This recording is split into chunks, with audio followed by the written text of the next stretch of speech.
it was just to give you a few more minutes, Leah, so you can just also prepare, because maybe you have thought on having a little bit more of time to prepare. No, yeah, that's fine. I'll just go there then. I wasn't sure. It was just that. And then great. So sorry for interrupting. So we're live on YouTube. You can see in the top left that it says that button that you can click on to view stream, copy streaming link, and to end stream. So I know you have that 1 hour break. So just leave the live stream running through. And just turn off your video and audio on that break. Okay. Sounds good. Thank you, Nick. Thank you. No problem. See you.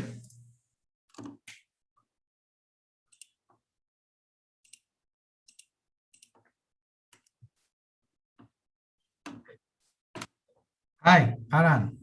Good morning. I cannot hear you. And Olivia, hi, good morning. I didn't say anything. Hi, Ruben. How are you? Hi, fine. Nice to meet you. Nice to meet you as well. Looking forward to it. How is everything there? Hot. Well, maybe the same in New Orleans. Yeah, humid also here. Actually, we have one. It just went up to 90, like 95 yesterday. So it's like the summer has arrived fully. Oh. Yeah. We don't have that yet here. Leah, actually, one of our students, Leah, is also from Miami. Oh. Yeah. Hi. Is that you? Yeah, hi. What part of the city are you from? Well, I'm from like South Miami, like Coral Gables. So around UM and all that. Yeah, you know the campus. Yeah, it's really close to my house. Yeah. Which is partially why I didn't want to go there. Too close to mom and dad, or? Yeah, they would definitely be going to all my reviews in person, which would be funny. You know, I think the Zoom has made it possible for more parents to come to reviews. It's like a phenomenon now. Yeah, well, this one is being recorded, so I guess we could share the link with our parents if need be. They will. I'm sure that more than one will be right now watching you. I'm sure that even my mom will do that, you know? Yeah, exactly. That's something that the moms never stop, you know? No, of course not. Yeah. Well, I think that also Marcos we just have a few minutes. Marcos is also joining us. We have just a few more. Hello, guys. Sorry. Hi, I'm Marcos. I'm here. Can you see me? Yeah, perfectly. Good morning. Good morning, and hi to everybody. Hi, and nice to meet you digitally. Yeah, of course. Nice to meet all of you. Yeah, encantado, Marcos. Igualmente. So I would like just to introduce you, Alan Schulman, professor from Miami. Hi, Alan. Hi, Marcos. How are you? Are you in Miami? I am. Okay. What a great city and great climate. Well, great. I don't know if you feel the same, but being in Syracuse, Miami is like heaven. Last week it was more like heaven than this week. This week it's like it's getting to be that kind of summer, steamy, humid place again. But it's great. Don't complain. No, I'm not complaining. We had here in the morning, maybe it was not even 40 degrees. Oh, really? This morning? This in mid-May or early May? Yeah, well, well, this is not getting warmer until maybe June. Yeah. But well, here we are. The summers are beautiful, though. No, I mean, I went to school upstate, and it's really great. Mm-hmm. But in the winter, it's pretty tough. Yeah. Kenneth, good morning. Good morning to you. Yeah. I would like to introduce you, Marcos Parga and Alan Schulman. I don't know if you know them. Hello. Hi, Kenneth. Nice to see you. Hi, Kenneth. Nice to see you too. And also to the rest of the students that they are starting to to come into our Zoom meeting. Well, I think that maybe we can just wait a couple more of minutes for Javier Perez Herreras. That will be the next, the other reviewer, and also the first student, that is Andrea. I don't know where is Andrea.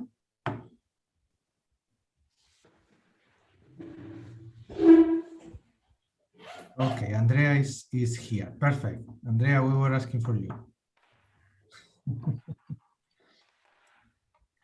Well, I can hear the charts that I have here in Loyola. That is almost 9, and Andres is also here. Let's wait just a couple of minutes, please, for Javier. Javier is here. Buenos días, Javier. Buenas tardes allí. We cannot hear you, Javier. You're muted.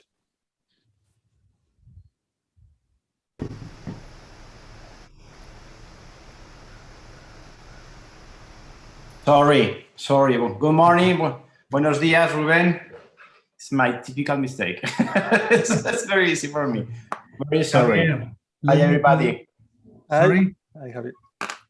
I was just going to introduce you to Kenneth, Marcos, and Alan. Thank you. Quickly. Hi, Javier. Hi. Hi, Javier. Hi, Marcos. Hi. Hi, Olivia. And also to the students, of course. Sorry. Well, Well, I will introduce told you. you that I am a very good friend of Ruben. I am teacher in Spain in Zaragoza University. I teach design project design, and I am very happy to be with you, with your projects and with your very ambitious project. No, very interesting. Well, thank you. Thank you, Javier. Well, as everybody is here, maybe what we can do is just to start. So let me just share my screen. I would like just to present very briefly the project to all of you, even if maybe you have had the chance to check a little bit the brief. But can you see my screen? Yes. Yes. Yes. Perfect. So the first thing, let me just introduce the list officially to everybody, all our reviewers. Marcos Parga is assistant professor at Syracuse University here in the US. He holds a master and a PhD degree in architecture from the Madrid Polytechnic University in Spain. He's the founder and principal of MAPA, M-A-P-A-A, an architectural practice that reduces architecture to its very essence, redefining high performance applied to materiality as a key concept in exploring the potentialities of all kinds of materials and their assembly in an intentional, proactive, and informative way. His current research explores alternative ways of practicing and evaluating the architecture of the collective, considering the impact of contemporary environmental, political, economic, and social issues on the built environment, and also its influence on creating the appropriate condition for certain social changes to occur. Thank you, Marcos, for being here today. Javier Perez Herreras is currently professor of architectural design at the University of Zaragoza in Spain. He holds a master and a PhD degree in architecture from the University of Navarra, also in Spain. He's one of the founding partners of Taller Básico de Arquitectura, a research and professional laboratory for architectural design based in Pamplona and London, which is based on an insistent research on the new concepts of inhabitation and their structural design and visual anatomies. Some essential outcomes of his research are the books Cajas de Aire, Boxes of Air, a narrative on the modern adventure of dwelling, and Ideologic, an creation notebook on ideas and work meaning in architecture. Plus also Professor Perez Herreras was also the founding Vice Chancellor of the San Jorge University in Spain. Thank you, Javier, also for being here today, and also a very close friend as he mentioned. Thank you very much for your invitation. Professor Alan Sulman is a professor and director of the graduate programs in architecture at the University of Miami. He holds a bachelor in architecture from Cornell University and a master's degrees from the University of Miami. His research focuses on themes of modernism, tropicality, and urbanism, with a special attention in the interrelationship between 21st century urban culture, 20th century urban culture and architecture. As an extension of his research, he founded his practice, Schulman Plus Associates, with a focus on the creation of relevant site-specific designs that develop from a foundation of multidisciplinary research. This particular approach inspired Professor Schulman's principle, urban assemblage, which is the redevelopment of existing cities through the layering of artifacts of the contemporary landscape. Professor Schulman also was elevated to fellowship of the American Institute of Architects in 2008. Thank you, Professor Schulman, for being here today, for joining us. Nice to be here. And Kenneth Schwartz is the Michael Sachs Chair in Civic Engagement and Social Entrepreneurship, and he's the founder and the director of the Phyllis Taylor Center for Social Innovation and Design Thinking here at Tulane University. He holds a bachelor and a master's degree in architecture from Cornell University. And as a practitioner, Professor Schwartz has focused on community design for public sector clients, and he has won several design competitions exploring the constructive force that progressive urbanism and architecture can play in rebuilding cities. As an educator, Professor Schwartz has played some important roles for the architectural education at national level. He has been, for example, identified twice as one of the 25 leading architectural educators in the US, and also at university level, first at the University of Virginia, and after that here at Tulane as Dean of the School of Architecture from 2008 to 2018. Professor Schwartz was elevated also to fellowship of the American Institute of Architects in 2001, and this year he received an ACSA Distinguished Professor Award. Thank you also, Professor Kenneth, for being here today. Thank you. Well, let me just introduce you very briefly the project, especially for those who are not familiar with New Orleans. This is just a plan with New Orleans. Here you can see Mississippi River, lake of that we have on the north of the city, and here is where you can see the old part of the city with the French Quarter. Then the extension of the city, Tulane University, will be placed in this area that is kind of connected with the old part of the city through especially the St. Charles Avenue that we have. And our plot will be in this area, which is the warehouse district, area that here you can see closer. Here you can see the urban grid of the French Quarter with Jackson Square, also the downtown, the business district here, and here the warehouse district that, well, it has a point a few years or decades ago when the port was placed here, but nowadays this area is changing totally from this more industrial character to a more residential and also cultural one. In our case, our plot will be placed here, that is very close, as you can see, with this highway that is connecting also one side of New Orleans with the other riverside that we have here, and one of the important routes that is connecting also this bridge and the other part of New Orleans that is almost leading to our plot, no? Especially as you can see here in this slide. Here you can see the St. Charles Street, that is one of the most important and characteristic street that we have here, with Lee Circle, another important space that we have here in New Orleans. And here you can see the character of this warehouse district, no? With a lot of empty plots that nowadays most of them, or all of them, are used for parking, as you can see. Also, a lot of warehouses that I just mentioned, most of them are right now being transformed into residential houses. And also we can see that how this district is starting to be a very cultural and artistic one. No, here in this street, this is Julia Street, that there are a lot of galleries for contemporary art. And also here we have the CAC building that it was an old warehouse that it has been recovered, and nowadays there are contemporary galleries for contemporary art and also offices. We have here the Ogen Museum that is composed by two buildings, one model building. The Ogen Museum is a museum for Southern contemporary art, a new museum, a new building, and then we have also a previous building that it was there that is a library that it was designed by the New Orleans architect that you know, Henry Richardson, with his Romanesque style that nowadays compose, as I'm saying, the Ogen Museum. No?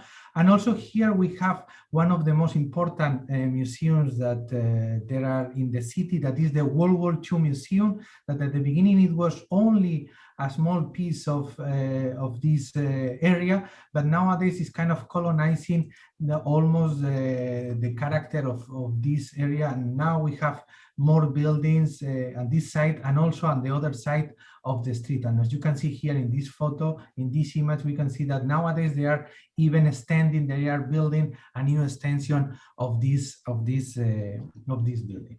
Here you can see just an aerial view. This is our plot, an empty plot that nowadays is used as a parking lot. Here you can see the downtown, and then behind this tower you will see the French Quarter. Also, you can see the relation with the Mississippi River and the important elements that we have around our place. Not the Lee Circle, that it will be here with St. Charles Street, the Contemporary Art Center, the CAC, that I mentioned that it was an old warehouse that it has been restored into a more office and contemporary art center, the Ogen Museum with the new building, and the old pavilion that is the library designed by Henry Richardson, and also the World War II Museum with some of the pavilions that is composed, no, the oldest one, and then the new pavilions that they are just building in this side. No, in this aerial view, again you can see just the Ogen Museum that I just mentioned, CAC, the pavilions of the World War II, and here you can start to see the ramp of the highway, of the bridge that is almost leading to our plot, as you can see here. So as you can imagine, this street will have always more traffic, and this more or less, as you can see through the treatment of the pavement, also that is not pedestrian, but it has a more pedestrian character also in this case. But as you will see, some of the students, they have connected more the building with this contemporary art museum, trying also to change the character of this street, or in some cases they have decided to connect more the proposals with this other part. No, here you can see in this old map, again, our plot, what a few of the things that the students, they have to follow based on the code is that nowadays there is a road access to this small building that you can see just here, no, in this side. And what we ask to the students is that they can either keep this access road in this position, or to open, or to attach the building to this part of the plot, and to open this access road into this other side. So they just need to decide either option A or option B. And just a few words about the program, the building. The building will be mainly focused to be the headquarters of Prospect New Orleans. Prospect New Orleans is a triennial exhibition that we have here in New Orleans, that it was founded after the Hurricane Katrina, follow a little bit the ideas of the Biennale in Venice, for example. No, so with this artistic point of view, what we ask the students is to design a multi-purpose building, or a building with a different character, that it will be more public in the ground floor. We ask the students to open some public space at the ground floor. Also, they will place in that level some more public part of the program, and also some artistic elements. Then the upper floors will be for the prospect headquarters and also for some offices, but in this case they will be for rental. But in every case, everything will be kind of related with the artistic character that we have in this area. I think that will be everything from my side. I don't know if you have any questions. Ruben, I just have a quick question. This is Integrated Studio, and this is the first one that they have, and the last one, the only one that they have in the curriculum?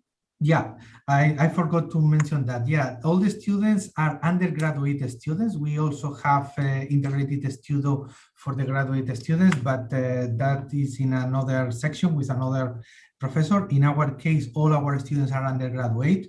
They are of the third year, and this is the only integrated studio that they have in their curriculum. And this will be, of course, their sixth design studio that they are having, no, as they are in the third year. Okay. Sorry, I forgot to mention. That's true. And then, well, any other comment or question? No. So then what we will have today, this morning, is for students. They will have between 7 and 10 minutes to present their projects, and then we will have just a kind of informal conversation where you can just comment their work. They will share their screen with a PDF, with a continuous PDF, so they can well have they can explain their own narrative, but all of them, they have uploaded their work on the concept board. So in that case, you can just go back and forth on the work if you want. So the first student will be Andrea. Andrea, are you ready? Yeah. Okay. Okay. So Andrea will share her screen whenever you're ready, Andrea. Okay. So hello, my name is Andrea, and this is my proposal for Prospect New Orleans. Okay, so during this presentation, I'll bring you through these 4 chapters listed here. So first, I will discuss our site and the strategies that I took to approach building on it. So this is our site located in the Central Business District of New Orleans. The block given to us falls near many well-known and populated locations. Here I've zoomed in on some of those attractions near our site. As you can see, the site is composed of an open corner condition on the intersection of Camp and Andrew Higgins Street, as well as a closed corner condition. The question that I set out to resolve with my proposal was, how can we spatially connect and unify this site, which is surrounded by such unique entities? When analyzing the site and plan, I noticed patterns of shape, space, and alignment that I knew would be important to take into consideration for designing the proposal. The given zone on the site consisted of different limitations, such as a maximum height of 75 feet and a required flood elevation of 3 feet above the sea level. In approaching design, I first began with the creation of a solid volume divided into 5 levels that occupied the central space on site. Next, a void space is added to the middle of the solid to create an interior courtyard. The first level of the massing is removed to differentiate it. 4 volumes following the shape of the massing are then inserted into the ground floor with wide openings where pedestrians and tourists would fluidly come in. The next level is then extended in each direction. This creates a cantilever effect when visitors are entering from below. The next level up is then extended, leaving space for an exterior terrace looking onto Andrew Higgins Street, which is a mainly pedestrian road. The next floor is then extended to allow for exterior spaces that sectionally relate to one another and provide optimal sun shading and exposure. The top floor is then extended similarly, but in the direction of the CAC as to allow for an optimal top level viewing terrace overlooking New Orleans. Here's the overall massing creation. Next, I'll discuss the pragmatics of the proposal. Here you can see the central party of the proposal. A central volume is extruded upward and cantilevered in each direction, creating unique relationships to levels and context and allowing a fluid ground level as seen. Essential environmental conditions were also made. Cross ventilation through each floor is prioritized, as well as methods of providing optimal sunlight or sun shading when needed. With such prominent terrain space, green roofs are introduced as a method of sustainability, with semi-permeable pavement bringing stormwater to drainage. The facade, which I will elaborate more on later, was adjusted to create varying opportunities for natural light through the use of operable louvers. This diagram breaks down the project's structural components, which I will discuss fully later. Shown in section, the proposal consists firstly of a central ring of steel bays that runs through each floor. Trusses are then attached to the central ring when large cantilevers are present. Beams are then extended even further for different lengths of cantilevers, and finally, cables are introduced on certain floors to hang the floor slabs below and allow for a lighter structure. Here, the urbanity of the site can be seen and how the buildings surrounding it are allocated for very public programs like hotels and museums. Due to this, the proposal of the ground floor is broken up to allow for fluid interior and exterior movement in and out of site.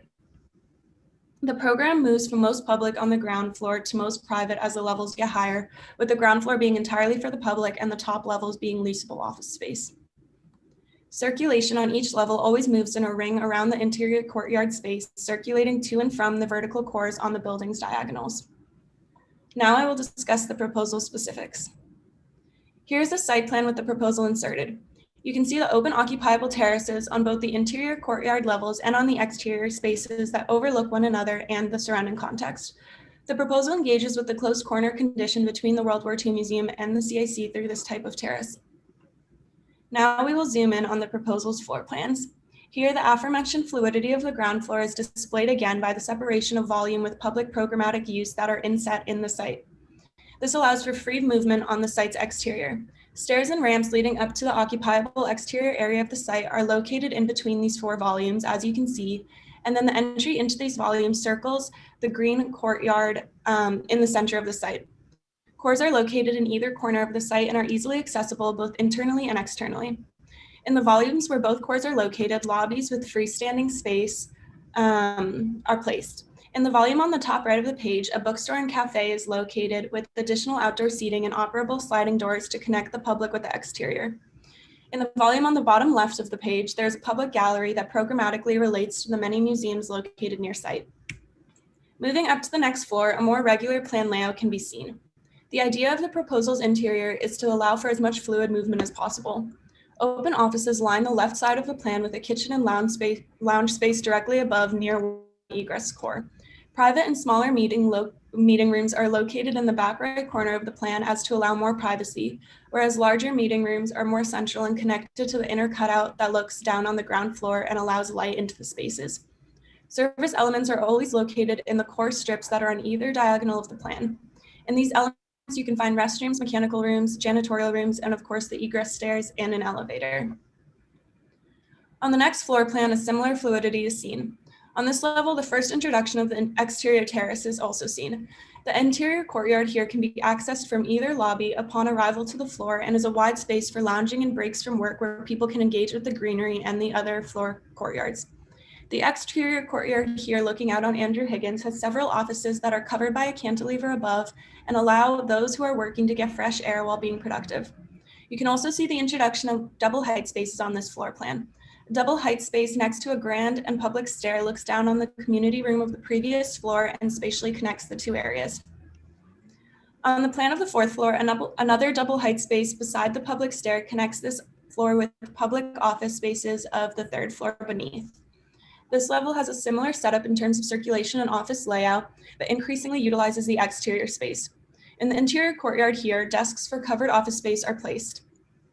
Similarly, group desks and a large meeting space are located on the exterior terrace facing the CAC, allowing for increased privacy of these spaces while engaging with outdoor. On the fifth floor plan, the final double height space is seen as looking down on more public offices from the floor below. Public office desks align the left side of the plan here, and more private and quiet office desks are placed above the service core element on the top of the floor plan. The interior courtyard space has desks aligned for private working, and the exterior terrace has a great deal of space for green roof purpose and exterior lounging to look at the city context. Here's the elevation from Camp Street. The facade of the proposal consists of double paned glass on the entire exterior of each level, and then floor-to-ceiling exterior louvers that are mechanically operable from an interior engine make up the secondary facade layer. These louvers are constructed of copper mesh and work as a semi-transparent sun shading device for the proposal's interior spaces. The burnt orange tone of the copper directly adheres to the aesthetic tone of the overall site on Camp Street, which consists of several red, orange, and brick buildings. That overall tone of Camp Street is seen in this elevation as well, where the tone of the Ogden Museum and the Ogden Library directly connect to the proposal. Here, the facade and the operable louvers are seen again, and it's evident in how in some cases, louvers are removed on each floor to allow large glazings open in primary interior locations. This elevation is taken from the opposite end of Camp Street and shows a similar condition of operable louver over a glass facade. The lightness of the ground floor can also be seen in all of these elevations in the way in which it's entirely transparent and concealed by shadow, allowing the upper floors to appear to float above it. Here's the first section taken through Camp Street that cuts through the interior courtyard. The sectional relationships of space are made clear by the offsetting nature of each floor that allows people to see one another from different levels. The double height spaces are also clear in this floor plan in the way in which they work to spatially connect each level and the overall building as a whole by the way that they're placed in different locations. The cross section taken here is through Andrew Higgins and once again cuts through the courtyard. The lightness of the ground level is again evident by the thin glass that lines it and makes the upper floors appear to float upon the light mass. This section shows the true imbalance of the project's concept and the extreme cantilevering effect that varies from floor to floor. Now I will further discuss the structure of the proposal, which allows for these large cantilevers to exist. First, you can see here the ground floor foundation, cores, and steel columns. Next, one steel bay is added. The addition of all structural cores is also seen. Now the entire central steel structure that's included on each floor level is introduced. This is composed of 20-foot by 20-foot steel bays with structural concrete cores in either diagonal. On the first level above the ground floor, the cantilevers are introduced through the structural use of vierendeel trusses and cantilevering beam extensions. In some cases, the truss is a double truss to adhere to larger cantilevers. On the third floor, the same method is utilized. Floor-to-ceiling trusses connect to the central steel ring and cantilever beams pass there to achieve the desired extension length. After the third floor structure is introduced, cables in the floor slab are added to the second floor level to hang the slab and reduce the heaviness of the overall structure. On the fourth floor, more trusses and cantilevers are introduced to extend the floor past the central ring. After the fourth floor structure is added, cables and the floor slab of the third floor are then added to hang the slab and reduce the structure's heaviness once more. Finally, the fifth floor structure is added by the extension of vierendeel trusses and steel cantilevering beams. Here, an exploded axon shows each floor both fully constructed and deconstructed with the central steel ring always present, and you can see the labeling of the trusses, the cores, the columns, and the cantilevering beams. This is an oblique view of the structure cut down the middle and opened up to see the sectional relationship of central structure and cantilevering extensions made by trusses and beams. Here's the wall section elevation and plan that further explains the project's construction. It becomes clear how the louvers are attached to the proposal structure and the glass layer beneath. Also, the construction of the green roofs is going to be elaborated upon to show how water moves from the exterior to a drainage system while allowing the terrace to be occupied. These two details show important moments of the proposal. Detail 1 shows the condition of the foundation under the ground floor, meeting both the natural soil condition and the paved sidewalk condition of the street. Detail 2 shows the connection of interior construction with exterior facade. You can see the double pane glass that attaches with mullions to the steel structure and how the louvers are operable upon pivot pins attached to structural elements extending from these mullions. These next details show conditions of exterior terraces. Detail 3 displays a small exterior terrace that's occupiable on semi-permeable pavers that are held up by paving support pedestals on a sloped slab. The sloped slab brings water to a drainage system that reuses it sustainably. Detail 4 shows the condition of a plant pot structurally introduced into the floor slab to allow increased support of the weight. Detail 5 shows the condition at the roof level where occupiable pavers lead to gutters that allow water to move below to the drainage system. Detail 6 shows the other end of the roof condition where a similar condition appears. The green roof here is seen with the utilization of a head trim separating the soil from the rest of the roof. Detail 7 shows how the ceiling panels are hung by main cables attached to omega clips. Finally, detail 8 shows the condition of the other side of the ground floor foundation where visitors are now in the elevated area of the site. Pavers are placed on different soil levels and made occupiable, and a head trim separates the central courtyard from the paved occupiable area. An exploded wall section axon demonstrates the facade conditions again and the different glass variants that makes up the first facade layer. Glass railings line the exterior terraces and are transparent. Opaque glass covers the exterior slabs of the facade to not allow sight into the mechanical and structural systems. A thin single-paned layer of glass makes up the ground floor facade and is entirely transparent to connect to the feeling of lightness with the exterior. Here are just diagrams of the mechanical and HVAC system of the proposal. So the system's a decentralized one with 2 HVAC cores located besides the egress cores. A DOAS system is utilized. The central chillers and boilers are all located on the ground floor, and a standard duct system brings air into each space of the interior. This is the mechanical system of each floor seen, and you can see the DOAS connections in orange. The life safety circulation is demonstrated here. So on the ground floor, 2 ADA ramps are located directly next to the cores to allow egress movement in and out. On each level, the path of circulation is less than 200 feet as allowed by the IBC code. And here's that circulation depicted on each level. So this section perspective is cut through Camp Street and shows the overall condition of the proposal.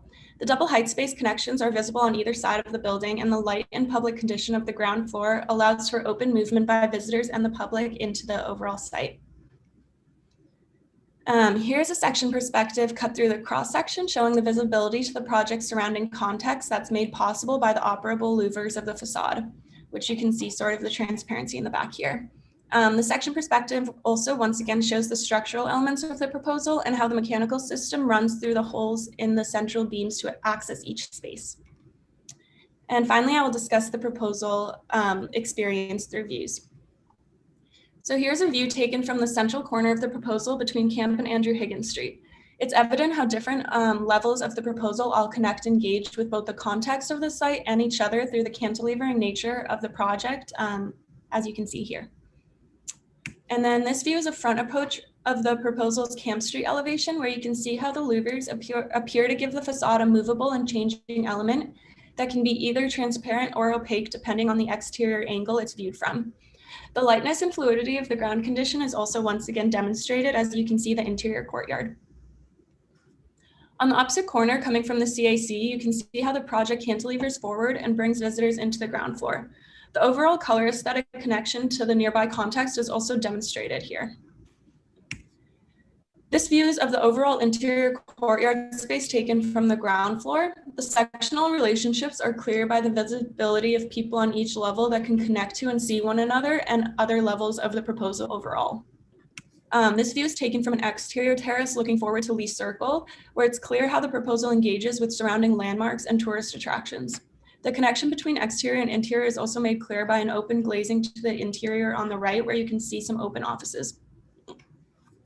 This is taken in the back corner of the site on an exterior terrace that shows the connection between terrace spaces and how visitors can engage both with interior and exterior simultaneously.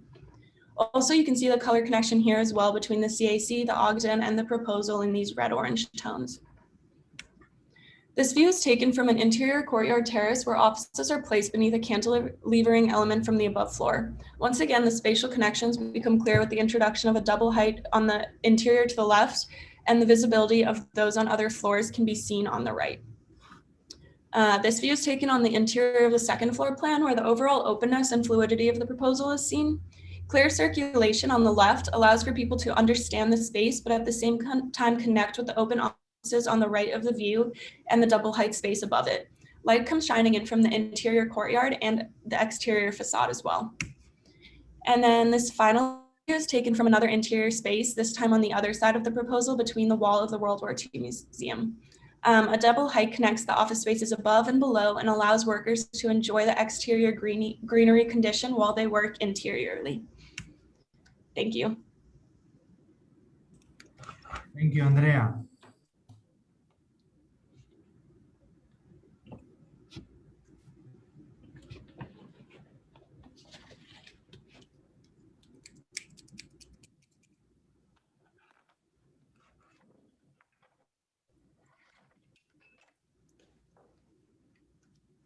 Who would like to start?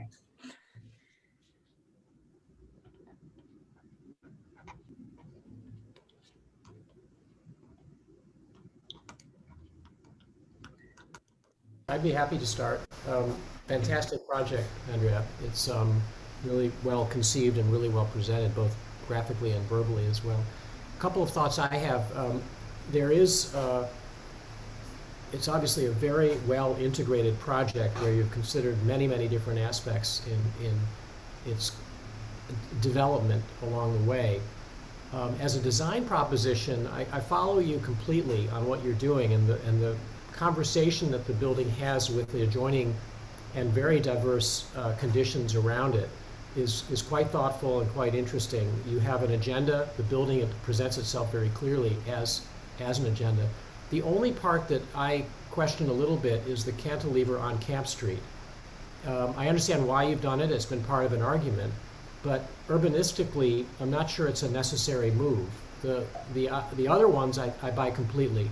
But that edge is a very insistent edge all the way from the highway, basically, all the way down to the central business district. And I know this area quite well because I had an office in the shop right next door for about 2 years, my Taylor Center office downtown. And now we actually have a 2,000 square foot design thinking space in the Ives building across catty corner to your site. And that edge is a really convincing one, even though there is a lot of diversity along the street and certainly around the corner at the World War II Museum. But I really love the way that you have developed a structural agenda and how that has really taken over in terms of a lot of the expressive possibilities, including the cantilevers and the Virendale trusses. One thought that I had just graphically is that it would be really interesting to look at a kind of fragment of the building as an axonometric explosion, looking at how the Virendale truss works, not so much as a series of pancakes, but really as a vertical assemblage that allows some of the expression that comes through with these cantilevers, especially along Andrew Higgins. But I just think there's a lot of inventiveness in the way that the design intentions integrate with structure and vice versa, and then how HVAC and other elements like fire protection that would play into this as well. There probably would need to be some kind of smoke curtains and something that helps to manage the various openness that you want to achieve, and that is certainly possible. Exactly how you show it in a project like this at this stage is a little bit difficult, but it might be part of your narrative or something that you put in as a note or something that demonstrates to NAB and others that you're aware of the challenge of creating those volumetric openings while at the same time protecting, health, safety, welfare, and that kind of good stuff. But really a masterful project and beautifully presented. So I love watching this as you've described it, and it's very sophisticated. Maybe I can follow on that. Yeah, thank you for a really very complete and very well presented project, and I think the drawings are great. In particular, these section perspectives and section details, which are very finely articulated. I think you really took up the challenge of an integrated studio, of making the structure, let's say, part of the conception of the building, right? And I love the way that the building is actually very rational if you think about how that structure is kind of centered and rises, but it also grows like a plant almost in different directions and begins to become a little bit more organic, still building off the rationality of that initial structural system. I think that's really great. I also think your choice of skin, I don't know the area that well, but I think your choice of skin seems appropriate, both because of the tie-in to local materiality and also I just think, given the dynamism of your building, I think a harder skin would have, let's say, wouldn't have worked quite as well. I think this skin kind of layers the building a little bit. It allows an extreme amount of transparency and openness while still giving it a kind of a materiality. So I think that's great. I mean, the two questions that come up for me would be, I would love to see an analysis of how you chose where to project, where to recede, what is it in the context or having to do with, long views or short views or something that made you push the building, like kind of explain or demonstrate a little bit your process there, because there's certainly clarity in this idea of pancakes going up, but I think given the complexity of the site, we want to know more about that. And my fear when I first saw the concept was that it's a concept, or it's an area with a lot of civic buildings that each have their own strong character. Like it's not a neutral background, right? And you're not a neutral building too. So given that context, maybe talk more about the advantages of each of these platforms. I do think the platforms create an incredible series of viewing platforms, to look back at the city. It looks like a building that has just as much outdoor space almost as indoor space, which is great. The other one piece that I would love to see a little bit more demonstration of is circulation. I think your cores definitely work. They seem, again, rational. But what other possibilities of circulating through a building like this are there? Especially maybe through that central courtyard. Would you perhaps make stairs, open stairs, outdoor stairs, an element of that exposition of space that is undulating in and out? But it's a really great project. You should be super happy. Thank you very much. Yeah, sure. I mean, I share all the comments, previous comments. Andrea, I think that you have a really strong project here. I commend you for a thoroughly developed kind of proposal. It's amazing the amount of interesting documents that you are showing us. Also, I mean, it's a little bit challenging for us to try to digest them in such a short amount of time. What I can see is that you more or less control what you want to do in terms of maybe technical issues, how to maybe resolve some of the challenges that the building has. Maybe my comments will be more general in the way that maybe you can develop these skills that you have been working on during this semester, getting into the following years, okay? I also teach this integrated studio here in Syracuse. In my case, the studio is placed 1 year later, in the 4th year.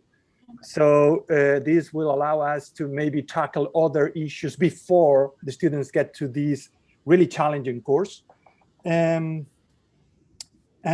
what I think that it's really important and relevant in these kind of courses is that we as architects, we have to deal with so many issues when it comes to build something, that this course is confronting us with all that kind of complexity.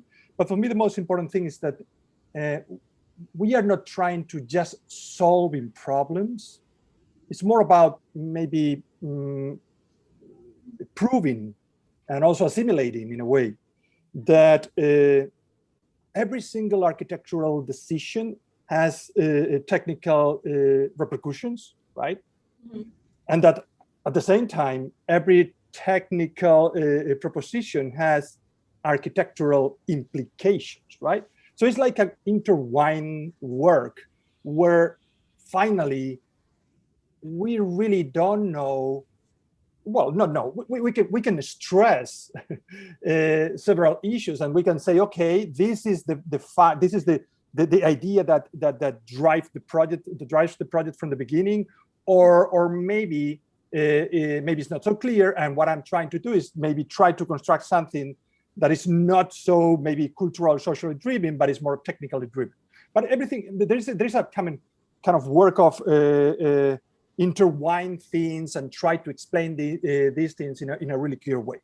And I mean, I think that your project, it's really well developed, but I missed a little bit of kind of clarification about the first ideas that pushed you to create this kind of a structure here, right, in the middle of the city. And as Alan was talking about, this kind of, I mean, this is not a neutral background. I would like to understand how this background that I really don't know so well, with background, I'm talking about cultural issues, social issues, historical events, maybe current conditions of the area. I mean, your professor was talking about this kind of new art development in the area. You're talking about artists going on. I mean, art events going on there. I would like to understand how all these background, all these things permeate in your project. And then maybe I guess some of the decisions that you made would be slightly different, right? Because this building, I have a little problem with it. I mean, it's really little, no? It's like, I can see this building in many other places, but I know that New Orleans is a really, really kind of powerful background. It has a really powerful background. I would like to understand how you're living there. You know that. And not only the climate also is something that obviously could maybe inform the project at the end. No? I mean, maybe we should understand a little bit better why you make decisions about this kind of envelope that maybe, I mean, it's working in the same way in all the different orientations. And maybe, I guess that there you have a problem, and it's not the same problems that we have in Syracuse. The problem is more protective from the sun than trying to get it. I mean, to gain heat from it, right? So protecting from the sun and maybe just as you said at the beginning, just creating really nice ventilation conditions to have this kind of currents going on inside the building. So I would like to understand a little bit better how those maybe climate conditions also inform the project at the end, right? Also, I mean, how you, for example, activate the roof, right? Because just the terrace, I mean, you have a lot of terrace in the different levels. The roof could be something else, right? I mean, it could be activated in a completely different way, because all the terraces that you create in the intermediate levels are more or less the same size, but the roof is bigger.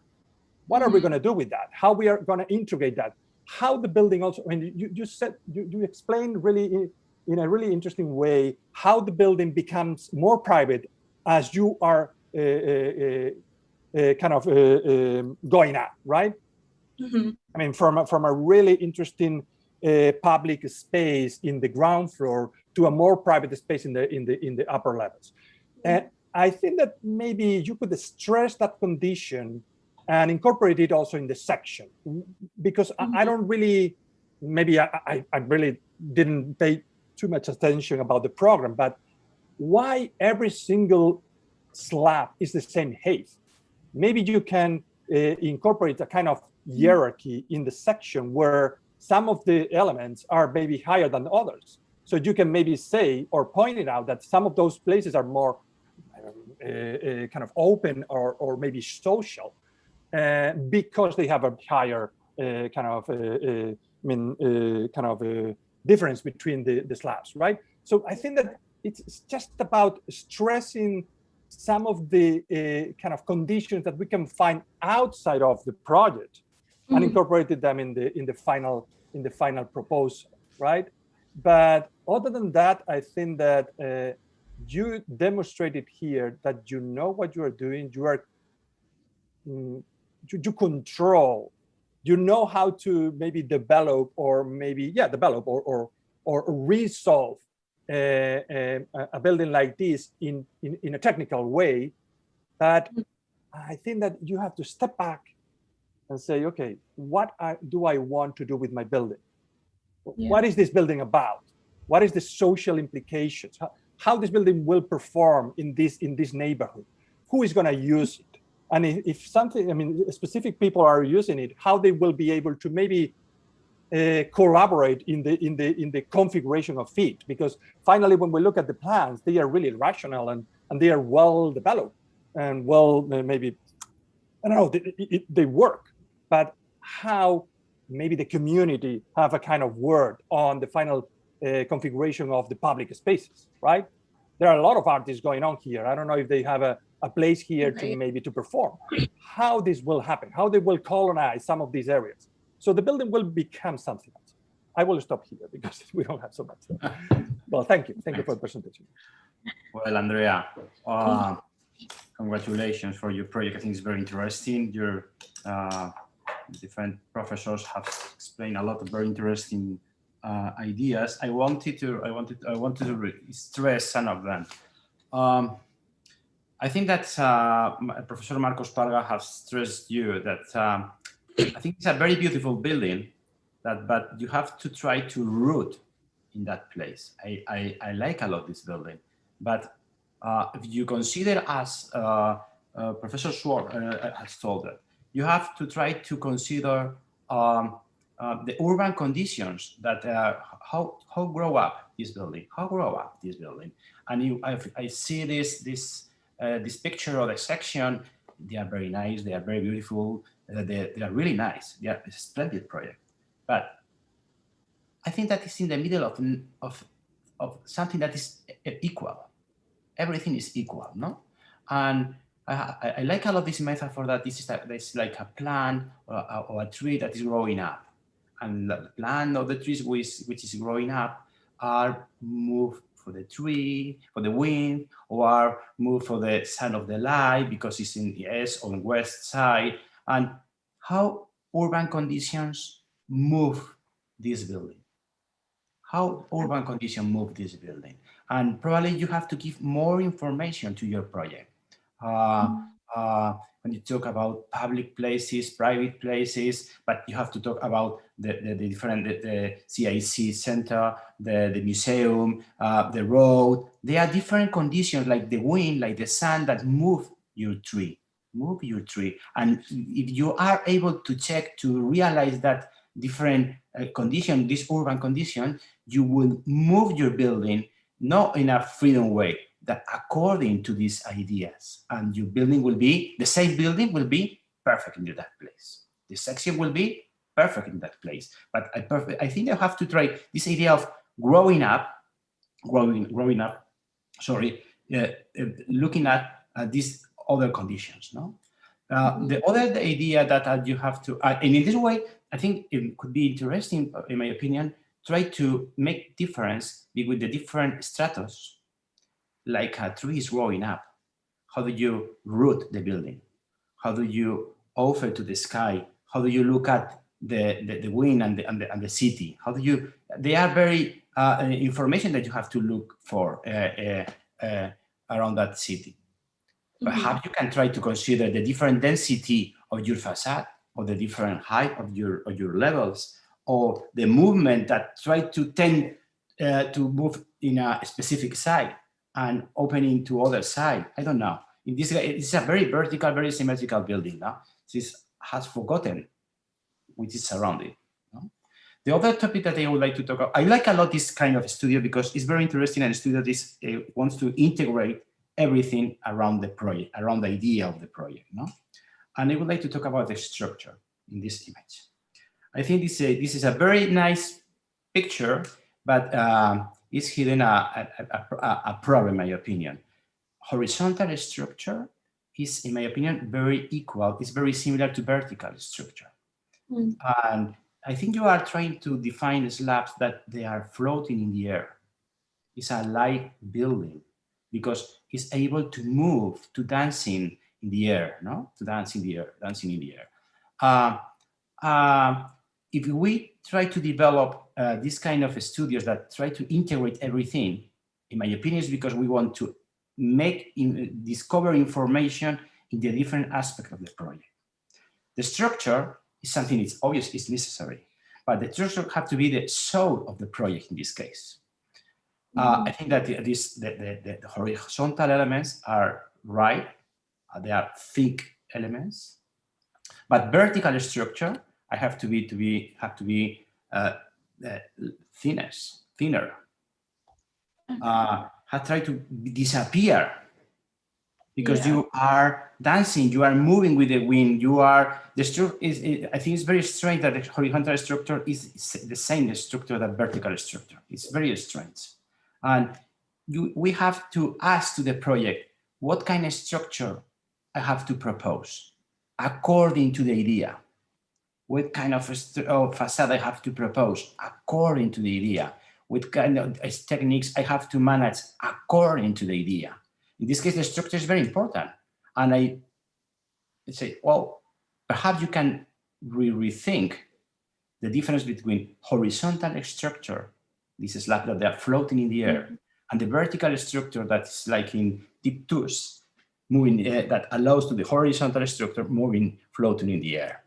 Well, in any case, congratulations. I think it's a very interesting project. It's a splendid project. Congratulations, Andrea. There are 5 Thank you minutes very left much. for comments.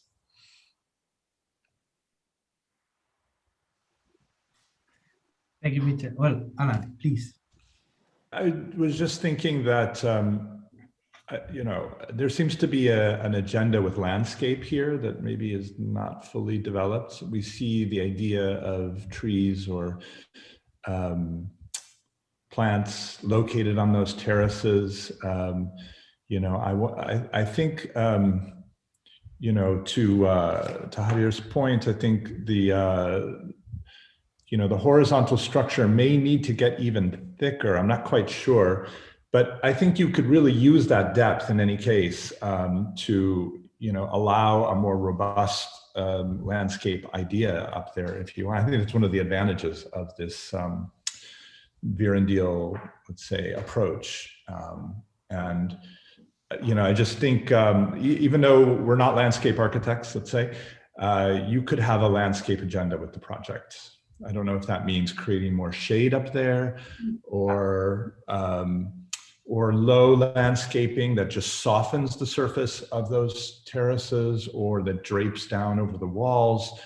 But you know, a landscape agenda would of course mean also a water agenda, because you need to have, you probably want to be able to use water that you're catching as opposed to draining, you know, other sources to make that landscape work.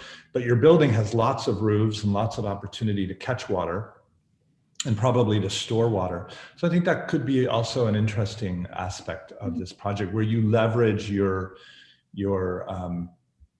partie to, you know, to another effect, let's say, to get something else out of it that would be difficult in with many other structural systems.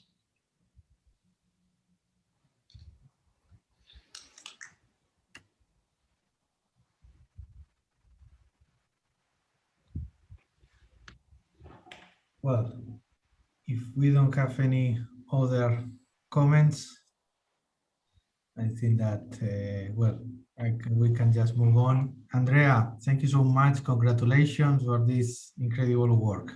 Thank you, Andrea. And our next student will be Olivia. Okay. So hi, I'm Olivia, and this is my proposal for Prospect New Orleans. The site is positioned on the corner between the Contemporary Art Center, CAC, and the World War II Museum. When visiting the site, there were certain questions I hoped to answer with the design of this building, mainly how to design for the urban condition, or rather the corner condition, how to approach alignments on the site, and how to relate to the surroundings. While studying the site and thinking about how to respond to these questions, I looked at different patterns in the surrounding area. So first, there are a lot of voids in the surrounding context. There's Lee Circle, there's other parking lots like our site, as well as the spaces in between buildings. A very prominent typology is the L-shaped typology. Often the L creates the space at the back of the building. However, this proposal uses the space created by the L to open the site to the city.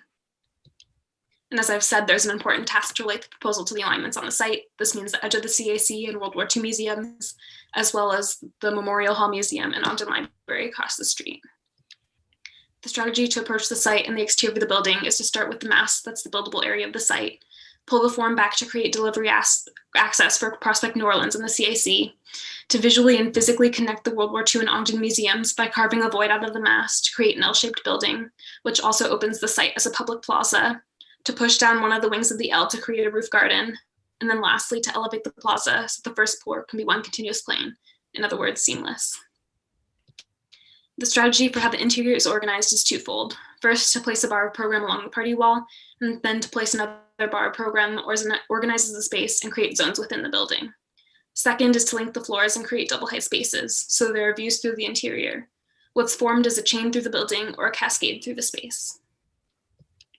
Like I said, there are a lot of voids in the surrounding area. However, many of these voids are not inhabitable by the public.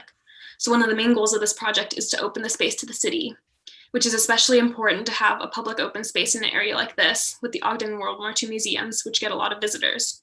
So the whole first floor of the proposal then becomes a public plaza.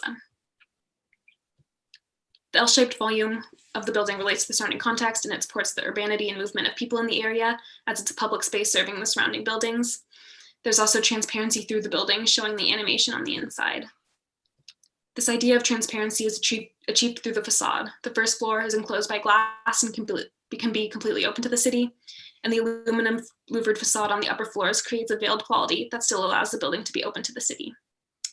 So views to the museum, Lee Circle, CBD, and Plaza Tower, as well as to the bridge, are then filtered and framed. This treatment is textural, and it also creates a play on light and shadows along the interior of the building. Water is also filtered at many levels. The green roofs, both on the top floor and the rooftop terrace, filter water, carry it down through the building, and then to a rainwater cistern. The plaza also has rain gardens and permeable paving. In addition to the rainwater collection, the screen facade filters light through the building. The trees filter light for the building and plaza. The cantilever shades the glass enclosed first floor, and the entire building has access to natural light. And there's also cross ventilation through the building. The program's organized so that the more public elements are housed on the first floor, and all of the service levels are placed in the bars of program.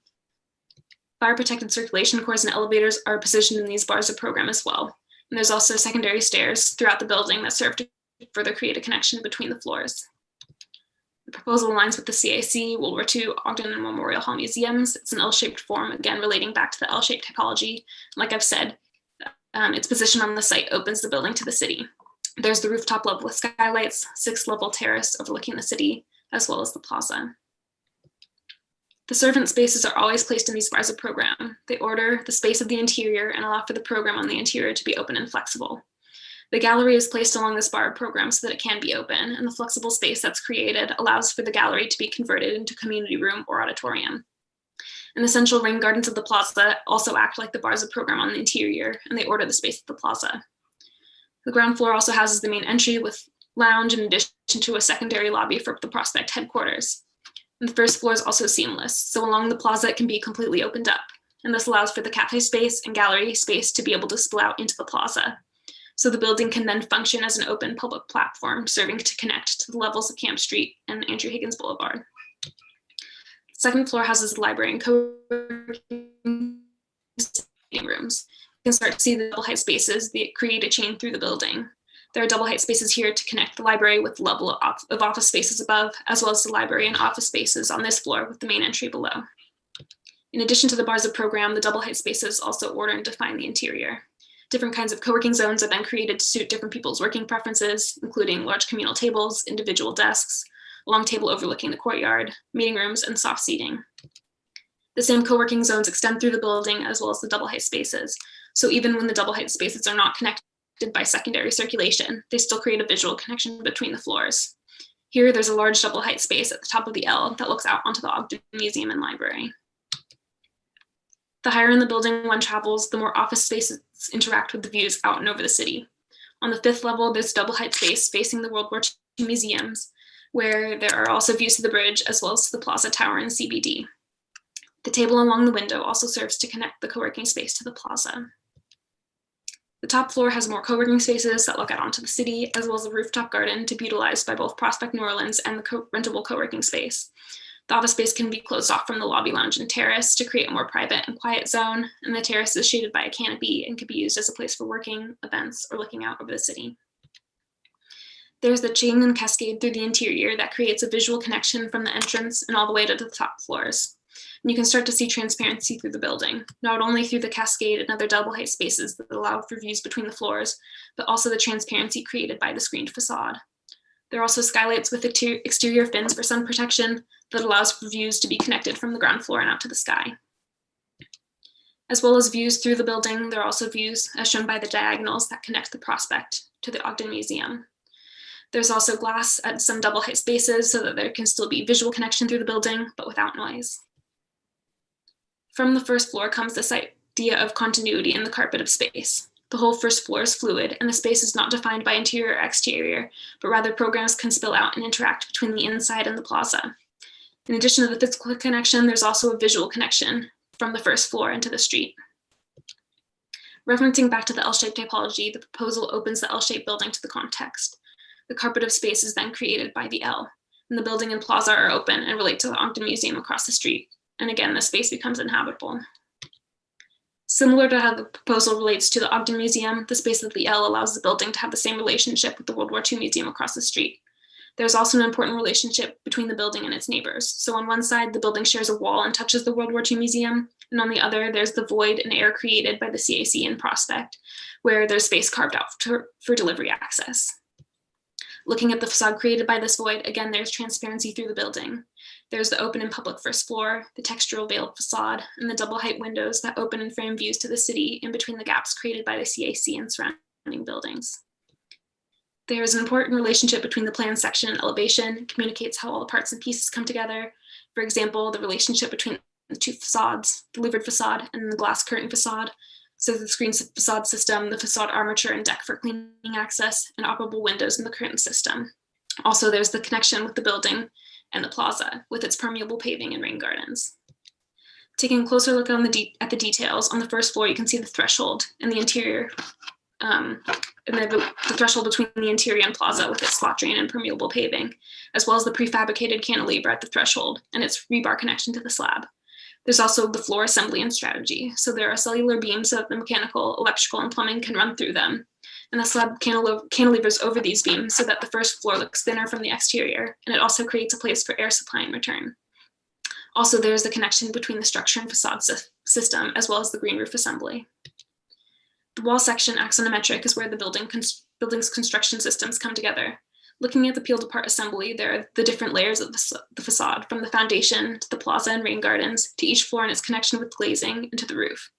There's also the module of the facade, so there are prefabricated panels of louvers that will be hung off the armature.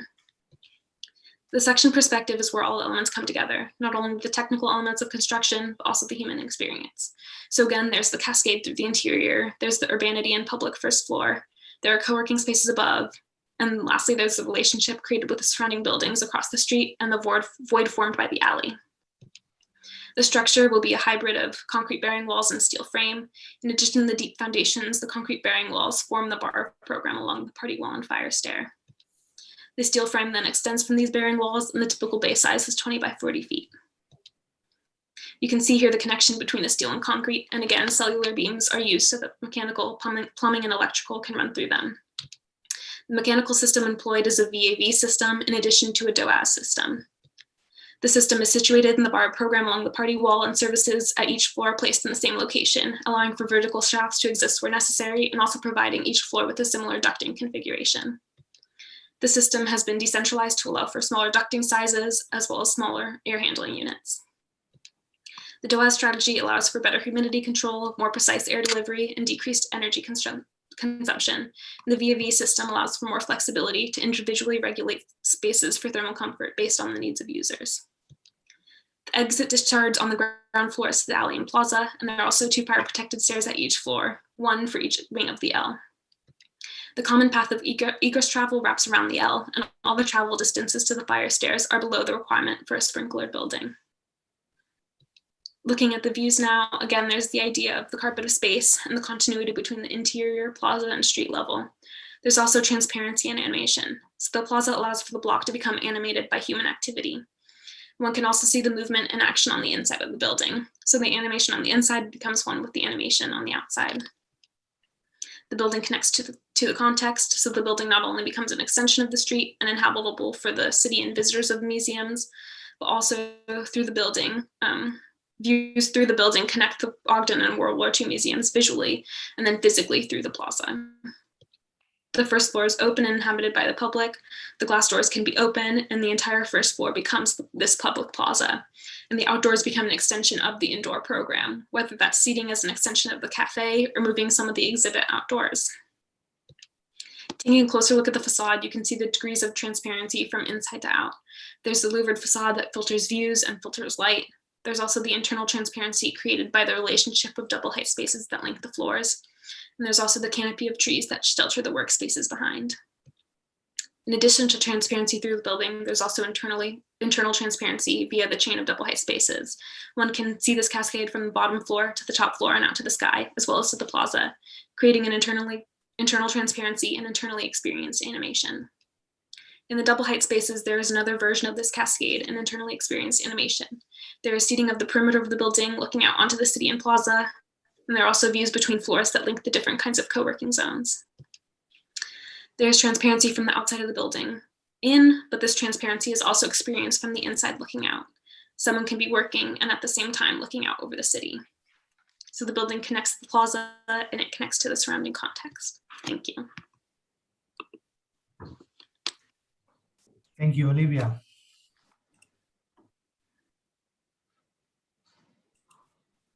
Olivia, thank you for your presentation. I will try not to repeat my comments. In your case, I will try to focus on different things. I also want to commend you for the work done, for the amount of work that we can see here. I will discuss some of the previous decisions that you made at the beginning. When I look at the diagrams, I think that the diagrams are great. I mean, I think it's a really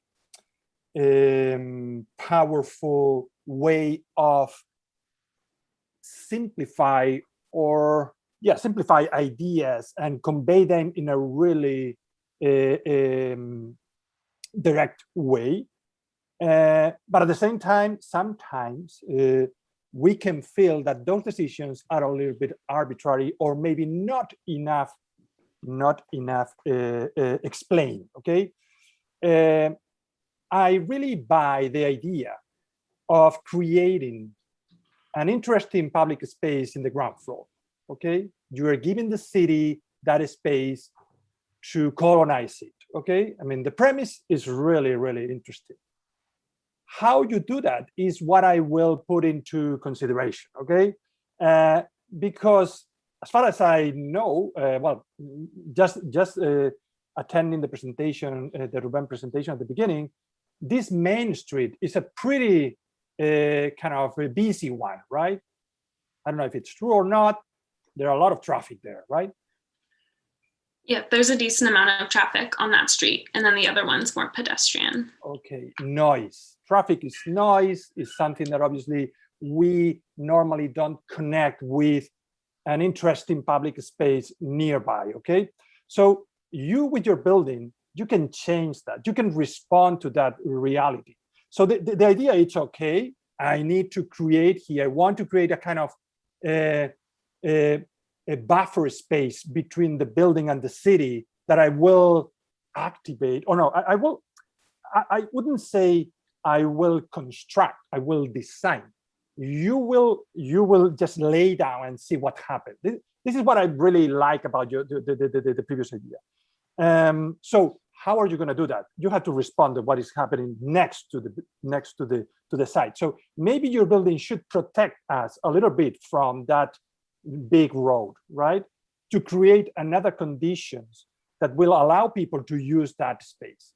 When we look at your exterior images, we don't see how this will happen. So one thing is what we desire as architects, and another thing is what we see in our cities, right? Let's analyze how people colonize, activate urban places. Urban, maybe places that were not thought for a specific use, but people are using it in that way, different way. That way, maybe we as architects, as planners, we didn't expect. This is what I would like you to introduce in your project. Unexpected things. Let's create a kind of background for people to activate it in different ways. When I look at your plans, sections, images, renders, everything is well defined. But it's like maybe it's too finished. let me explain this. I mean, I really like unfinished things. And unfinished thing is not just about, I don't know, it's not completely finished in terms of construction. It's like there is an opportunity for the people, the users, to maybe modify, slightly modify, and co-produce spaces, right? So I think that with the same, maybe discourse, with the same ideas that you have, that I think they are really, really powerful, maybe you can create a spatial conditions that maybe will be more related to your previous ideas, more open to the public, more open to the city, available for maybe artists, available for different events that maybe we don't know what it will be. I don't know. I mean, it's more like dealing with the uncertainty of things. A building is something that will be there for a lot of years. Try to incorporate incorporate this kind of uncertainty in a way as part of the project.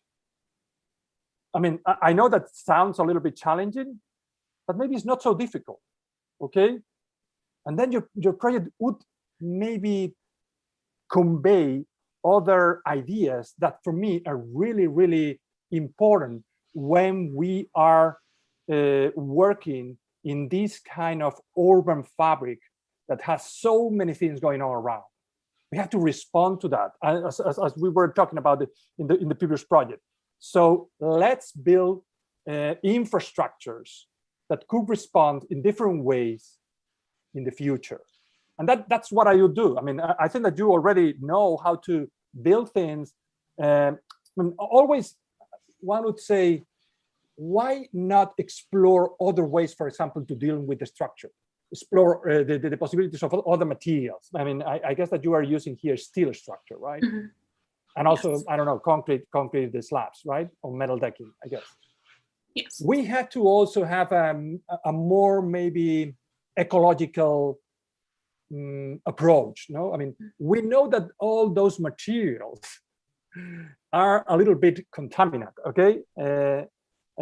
Construction activity is really, really pretty, we could say contaminant. I don't know if you can say contaminant, but yeah, unsustainable one. So we need to maybe reflect on that. You as students, you have to rethink, or at least question our role in these in the future of our ecosystems. We are a really important part in that process of trying to maybe perform in a more sustainable way, not only in our way of life, but also in how we build things, because we are art. So let's try to incorporate that also into your discourse. What do you want to become? How are you going to contribute what to? How your building will incorporate all these things, you know? Maybe with the material choices, maybe with this social, more kind of sustainable things, that more community things that we can build within the structure of our building. All these things should permeate in the final proposal. And I know that what I'm telling you, you could say, okay, we don't have so much time to really have a great narrative and at the same time develop it in a thorough way. I know that. I know that because I teach the same studio.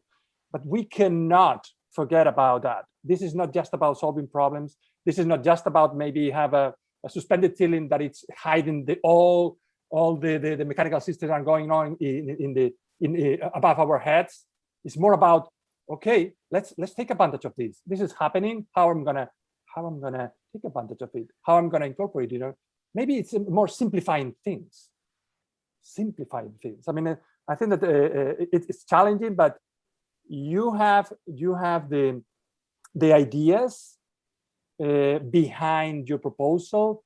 It's just about maybe stress them a little bit more. Olivia, I have 3 very positive things to say about your project and 1 concern. So that's not bad ratio, 3 to 1. But it is a fantastic project. The 3 things are, number 1, the decision about the reentrant corner and giving over the space so that a view, if you're walking upriver on Camp Street, allows you a view into the World War II museum is a very generous and gracious move spatially. I think it makes a lot of sense. Right now it's a parking lot, so you have that view. But your building defers to the importance of that building in a very, I think, a very appropriate way. So I think it's a smart strategy. But the 2 other things, more specifically, you use the words cascade and transparency a couple of times in your presentation. Those are very meaningful words in your project, and I think very effective in how they manifest in the expression of the scheme. So those are not just words, although they're words with loads of meaning. They're also very succinct representations of spatial strategy and also the way in which the building communicates through its facades. So those are really positive things. I think the section perspective is really strong, and the strategy of the skin is almost like a theatrical scrim. You know, you see through it, but not completely. It allows for a level of mystery, but also a level of clarity. So I think those are really, really great decisions. The scrim also then allows you the opportunity for subtraction, and that sort of ties into the cascading notion as well, spatially, inside and outside. So very, very nice and very, very beautifully orchestrated. The one thing that concerns me, and it ties back to something that Marco said on Andrea's project, has to do with the thickness of the floor systems. I mean, realistically, a 20, what did you say, a 12, what was it, 20 by 40? Yes. I mean, you really need probably twice the floor depth that you're showing. And not that that's a huge issue right now, but one of the shocking things that happens, and it certainly happened to me when I first started practicing after college, was the realization about how much stuff happens in those plenums and that whole operation, whether it's steel or concrete, either way, that you've got to deal with it. So that's sort of a technological quibble about how your project has evolved as an integrated project. And I don't think it's hard to solve. It's just probably going to bump everything up in a floor-to-floor sense on every floor. It can be done.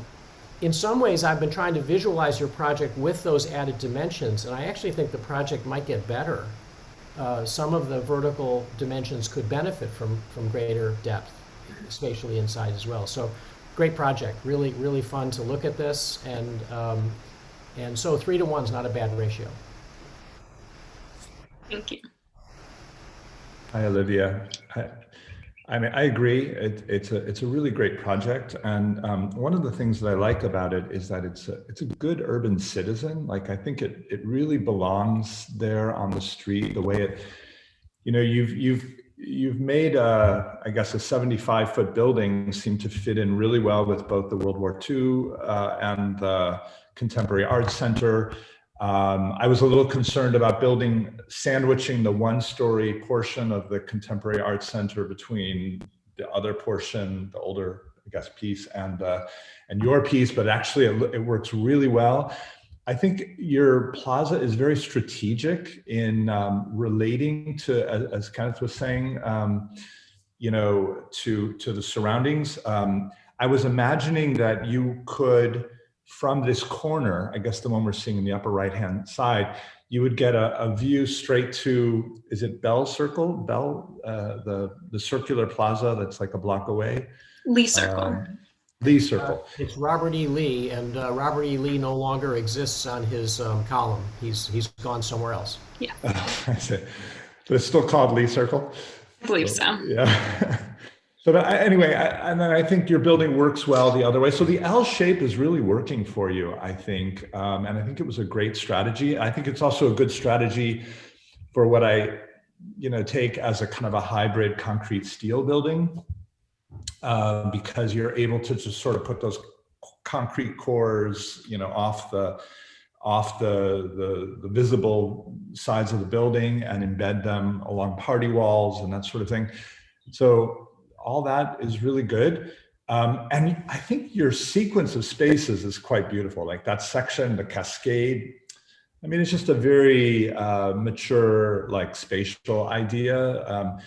But I do agree with Marcos that it is a building that is it's almost a little too refined, perhaps. It has a refinement that maybe exceeds the sensibility that I get of this organization, this arts organization. It's very polished. That cascade is the same on every floor. But for instance, some of those moments could be hot spots. Others might be cold moments where there's less activity, quieter. There maybe is going to be more differentiation programmatically in the way you use each one of those floors. So I wonder if that same cascade going through works. This is a quibble because I think, like I said, it's just a quibble about whether it's too polished in a way, too complete. And Marcos explained that concern, I think, very well. And then going back to that idea of the arts organization, I would be tempted to sort of play that up a little bit more. How this organization that's supporting the Triennale is exposing itself, and maybe exposing some of the artists that they support to the city and to the areas around it. Like, is that plaza really more of an outdoor gallery? Is it, do we get? I'm not sure how views of like gallery space could be opened up to the street. All these are kind of interesting possibilities. I think it could right now, from the look of it, be a corporate building or a great civic building or something. So I think a little bit more about, that organization's character could sort of work its way. It might just happen in some post-production, Photoshop work that goes on. But I think that's. I agree with Kenneth's point about the floor plates not being deep enough. I think, and you've already resolved that situation because you've created a joint with the facade where you allow the facade, the floor plate to meet the facade in a very thin way, and then to kind of create depth behind. So I think you can easily accommodate that. And then one last thing is that I think I would be tempted to perhaps make that plaza, like I was debating whether the idea of raising it 3 feet worked. And I understand of course, the resiliency issue there. But you also want the plaza to be very accessible. I think in the end it does work because it creates a kind of it defines itself a space. But then I wonder if it could be a little bit more of an oasis with more landscape, perhaps green it up a bit more, and create more shade in there, more, a little bit more sort of human amenity. But overall, like a very disciplined and refined building, and very appropriate for an integrated studio. Thanks. Hi, Olivia.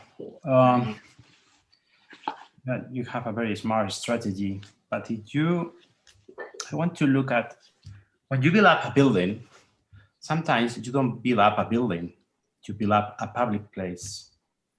And I think this very smart building, very beautiful building, has forgotten this public place. And you have designed a very elegant building, but looking like an object. And this object has the proposal, have the goal, have to do how I can emerge this public place, how I can transform this road and public places that surround me. perhaps I would like to offer you another vision. What about if you consider the facade not at the facade of the building, but the facade of the plaza? What happens if you consider that L line that defines the perimeter of the plaza? If we are able to inhabit this line, and we consider this facade as the element that is like a huge curtain, like a theater, has told you, that is able to meet public places, citizens, the daily life, with the day of the building. How do you meet both places? And perhaps this very elegant facade could be other element when you think about, this is the facade of the plaza, not of the building. The building is only an object that have to disappear. I think this will be successful if it's disappear, and you are building up a monument. Oh, I am very beautiful, I'm very nice, I'm very smart. How your drawings are, your pictures are, wow, I want to copy you. But this is the moment that what the architecture have to disappear and say, how do you emerge this public place? Because it's true that there is a road, but how you can transform this road? How you can be more friendly this place? How you can transform the city with your no building? I think this is the question. And it's the same building, but with another goal to build up the public place. I think it's practically the same place, no? It's true, when you think that this is a curtain, it's true that you have a very beautiful sequence spaces, but you are looking inside. You are looking yourself. If you consider this as the curtain of this huge theater, that where the spectators are looking at the building and the building are looking at this public place, perhaps you can try to say, well, both sides of the L shape have to be different. And you can consider this no building, how do you incorporate these surround buildings and protect with your curtain, and you discover with your curtain inside place and outside place, because both are places, and how you open the curtain, and how do you fold the curtain, and how you can avoid this horizontal protection of the sun, and you only have to fold the curtain because it's the same. How do you look at this at the ground floor? No, I think and perhaps you don't need the tree. You don't need a tree because you don't need another element. Is your theater have to, and this idea that how you can consider other materials. Perhaps this curtain have to be made with other material because this is the curtain of a plaza, of a public place, not the facade of a building. This is a thing that for me is very important. Sometimes you have to try to say, oh, I am really very good architect, but I don't have to do a building.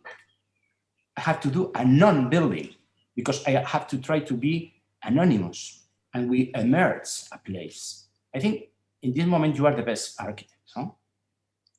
Perhaps if you consider these both sides of the L in different dimensions, one of them could be the movement, another could be the program, and could be very interesting. I through the curtain, I discover the other side, and then I move in the upper levels and discover it's the same program, but you can get more information in order to design or to define another non-building that are trying to emerge this public place, no? And in this way, people who is inhabiting the building or people who is looking at the building, at the curtain, could be, for me, very important, actors and authors of this space. Because for me, it's public when you are outside and when you are inside. People who is inside will be actors. People who is outside will be authors of the same place, of that outside place. And then I think it's the best moment when you try to be anonymous, no? I think it's very smart, very intelligent. Only one other consideration. When we try to integrate so different aspects, and you want to set these trees, please explain me how this nature collaborate with the building, how they collaborate with the comfort of the building.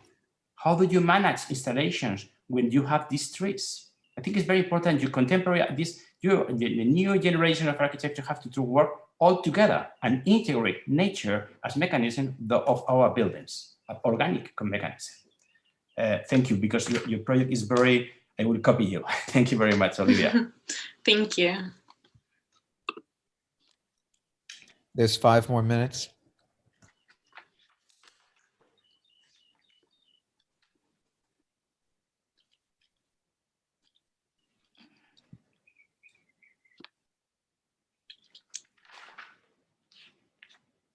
Sorry, I was on mute. I don't know if there are any other comments to add to Olivia. Otherwise, Olivia, congratulations. Thank you for this great, great work, Olivia. Thank you. Thank you. Well, our next student will be Leah. Okay, Leah, here you are. Hello, can you guys hear me okay? Yes, we can hear you. Okay. Let me use that.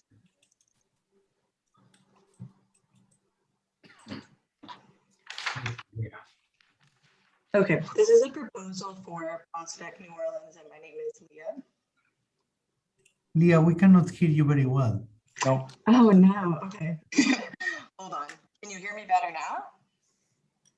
A bit better, but not Okay, much. let me try and switch. I don't know why. Sometimes it appears this only happens. Is this better? Same.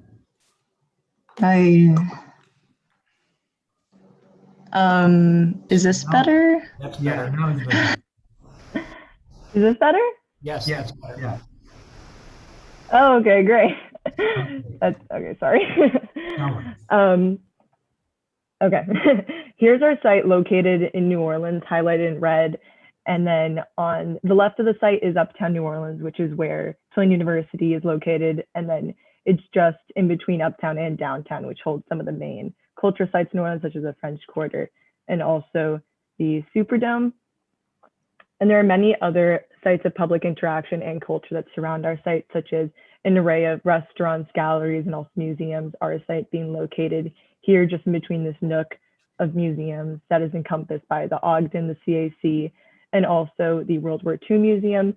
And this highlights Camp Street and Andrew Higgins Boulevard as 2 streets that would connect visitors, locals, and workers to this site, so the corner being a main point of intersection.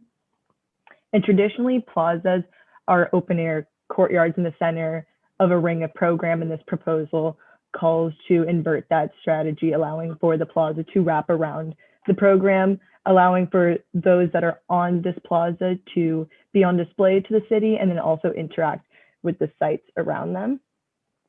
This original concept diagram highlights how this extended wrapping plaza would become an independent feature, highlighting some of the views that surround the site and then also allowing for those that are on the plaza to interact with those within these programmatic floor plates or just exist independently. A few different strategies were modeled to get to this main strategy, one being first offsetting the site and then creating a larger city scale made of slab and concrete columns, and then having a human scale made of smaller polycarbonate boxes that then plug into this larger system.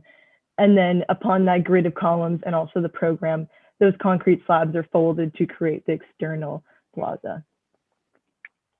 And this oblique set of diagrams goes into more detail. So this being the overall site with then that offset to create this object building in which pedestrians can circulate around. And then the concrete slabs are introduced, allowing for the larger slab to be on the bottom to create this pedestrian plaza at the ground level. And then the concrete columns are introduced to hold up this building along with service cores made of concrete as well. And then the slabs are defined with program, the more public programs such as the cafe, bookstore, gallery located on that larger plane, And then the offices and also roof garden extend in height, allowing for workers to enjoy the views. And within that larger concrete frame, then that smaller polycarbonate set of program, such as the offices, galleries, and also some service cores and event spaces are then introduced and plugged into that frame. And the slabs are then bent and having this large plaza that wraps around the building, and also larger plaza spaces exist on the two main external spaces, being the bottom floor and also the roof garden. And this is just a highlight of that plaza stair and how each part of the stair and plaza space has its own independent program. And more aspects of circulation exist in the building, such as fire stairs and also programmatic stairs. And additionally, there's several quick stairs that allow for access to the boxes, and then an ADA access ramp at the ground level. Columns and beams become the main structural system, and also the mechanical system exists vertically and then horizontally. And within that sort of offset space that was created, a vertical garden is added to allow for wind to circulate and cool the building. Additionally, with the program being held inside and with the terrace then wrapping around the building, these large cantilevers are created to shade that internal program.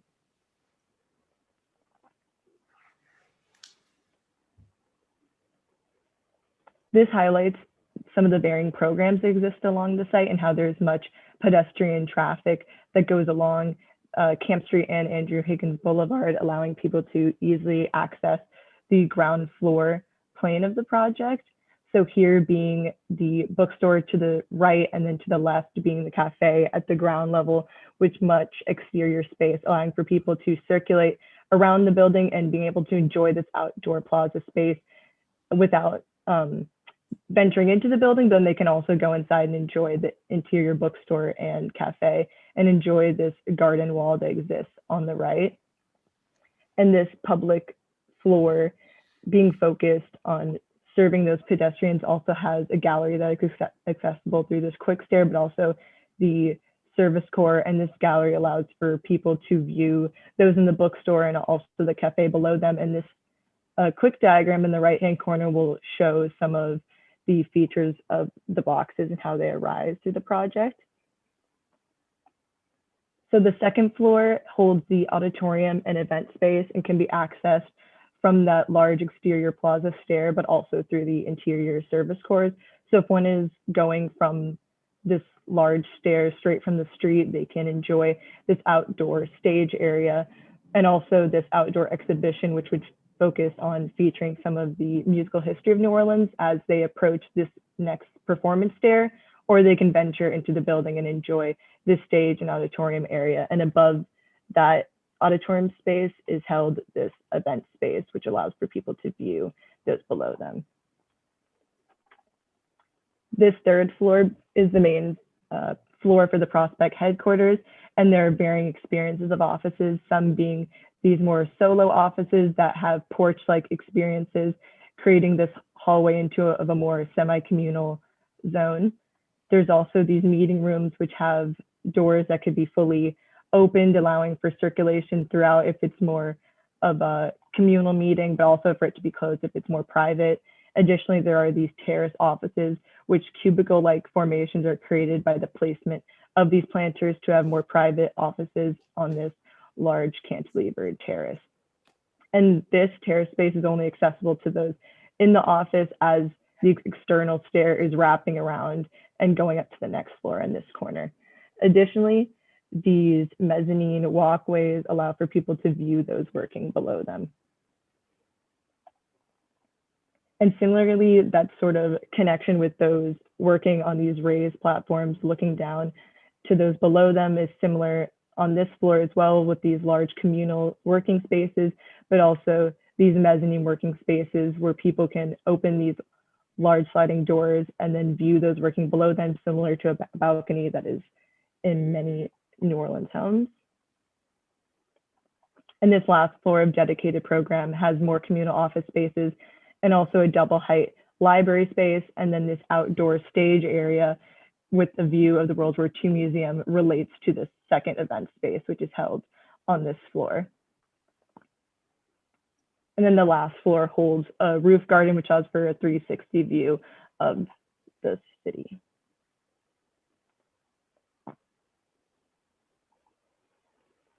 This section highlights some of the different box experiences. So here being that mezzanine work experience where people are working on both floors and also are able to interact with those below them. Additionally, here's this terrace office that seamlessly transitions from the exterior to the interior. And here is the event space, which is held above the auditorium, which is also seen in this next section with the double height stage with the city as the backdrop, allowing for people to view those performing with the view of the Ogden as well. And then this event space held above. And then here is the vertical garden that was created from that offset of the building in the original proposition. This elevation shows the first part of the plaza as one extends into the building. And then there is that secondary part of circulation to this other fire stair where people can interact with those in this offset plaza. And then this shows that walkway exhibition of some New Orleans music legends, as well as this performance stairs so people are able to perform with the city being the backdrop again. In this sort of section, axonometric reflects some of the interactions that happen in the street that can then extend throughout the building, as well as the smaller scale of the offices that exist within these larger plates. And here shows how the smaller scales are introduced within this larger concrete frame. And on some of these stairs that are dedicated more for the workers, there are these small tables that are also integrated into the building, allowing for people to sit here and work and also enjoy the city. And on much of these outdoor exterior terrace spaces, also that wrapping plaza, water is collected and then circulated through the building's columns. And that is done with these sort of granulated concrete slabs that sit on top of floor pedestals, a sloped concrete slab, and also a system of water drainage layers, as well as the insulation and the water membrane. So water is then circulated through the building that way, or at the roof plane, it is circulated into the roof gardens. And then that similar system is then translated throughout the terraces, and this system is sort of capped with this metal cap that allows for a seamless horizontal line at the facade. And then the polycarbonate boxes are then plugged into that concrete frame, and they are connected to steel girders and beams through an anchor. And this just shows a quick experience of the sort of different polycarbonate boxes that emerge, and this gray highlights the exterior terrace spaces. This section perspective highlights sort of these different experiences that exist within the building and the different boxes and how their placements arrange new spaces. So here being sort of a smaller height space for more private meetings, and also these large double height spaces that exist by the placement of the boxes, as well as this object office allows for people to stand at this mezzanine and interact with those below them, but also those on this mezzanine walkway. And here features that vertical garden with people interacting in the exterior. So the two main service cores exist and then become the sort of main ring of circulation around the building, and they directly are accessible to the exterior for fire safety. Additionally, the DOAS and HVAC, the VAV system exist within the building vertically and then extend horizontally in the double height spaces. And then the concrete beams and columns become the main structural system of the project. And this is a view from the corner with the CAC to the left and the World War II Museum to the right, and it shows how this external plaza is operated by people that can just move seamlessly from the street to manipulate the exterior of the building. And this is a view as one enters that main stair. And this is a secondary entrance with that vertical garden that allows for one to circulate into that bookstore that was on the right of the building, and also interact with these people on this stair. And this is a view of the auditorium, which allows for this skyline New Orleans to be seen to those as they watch a presentation, and also this event space that is held above them. And this is a view of that performance stair with the auditorium and event space here, and also this sort of sidewalk exhibition that people are able to enjoy from the exterior. And these performances then work on this exterior stage with the Ogden as their backdrop. And here are some of the porch offices that have sort of this semi-communal space where people are able to interact with each other and the workers. And they also have a view of the plaza and those on the stair below them. And here's one of the office spaces where this set of desks is then easily flows to the exterior terrace space, and also people can interact with those people on these different spaces. And this is within one of the boxes that kind of features that balcony-like experience, as these sliding doors can be completely opened and they can view those below them and across from them. And this final view captures the headquarters of the offices in which people can work on the outside, sort of with these cubicle-like formations that were accomplished through the planters, and also enjoy a view of the city and seamlessly move between the exterior and the interior of the offices. And these are just two final images that I thought summarized the project. Thank you, Leah. Thank you so much. Thank you. Maybe I could begin. Thank you, Leah. It's a really, I think, compelling idea, compelling project. I have a question for you. Mm-hmm. How public are those ramps, or is that circulation system on the outside of the building? Mm-hmm. Yeah, the sort of like large exterior stair that you see wrapping around the building is completely public. And that was sort of like a main fear that has gone through the project of how would that be dealt with in terms of it being like the entrances to offices and all that. So the main exterior office spaces that you see can only be accessed to those that work in the office, but the stair is completely public and also becomes sort of like a lobby for those that are working in the office and also people that are venturing to this building. So I can go take my lunch and eat on that platform, or if I'm coming back from drinks at midnight and I just want to check out the roof view, I can do all that. Yes. I think that's really important, because if you're creating this public sequence, this very obvious public sequence, I mean, there's a lot of issues with working that out, right? And making sure that you separate public and private. But I think it makes the project more, and your strategy, more compelling, and that it's truly public. So, with that, I have a few questions, because one, if it's truly public, I'm a little concerned for some of the dimensions of it. Like, I like the ramp that we're looking at. It seems very generous, but there are some places where it narrows out and becomes more, like two people passing each other, one going up, one going down are pretty close, less space to hang out.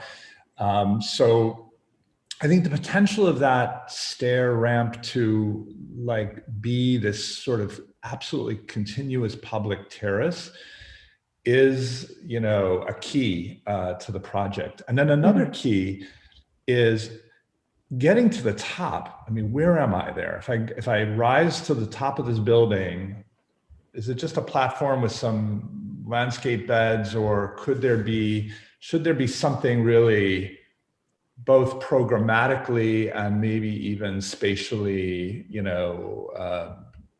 of a kind of a termination to this process, right? In the old Beaux-Arts way of thinking, which was also very much about sequencing, right? I go through this and then I go to that, and then, there's always one fantastic payoff at the end of the thing where you get to the top. So obviously the payoff is the view and the air and everything, but I'm also wondering if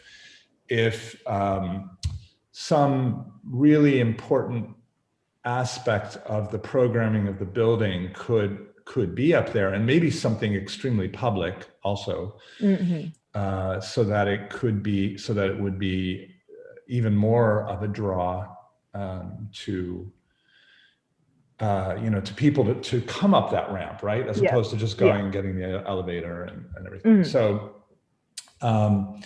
I want to commend you on that concept. I mean, for me, it's a little bit like a Pompidou Center, where you have, big open floor plates, super high exterior circulation, very flexible. I could imagine, I mean, tell me if I'm wrong, but you could demount those offices and remount them in different ways, or you could take everything out and make an exhibition floor if you wanted to. Like, it seems like a very flexible idea, and a very rational structure. Like, it seems like turning the building into an object building, while at first might be a difficult strategy, has payoffs, in terms of the overall flexibility of what could happen in that standard grid inside. Now, with that said, maybe it would make sense to pull the cores more in a peripheral position so that the interior could be more flexibly used. I just also wanted to commend you on the, I mean, I think there's some interesting new ideas about office space in this project, like not your traditional, space along a corridor with a window, but in fact, every office having a terrace, or every office having, I can't remember what you called it, like a balcony or a porch. So that's quite nice. And then one last thing is that your idea of, the idea of programming, I think, could also extend to the space between your building and the World War II Museum. You have a green wall there, so let's say that makes that a little bit nicer, but since your building kind of depends on peripheral circulation, right? That space, you can't just be going along the back side of the building there, right? You need something to activate that space so that it's, the building does truly open in all four directions. So those are my comments. I think it's overall a really, like I said, a very compelling idea of a project. Well done. Thank you.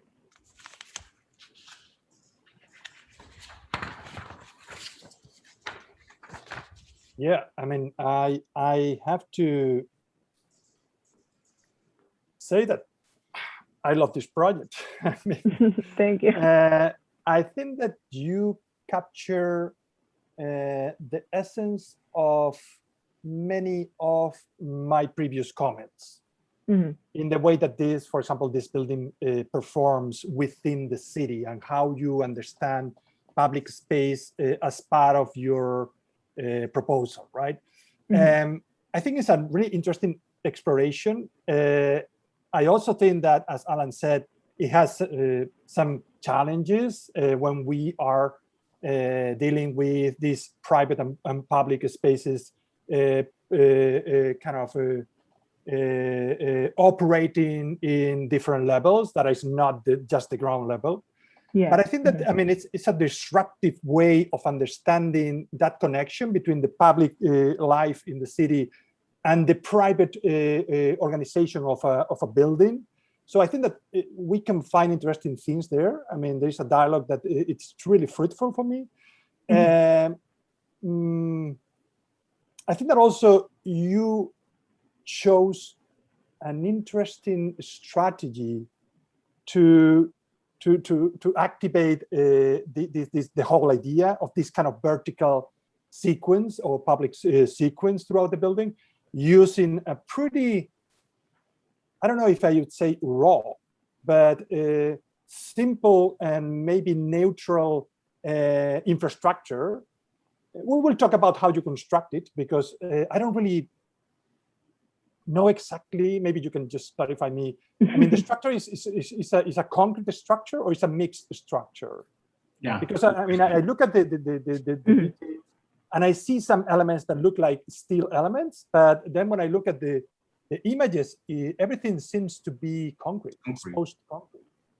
The overall like main slabs and columns are made of concrete, but then the boxes themselves are steel and like the polycarbonate walls.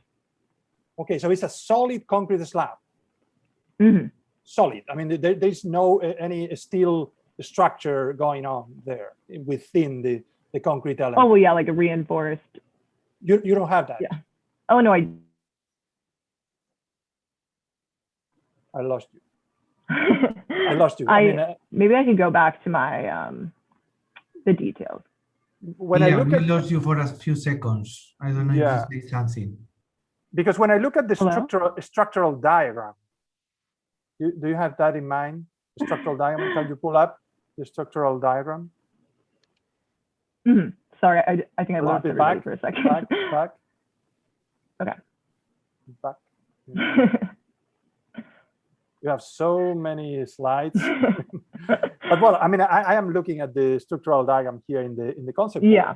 And what I see is a pretty simple kind of organization with two main vertical cores, again, I guess concrete cores, and then a kind of cloud of elements, more linear elements that I guess that are concrete elements, beams and columns.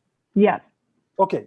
So what I would maybe say is, why if you, because you will need it to maybe support or deal with all these slanted slabs that you have all around the building. You will need a more continuous structural system. And this could be a combination of maybe vertical elements, maybe concrete elements, whatever you want, and then concrete slabs, bidirectional concrete slabs. This will give you more flexibility to connect the core of the building with this kind of perimeteral elements that don't follow the structural grid, right? Okay. You know what I mean? But well, I mean, this is not so important. I mean, let me go back to the idea. I mean, I love this. Well, love is not a really academic word, but I will lose. Okay. I mean, I'm really appealed by all the things that you are dealing with here. Maybe I would be a little bit more radical in the way that you incorporate or maybe treat the ground floor. You also you're saying that the ground floor is also a public space, right? I think that maybe your project would be a little bit more radical if you say the only public part of this building, just in this kind of city. Yeah. Okay. So then everyone will understand that is the public part of the building. Maybe obviously the ground floor should work in a different way, but maybe that level maybe is rooted into the underground, so you can see what is going on, but you cannot get into it through the street. So you will have to use this kind of perimeteral kind of public, we could say, a space to get into it. I don't know. I mean, just to maybe reinforce a little bit more that idea that's really powerful, okay? And don't duplicate public space all around. You are disrupting the idea of public space here. And that may be common idea of just let's give the ground floor to the city. You are not doing that. You are maybe exploding another ways of giving the city an agency, or maybe the city an agency in this building, when you extrapolate that condition into the vertical way, right? In a vertical way. Yeah. So that is the most interesting part of your project. And it's just that, so simple as that. And you are generating a really interesting connections, or maybe weird dialogues between public and private when you put them together in different levels. Perfect. I think that it's really, really, we could say, interesting what you are getting here. Another thing that I really like is how you organize the interior spaces with these kind of secondary elements that are built out of maybe a lighter materials, I guess. Mm-hmm. You are using polycarbonate. Yeah. Maybe I would explore the possibility of using, I don't know, wooden structure. Okay. Maybe also to reinforce the idea that Alan was pointing out, elements that could be maybe redeveloped and put it in different ways. Maybe, I don't know, I mean, that kind of flexibility is also really, really powerful in your project. Within this kind of programmatic sandwich of different elements that are really this kind of raw structure that maybe organize everything, right? So you are setting up the backdrop, a kind of backdrop for many things to occur inside the building. And maybe also I would explore the possibility of changing the threshold between interior and exterior, because normally I see that this glass facade is always in the same place. I would like to explore the possibility of maybe pushing it back to maybe generate bigger public spaces. And maybe it's also a way of responding what Alan was saying. If we are talking about public spaces, maybe there is a concern about the scale of them in some of the sections of that perimeter space. But if you maybe take part of the interior spaces, like an expansion of the public space, and push back the threshold of the building, maybe you can just respond to that, no, in a pretty easy, right? So also, I mean, I think I don't know. I mean, I don't really know the climate conditions of the city specifically, but I think that your strategy also allows me to think about an interesting environmental strategy when you have different kind of scales going on in the building, to generate different climates within the building. Okay. Right? I mean, that is really interesting, because maybe the cells that you are creating could be spaces that are really well climate. I mean, I don't know, you know what I mean? I mean, you can control them in a really good way. It could be heated during the winter. It could be really fresh during the summer, and then there is a gradient of different climates when you are getting into next to the limit of the building. Maybe those buffer space could be less. They will need less energy to become climated or conditioned, and you can maybe use a more passive systems just to condition them. So there's so many opportunities. That is the good thing about this project. Okay. We can, I mean, there is room for obviously development, but there are a lot of promises here. So I love these kind of projects. Congratulations for that. I mean, thank you. Really enjoyed your presentation.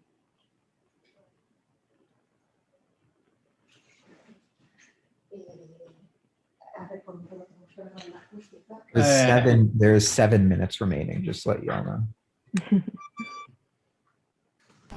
If I could just comment a little bit on an earlier thought that had to do with the nature of an arts institution and some hesitancy about the sleekness of the previous project.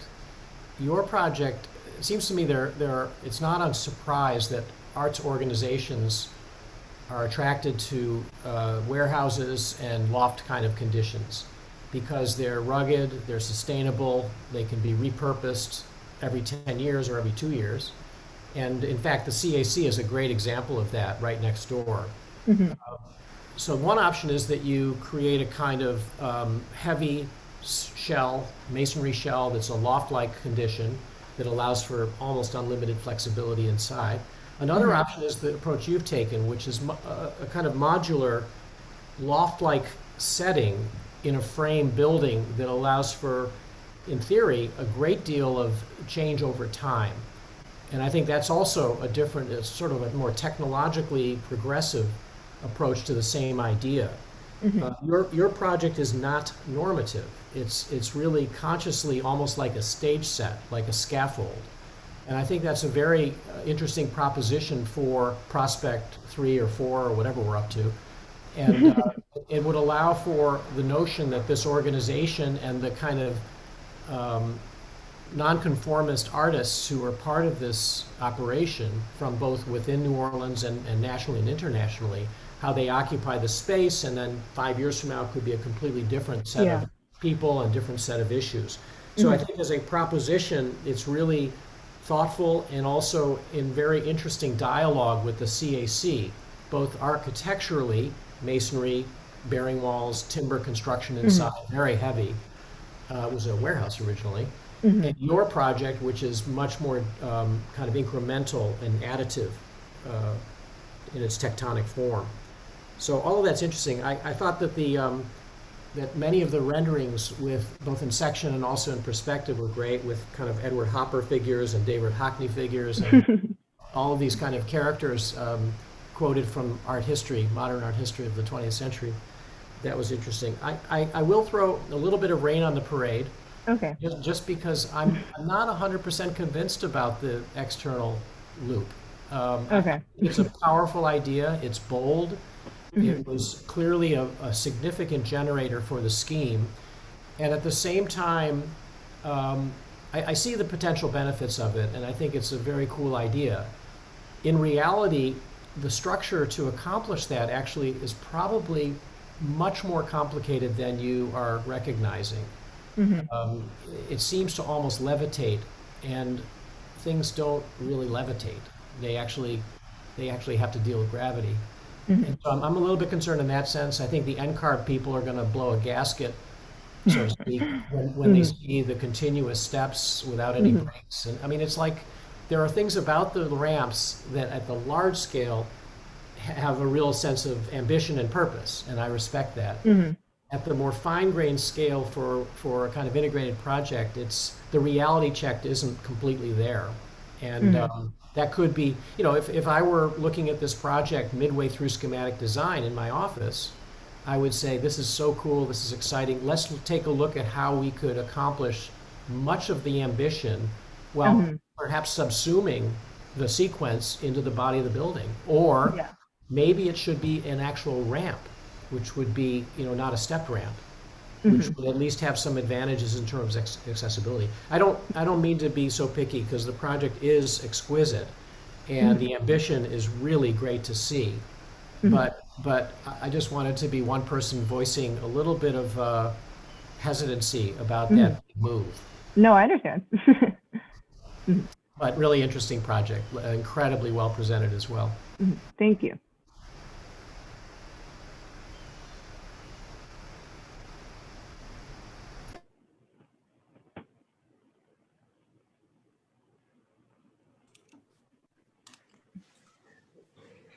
Javier, any thoughts? Yeah. Well, Leah, I really like your project. I really like your project. I think it's very, this is the project that, in my opinion, has the very clear source of structure. Structure as the source of the project. For me, is the anatomy. Your project is the anatomy of this empty place. You are discovering this place. You are emerging this place thanks to an anatomy, that is these slabs and columns that will emerge a new habitation. Now, for me, you are very mature girl, because I think this is the most important ways in order to discover the building like a place.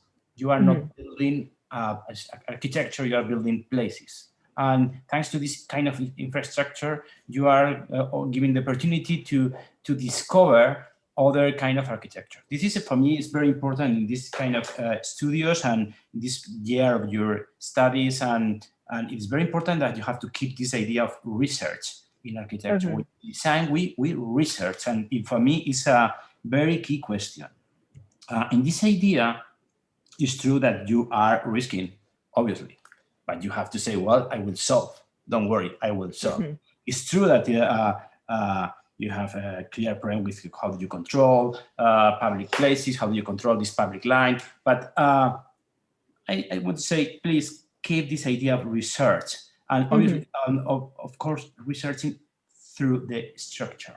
And Yeah. this is important because you have to try. I have to design, but at the same time, I have to get information how design structures, how I am able to calculate this structure, how they move these structures, how is the behavior of these structures, and because you will have a very good way to research in new projects. No? For me, it's very beautiful. How do you, because I was thinking, what is the public place in this building? It's true that the ground floor is public, it's true, but for me, the new square, the new plaza is in the roof. And you are connecting the floor plan and the top level, no? And you are, and the line which surround the building is the corridor, is the different habitation that links both sides. This is a very contemporary infrastructure when you're talking about public places. At the same time, giving habitation to the specific program that they are demanding in the syllabus, no? It's true, I agree that the idea that perhaps it's a bit strange that this corridor that is surrounding the building is replicated in these exterior places of the building. And perhaps you have to consider the idea of layers which help you to control the temperature inside of the building. And perhaps you can work with the idea of how do you control the passive systems, no? Passive systems. You don't need mechanism if you are able to control the different layers, how do you reduce the temperature, how do you control the temperature inside and outside, no? I think it's very interesting. I like a lot this idea that this line which surrounds the building is not only a corridor, it's a line which connects both places, it's also a room. You houses the public celebration. I like a lot the pictures because it's like you're celebrating the life. You are celebrating the city because you are exposing this celebration. And I think we have to promote this kind of a space if you want to celebrate the city. I think that is very important. No, it's a very optimistic building. That is, for me, is very important. It's a very optimistic architecture. No, well, I didn't have not clear the idea of the concrete and the steel structure. How you have to reconsider which is concrete or which is steel, because you have to try to complex that structure. And for me, in this, for example, this is like one of the, in my opinion, you have to reconsider, if you allow me, how do you design this corridor, this line which surround the building? For me, it's too heavy. You have to be light. You have to move around the building, float in the air, because you are discovering what? The square, this plaza that is in the sky. I think you have to announce this new plaza, this new public place. And you have to avoid the idea of the same structure that you are related with the inside structure. No? And in this way, I agree with this idea that you don't need to set together the different levels. You are in a very different levels. You have to build up different rooms that is open to the sky, celebrating the day, and people is in a public scenario. No, that is very beautiful. I think this kind of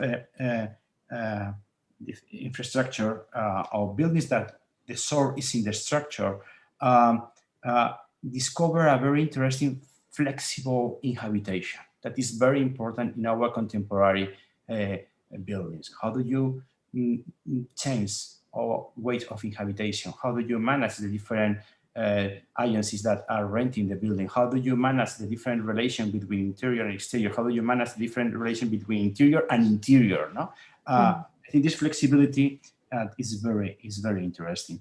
I'm very happy with your building. I like a lot the how do you, for example, for me it's very beautiful. It's nice how the structure is able to measure the city, the heights of the levels, the grid, the distance in the grid. Discovering the scale of the city. And how do you catch or grasp the habitation of the human being in this glass boxes that you set inside. No, you are describing two very different scales. That for me is very important. It's like the scale of the city, the infrastructure, the scale of the human being. Is that tighter control because it has been very successful. No, I think it's a very nice. I really like this project. Congratulations, Leah. Congratulations. Thank you. Next time. So Ruben has allowed me to just say a few words. I have one apology and one appreciation. It's not about your project specifically, but I messed up my schedule, so I have to actually leave. So that's my apology. I'm sorry about that. Very sorry about that. But the appreciation is that I did have a chance to look at the entire concept board, and it's really impressive to see the work here. Across the board, it's very strong. And congratulations to all of you, and congratulations to Ruben as well. I mean, this is really a challenging semester to teach, and you've all done very, very well, and he's done well in the process of guiding you through this. So good luck, best wishes, and great to see all of my fellow reviewers as well. And I will head off on my merry way. Thank you, Ruben, for inviting me. Ken, thank you so much for making time to come here today, and thank you for your warm words. Thank you. Bye-bye. Well, I would like just also to have a moment to introduce another guest, Jason Chandler, that is here, that he couldn't join us before. He's associate professor and chair of the Department of Architecture at Florida International University. Jason, I don't know if you were able to see part of the work of Leah. No, my apologies. I did. I'm actually getting. I saw a very nice wall section on the Zoom, but I'm on concept board now. So give me a second. I can. So yeah, I don't know that I could say anything right now. Yeah, I can see it. Here, Leah is the 1, 2, 3, 4, 5, the 5th student. Yeah, here. Prospect Nola. Yeah. Okay, it's loading slowly for me. I don't know why. Concept board's not always been my friend, I'll be honest. Yeah, right now concept board, I think that is very crowded. Yeah, I don't know why. It took a while. So yeah, I see one out of her many boards. So well, I guess I see an axonometric of a circulation. Yeah, I guess I'll have to wait till maybe the next one I can catch. Well, so we already have just another student for this morning session, that it will be just Rachel Bennett. Then we will have just some time, a small break, and we'll have then the afternoon session. So Jason, you will have also more opportunities also to comment their work. So no worries about that. As I just mentioned, Jason, what they are doing, the students, is they are just sharing their screen with a PDF, a continuous PDF, so they can just explain the narrative, but at the same time, you can just see the work on concept board. Now, the last student of this morning session will be Rachel Bennett. That is the last one on concept board on the right side, right, Rachel? Yes, yeah. Okay, perfect.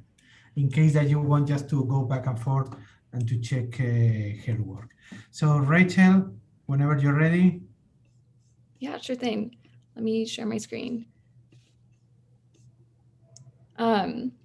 So hi, my name is Rachel Bennett. And for my project, my proposal for Prospect New Orleans, I have my building elevated plazas, which is basically like my main goal in this project was trying to figure out how to provide a space for Prospect New Orleans to actively be engaging with the community around them, both through their mission statements and then also through the architecture of the building.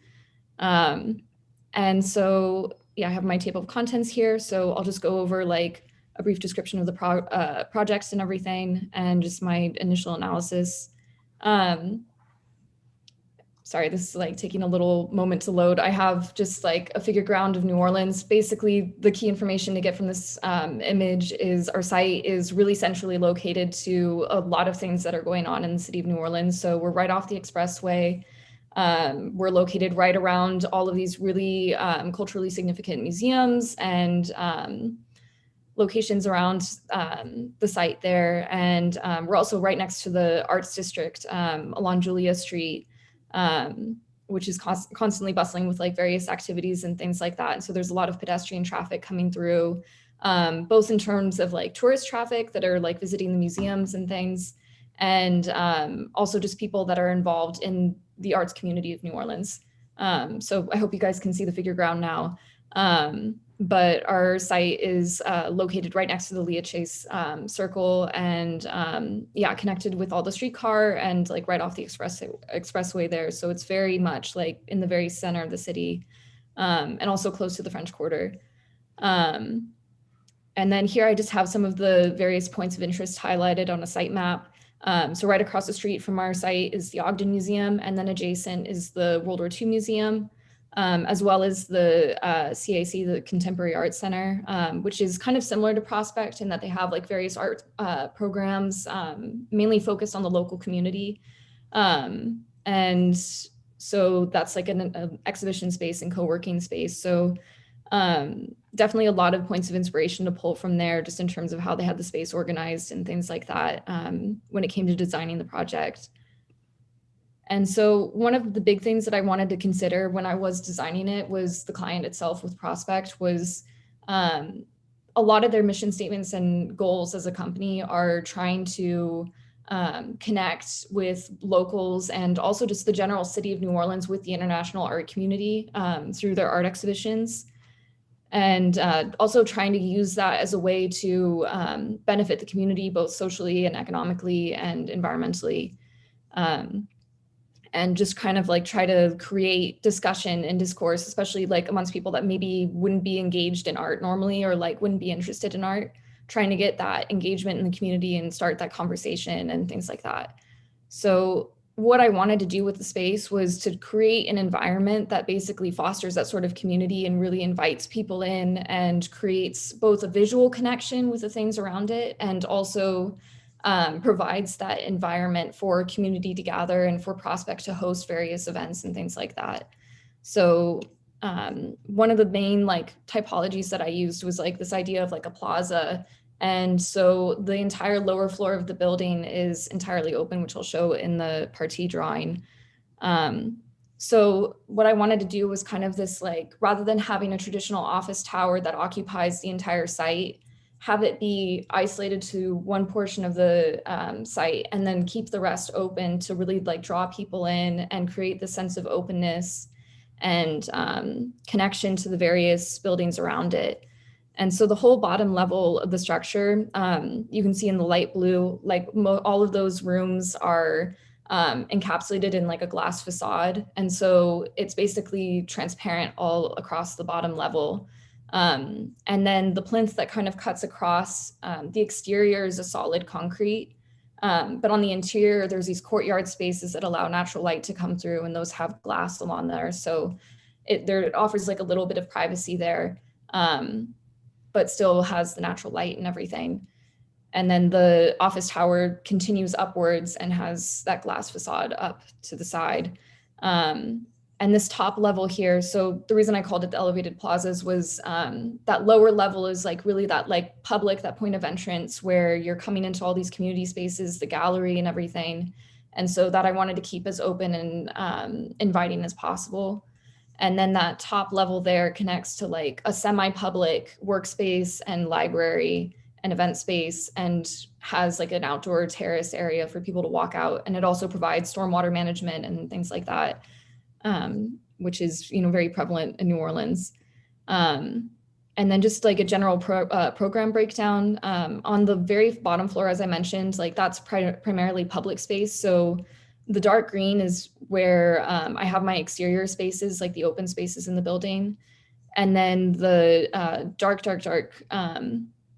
color there that I have my mouse on, I don't know if you can see the mouse, is where I have my community space and lobby. And yeah, so the whole bottom level of the building and then that third level with the open courtyard is entirely like open to the public. And so people can come in and enjoy the space and really connect, and prospects can host like various events and have like displays and things. And so yeah, the space is really flexible. That was one of my other big priorities when I was designing it. And then here you can see in a little bit more detail what I'm talking about. So this ground floor of the building here, there's the 2 courtyard spaces that are open to the sky, and then the rest is covered by the structure above. And here I have the gallery space. So when you're coming across from the Ogden Museum, there's that kind of continuation there. And then the glass facade too, like when you're having displays for art too, it's like if you're walking by on the street, you have that immediate like visual interest and curiosity that's being sparked of like, oh, I want to go check that out and see what's going on.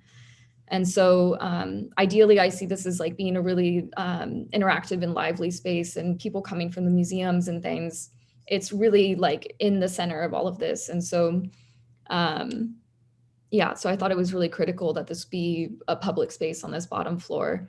The community room here, I have it so the lobby can basically open up and it can be adjusted depending on whatever event is coming through. And then there's this spiral staircase that I have starting on that bottom floor that kind of acts as like a ceremonial staircase up to the terrace on the 3rd level. And then I have my 2 egress stairs and then a 3rd here. The 2nd level is kind of that part where it's like encapsulated on the outside by the concrete. And so the only light is coming in from those courtyard spaces. And this is like predominantly the open office space for Prospect New Orleans. There's a few private offices, but mainly most of the space is used as just like a general co-working space, and it's all kept open. And even like the rooms in here are all glass encased, so it's like basically just very light and open and airy. The only parts of the building that are really like condensed or like closed off from the light are these strips here where I have all of my utilities and services for the building, including the egress stairs. And that kind of continues up as you move through the tower. And then here I have the level that has the exterior terrace space. And so this is all, once again, accessible to the public when the building's open. And then this library space is also very flexible in terms of whatever the needs might be for the building. So like right now it's organized as a library, but it could very easily be transitioned into something else. And then, yeah, going up, this is just the floor plan moving up through the towers. And I have these little cutouts every now and again in the floor. So I kind of kept it so the very outside portion by the windows was all the open office space. So everyone has access to light and you're not kind of like trapped in this like really dark space. So you're constantly have this visual connection to New Orleans. And then the meeting rooms and things that are a little bit more private, I have in that kind of like centerfold here. And then along the back wall and kind of like just butting up next to the World War II Museum is where I have that utility core just continuing up. And then here I have a section of the building and as well as an elevation. And then this is from Andrew Higgins Boulevard looking towards the CAC. And you can see those courtyard spaces and yeah, just kind of how the building moves up and that like typology of the tower and then the 2 elevated plazas next to it. And then here, this is a little bit confusing. I'm realizing now the way I have it laid out. So the elevation I have is looking from across from Camp Street towards the site. And then the section I have is looking back towards the Ogden. But here you can see the double height spaces that I have moving along, kind of like alternating between each of the floors where I have the meeting rooms and like lounge spaces for the company to use. And then there's that triple height space in Prospect's lobby that has the spiral staircase that takes you up to that terrace. And then it's a little bit more clear. I have a section perspective so you can see how that moves up. And the bottom level here too, the really nice thing too, with that all that open space on that bottom level, I wanted to make the event space kind of flexible. So if the weather's nice and you want to have an event that's indoors and outdoors, they can open that up as well and expand that whole area and utilize the space. Here I have the construction details. So I did have like a little bit of a situation happen this week. So some of the work is almost complete, but if there's any feedback I can get back, I would really appreciate it, just so I can like make changes throughout the following weeks. But here I just have my sections kind of zoomed in more. And then I have my facade details here. So the whole structure that I used is like a steel structure throughout the building. And then I have concrete around those utility cores. And then along the plinth of the building, so the part that supports that upper courtyard space, I have that like concrete facade there. And so I was kind of showing that and how that was attached. Here you can kind of see a little bit better. I have the beginnings of the wall section. And yeah, that concrete facade on that exterior portion, and then the glass facade. And then for the glass facade on the tower, because it was continuing up, I wanted to make sure that it was protected from the sun. So I have little fins that kind of are extending out just to provide some solar protection there. For the building systems, I have my structural sections. And these, like the whole design was pretty straightforward. I kind of just went off of a 20 by 20 grid, just so everything was consistent and organized. And then brought it in on the very bottom level just to kind of give the illusion that the building was like more floating rather than being supported on the pillars. So you can kind of see that here, how that bottom level is inset by 10. But the rest of the building follows that 20 by 20 structure. And then the one exception being where the tower is, it expands out to 40 feet wide so they can have the event space. Here I have the mechanical system, and this is just the standard floor plan. So the ground level, and then that larger floor, the second floor, and then the tower basically continues up and has the same system throughout. For the experientials, I need to develop the renderings a little bit more, but I have the 2 exterior views so you can get an idea of the project. So here's that glass facade I was talking about. This upper level would be have vegetation and things like that, and be occupiable. And then, yeah, the courtyard space is here. You can see kind of how there's those, the windows continue down. So that level down here has plenty of natural light coming in, and that addition of privacy. And then here's from the street, looking towards the project. And then, yeah, just a brief kind of summary of all of the drawings and everything. If there's anything you want me to go back to, I can really quickly pop back and do that. But yeah, so my whole thing was just, yeah, that's my project. So thank you so much for listening. Thank you, Rachel. Thank you.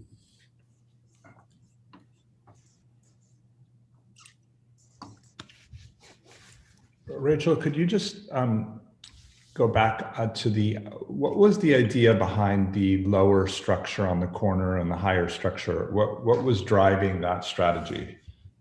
Oh yeah, I can just kind of, do you want me to go back towards the like the initial party? Would that be helpful? No, you could show here. I mean, I'm just curious about your thoughts.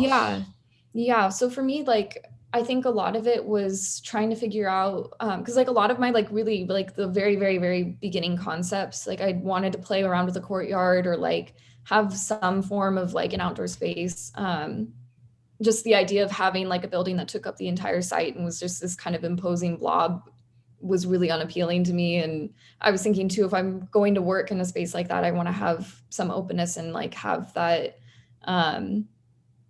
ability to just like kind of be able to sit and connect with the community around me and things like that. So that was really like the driving factor, to have basically make it as sleek as possible and kind of like have this like really dramatic tall tower. I mean, we're limited in the height with the zoning a bit, but to have that kind of dramatic difference between the lower like garden and entry level and then the actual office space itself.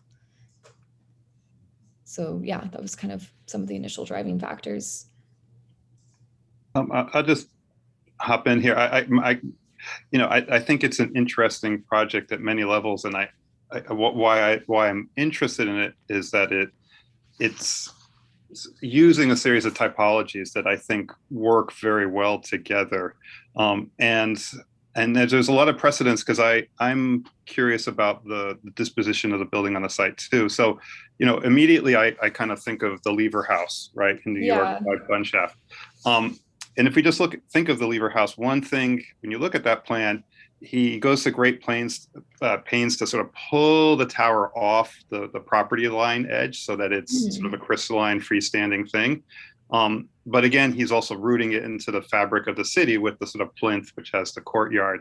And I think that's an interesting precedent to think about, because I'm a little concerned about the sort of party wall condition of your tower, right? That it's, again, abuts a zero property line, so you have to have a firewall there. So I understand that. But I think, pulling that over 20 feet or whatever and making it a kind of maybe a slimmer tower, I think would have been better. And I can appreciate not putting it on the corner, but I would ask you to go and sort of look at Mies in Chicago maybe and see that federal complex, which is extraordinary, right? Sort of two monstrous towers that really do sort of exert their autonomy in the city, but work to produce an extraordinary plaza, right? And they really do interact with each other. And Mies, you can look at that one. You can look at Toronto, the Dominion Center in Toronto, what I guess is now the TD Bank complex there. And what's amazing is that the buildings, they are discrete autonomous pieces, but it becomes an urban set, right? They actually become much more touched. They interact really profoundly. The other thing I find interesting about what you've done here is this idea of the kind of the building that sort of drops down into another building, right? So I'm thinking about the mosque at Cordoba, which maybe not necessarily the most obvious thing here, but the idea that, there is this kind of plinth that in terms of its architecture produces a column grid, right? If you think of just a plinth, and you're building, I guess that plinth is 2 stories tall, right? Would produce a kind of array of columns, right? That would be relatively, discrete and slender, but dropping into it would be these sort of heavy columns of the elevator core, a stair tower. And what I think is most interesting about the project that you have is that there's this tension between the sort of horizontal ground floor space, the courtyards, which are tied to that world, and then looming above is this sort of skyscraper that lands in there. And that ground floor, I think, becomes very, very interesting as a plan with sort of spaces that are open, sort of free plan spaces with columns, with crystalline courtyards dropping into it from light above, and then these sort of big sort of elephant feet of the towers above. And that, I would argue, is sort of the most urban of your project, right? That plan that kind of brings all those things together, even though they have a tendency to want to be autonomous, like a kind of Miesian complex. And I think that tension between buildings that want to be, identified as themselves, and then the moments where they really do collide makes it an urban corner. And I think you have produced an urban corner. Again, my thought is just to pull that tower off that firewall, maybe make it a little slimmer. If you can make it taller, I don't know what your vertical restriction is. But I think those interplays and those typologies are quite interesting. And I think, sort of expand the repertoire of what constitutes an urban building, because a courtyard is kind of a good sort of traditional urban thing, right? In the middle of a massive block, getting natural light into the middle of a lot, I think is smart. The last comment I'll just say is about the 2 courtyards, which I actually think are quite interesting, because I think they represent 2 ideas about those interactions with the kind of ground floor and a tower. One, the dislocated courtyard, which is closer to the corner. If you had a taller tower, what would happen is that the sort of looming buildings would kind of operate in the kind of constellation of what constitutes the ceiling of that courtyard. And the other one, the idea that one wall is this sort of, highly extruded event with a super tower above it. I actually think those two courtyards, which I guess are identical in size, are they the same size? Yeah. I think actually that those 2 characters are quite interesting as urban players, because they same size, right? Same proportion, but fundamentally different in relationship to the context which surrounds them. And I think that makes for a dynamic connection. I would say the only thing I would say is maybe there was a more explicit connection between the two courtyards, right, transitioning from the other. But I think as two types of courtyards in that sort of, called sort of plinth mat building, is very interesting. And I think you were smart to sort of have one autonomous and one abutting the tower. So very interesting set of typologies there. Thank you. Hey, Rachel. Thanks for the presentation. Yeah, I agree. It has an interesting idea behind it. You know, I think this, and I also immediately thought of Lieberhaus. Probably Jason and I share an education. So, but I think the key to the project is going to be making a really great place on that corner, right? I mean, your strategy is to move the bulk of the building off the corner in order to in a way, open the possibilities of what could happen on that corner spatially and in terms of programming. And so I would like to see that demonstrated a little bit more. Like right now, we kind of see this second floor, very bright element, and the ground floor is deeply shaded, so not sure we go in there. I mean, New Orleans is probably a lot like Miami in that you like the shade, but nevertheless, you want to make sure that that space is generous and public enough to generate the kind of activity that could happen there. And so in that sense, you know, I mean, just a few thoughts about, I mean, should the height of that space be greater? Should I agree with Jason's comment about the two courtyards as, you know, interesting way of exploring the same idea two different ways, but perhaps in order to create more of a singular space in there, that you create one more substantial courtyard. And then programmatically, I would love to see you develop a little bit more in the sense of how that space is really used, like what activities could happen there, what activities happen on the second floor that differentiate that portion of the second floor from the portion under the tower, right? Because this could be a very special moment, that second floor. It could also be highly public, highly accessible. So I'm not sure I see it necessarily as just a part of the program of the second floor extending over the first floor. And then the roof of that, like right now you have a kind of a landscape agenda on that terrace, but I would love to see a programmatic agenda, you know. Okay. Is this where we see films at night, or is this where the big reception is, or can it be an outdoor exhibition area, or how public is it? Can we somehow get up to that floor and look back on the city? I think that's important, that space, because, you know, my one concern by pulling the building off the corner is that, you know, it's a more diminutive approach towards the corner. I mean, I think it works really well in New York because it's like the buildings are massive all around. So it's really a type of a park or a plaza. It's really a plaza. But here, you know, it's in an area that is sort of moving back and forth between, let's say, one-story and multi-story, one-story warehouses and multi-story buildings. Maybe it needs a bit more presence. So I would just emphasize really distinguishing, like in your partie, between the two halves of the site, so that they're very clearly each playing a role to the success of the thing.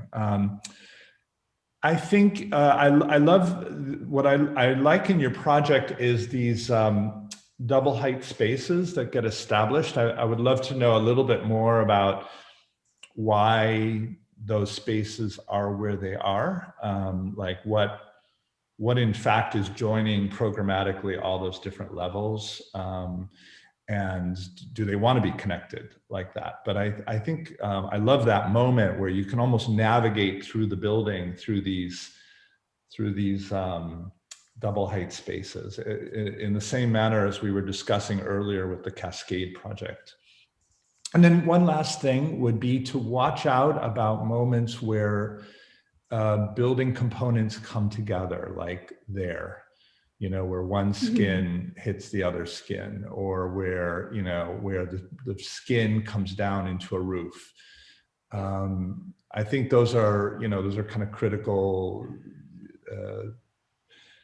junctures that need a special type of resolution. I mean, it might be, as Jason is proposing, pulling the building apart slightly, creating more discrete connections.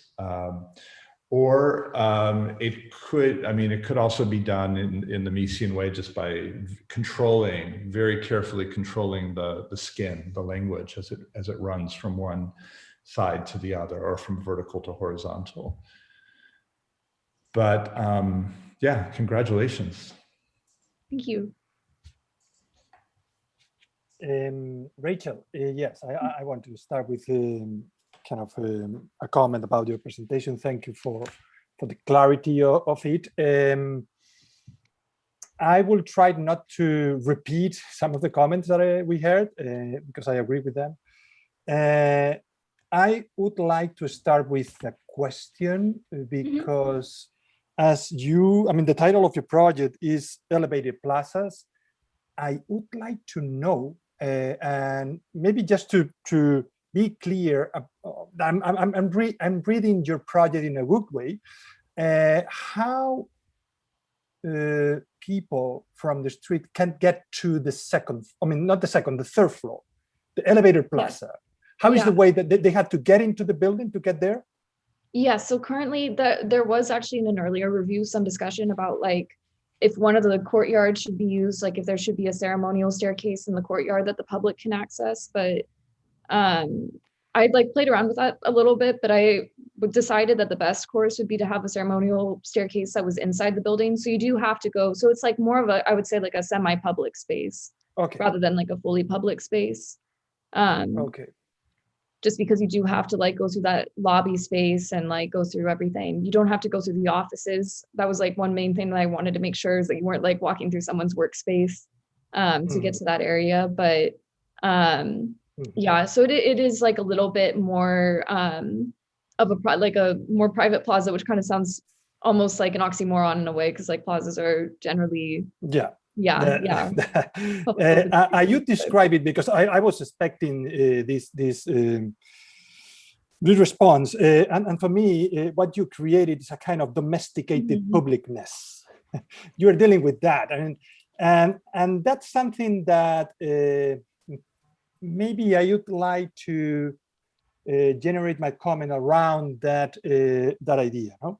I really appreciate the premises of your project. I really like the discourse, the preliminary ideas about how to engage the public into the building, how you want to convert your building in something open that people can engage with, and maybe without having to participate in the interior activities, because you are creating public spaces to use a kind of extension of the public space that we can find around the city. But when we look closer to your proposal, this is something that is not happening. And what I would like you is to step a little bit back and say, how can I translate all those preliminary ideas into the final architectural proposal? How we can do that, right? So maybe how to be more radical in the way that you connect that semi-public space with the ground floor, right? I mean, there is something there that should happen, and maybe, I mean, if you just don't allow people from the street to get freely into that level, maybe that space is not so public, and maybe it has another kind of considerations going on, right? and maybe this idea of maybe stressing a more radical ideas that we can find in your discourse into the project, it's something that we can maybe also find in the way that, for example, you organize the volumetry of the building. Both professors, I mean, the comments before me were just also pointing out this disconnection between the vertical part of the building and the horizontal one. That also you are kind of pointing out, or maybe making more evident using different materials to organize them, right? I mean, we have this kind of, I guess it's a corrugated concrete facade, I guess, the green one. Yes, that is this maybe too radically finished when it touches the vertical building. So what I will propose you here is maybe taking advantage of this L shape in the section, and also this kind of different nature of the second level where you enclose those spaces. You don't want them to be related or connected with the street, and you are organizing them around the patios. Maybe given the different nature of that level, okay, what if, let me draw here. What if can you see my pointing, my drawing here? Let's see. Oh, yes. I'm trying to, okay. So what if you can just extend this element, connect it with this element that is the most maybe enclosed one. It's like this kind of service, we could say service slab, no, or element that you have in the back of the building. And then again, you can make something like this kind of movement, and this element will be the only element that is completely enclosed. Maybe could incorporate almost all the structure that you need to support everything. I mean, there is an opportunity in the fact that you just avoid any fenestration in this slab. You can incorporate there a lot of structure that maybe could allow you to eliminate many of these columns here that are not talking about a public space. The scale of the grid of the columns behind the slab is more about an interior space rather than an exterior and public space. So maybe there is an opportunity there, but at the same time, you can say that this public space that you are creating here maybe could have a continuation inside the building. So then maybe the transition between the exterior and the interior, I mean, this kind of transition between the exterior space, the public space, and the semi-public space could be analyzed or treated in a different way. But at the same time, also, you are creating different zones. This zone is an element that is attached maybe to that kind of really, really thick element that is infiltrated in the massing of the rest of the building. So I guess that I can find there an opportunity to maybe make things work as a single building instead of two buildings put into it, right? But well, I will stop here. I don't want to spend so much time because we are running out of time. But well, I mean, I think that here there is an opportunity to maybe stress into your project all the previous ideas that for me are the most important part of the proposal. Okay. We've got 5 minutes. Okay. Well, Rachel, thank you for your presentation. I absolutely agree. I have not clear that you are managing two buildings. You are working with one building. That is that Jolo drew me. You are working like a huge plane that is folding in this vertical and this L shape. No, I will try to offer other possibility, because for me it's very interesting. How do you create this empty place that is a plane that's a horizontal plane with two huge holes that are looking are waiting for other holes that are looking each other. You are looking each other vertical and horizontal in habitation. You are looking each other. How do you enjoy the open space, open to the sky, and the space inside space that is inhabiting the building, no? And and back, you can draw, you can research a connection, this other element that connect with the previous building, no? And for me, Rachel, if you allow me, I would consider the idea of that patio, so that halls that you have houses, these trees, for me have to be empty halls, because you are looking at the building, you are looking at the other side of the building, in this outside, looking for these other halls, and they are looking each other. And obviously, as Marcos has told you, the horizontal and vertical facade has to be, in my opinion, something has to be continuous, and that you discover the other public place. In this case, probably a new nature. You don't have to reply nature. Perhaps you have to research about other natures, contemporary nature. You have to remember there are here artists that could propose to you what kind of nature inhabits that upper level, and what kind of nature rise up in this facade, and which kind of halls are looking each other, that patios with the vertical elements. I think it's your project is very interesting if you are able to say, no, this is not a building and this is other building.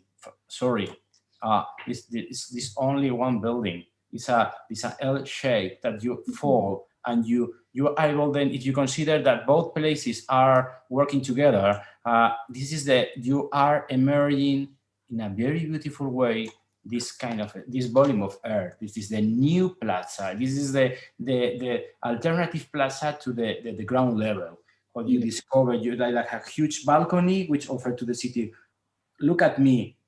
This is the contemporary urban place where building and city are integrating, emerging in a huge balcony, which is full and discovering the interior of the building that houses the program or the offices, etc. No, I think you have a very interesting project if you are able to say, well, probably I have to move information that I have discovered in this horizontal element, trying to move to the vertical element. It's the only, in my opinion, element that you need to incorporate in order to enrich your project, because your project is very interesting.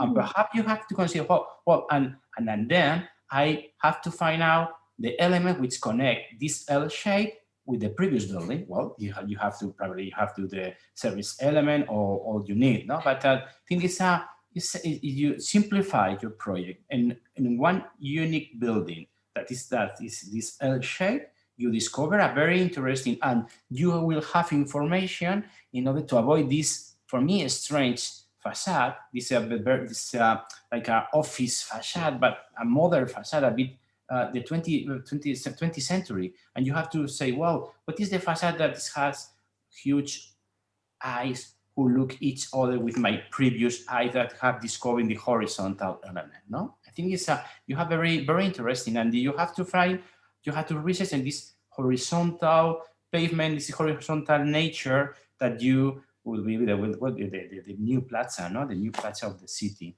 And for me, discovering this volume of air, I think is very important. When you discover this volume of air that is offering this L shape, you are offering to the city a very real, very interesting place.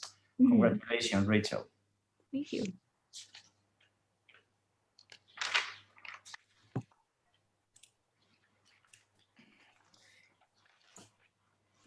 I can also hear right now the bells of the church that I have here in Loyola University. So I guess that is just 12 p.m. So, well, I don't know if you would like, especially Alan, Javier, and Marcos, if you would like to make a very last comment just to wrap up everything. Rachel, thank you so much. Congratulations for your work. Jason, also, if you would like, but also I would like just to invite you to join us after the break at 1 p.m. But well, Alan, Marcos, Javier, Jason, of course, if you want just to say a very last thing or comment for the students.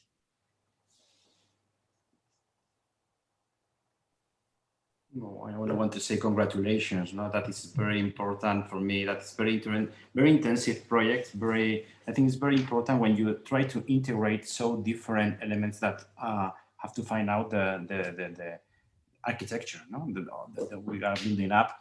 You are able to research about very different elements: structure, environmental conditions, nature, public places, private places. The anatomy of the space. When you are able to integrate all of them, it's obvious that you are not able to develop in a deep way, but you have the mechanism to improve some of them and to discover what do you want to research in the future, right? Talking about with the student, looking at the students, for me is the most important. What do you want to research in your future when you will be architects? And in this, when you set off together, all of them, we are able to discover, oh, I'm very interested in structure as infrastructure of the city. I am very interested in to discover new ways of nature. I am very interested in, I don't know what, but, and then students discover themselves as actors and authors of that future architecture. Thank you very much and congratulations for the project, Ruben. Has been a pleasure to share with you, with Alan, Marcos, and Ruben. Well, I just follow. Yeah, I agree with Javier, and congratulations to you all. You know, I think integrated studio could sometimes be misunderstood as that studio where you have to somehow just get down to practicalities and make things work. And what I really think is very optimistic here is that, first of all, it was a very interesting program, I think, and the site that was chosen, very provocative. A lot of ideas could be read into it, but the way you leverage those things that make architecture, you know, the structure, the systems, public space, you know, placemaking, how you leverage all those things to create your ideas. And I think in that sense, you guys, it was very successful. I think there were a lot of ideas about how that corner can evolve over time. And they kind of emerged, as Javier is mentioning, out of your research. And your research tended to go, of course, in different directions. And I think that's what makes the studio rich. So congratulations to all of you. And congratulations to you, Ruben, too. I think it looks like a really successful studio. And it was wonderful to meet you, Javier and Marcos, and really great to see you, Jason, as well. Yeah, I mean, I want to just to follow up on those, my congratulations. I mean, for sure, I was amazed with the amount of work that we have discussed this morning. I really think that you took advantage of all the challenges that a course like this put in front of you. I would encourage you to not to look at these, we could say, more pragmatic things as obstacles to be boldness and to be bold, sorry, and to be speculative. We can combine both things. Our project could be also really radical, even though they will be meant, they should be meant to be built. So these more mundane things could be also positive challenges to push forward your ideas. And also building on previous comments, I think that I would maybe encourage you to expect more from your buildings. I mean, your buildings could become a kind of maybe lighthouse projects, no, for others to come. No? And also, it's also, I think that you should reflect during these last years of your educational process about you as an architect. What role do you want to play within our community? that is something that we have to reflect on, and what is our mission out there, right? How we can contribute to maybe to create a more sustainable environment, how more maybe sustainable cities, urban environments. All these kind of things could be developed and incorporated into your discourse, even though you are thinking about maybe architectural product that should be built. Okay, so these kind of pragmatic things shouldn't kind of prevent you from being really speculative and radical in your proposal. Okay. Thank you for the invitation, Ruben. It was a pleasure to participate here, and also to have a conversation with my colleagues, Alan and Javier. For sure. Jason, would you like to say something, or we can? I guess I will apologize because I don't know the hours and times I didn't quite get right. I can join you again for an hour after the break. So I apologize. So I can't really say broadly, what happened for the rest of. I didn't see it. So, but what I saw seemed very interesting. The only thing I'll say just to add is that comprehensive. Just to follow on Alan's point is it's not the studio that somehow the production is the sort of most important part of it. I actually think the idea of comprehensive and best light is the realignment of design intent and design thinking, not as a kind of conceptual thing, but something that expands well past, and in the constraints of even here, into construction, right? Like conceptual thinking about design and architecture, I find it amazing that you're thinking these things when you're on a construction site, trying to figure something out because something isn't working, and you have to kind of remind your client and your contractors, this is the big idea, and the reason for it. And you may sound a little crazy because they're like, we're just asking where to put the ducts, but there's, that seems. I think the more I practice, the more you understand that sort of idea that's developed in sort of formative studios as kind of untethered from construction does not seem to go away when you start building. In fact, I would argue that the act of building is the complete act of an architectural thought, and without it, you really haven't really thought about architecture. So I actually love comprehensive design studios as an idea for education. As I and my students too look at me like I'm crazy. I think it's the best studio you can have.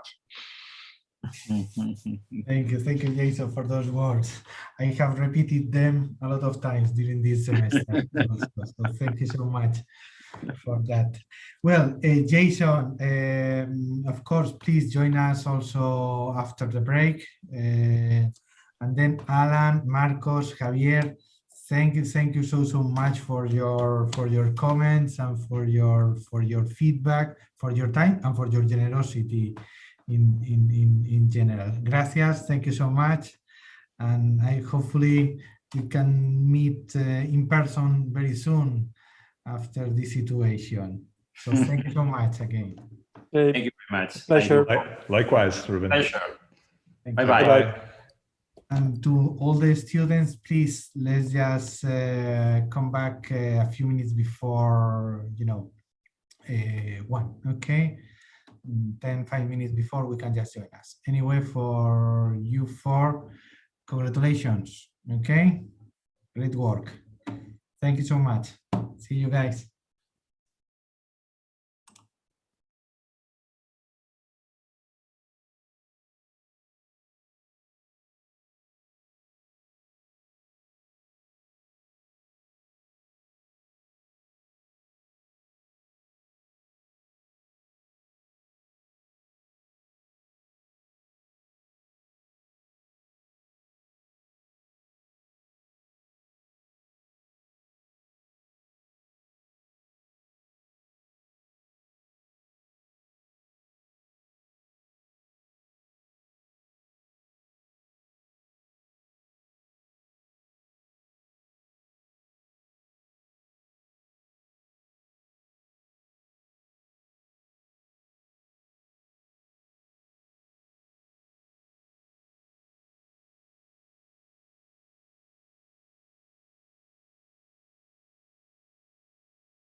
Hello.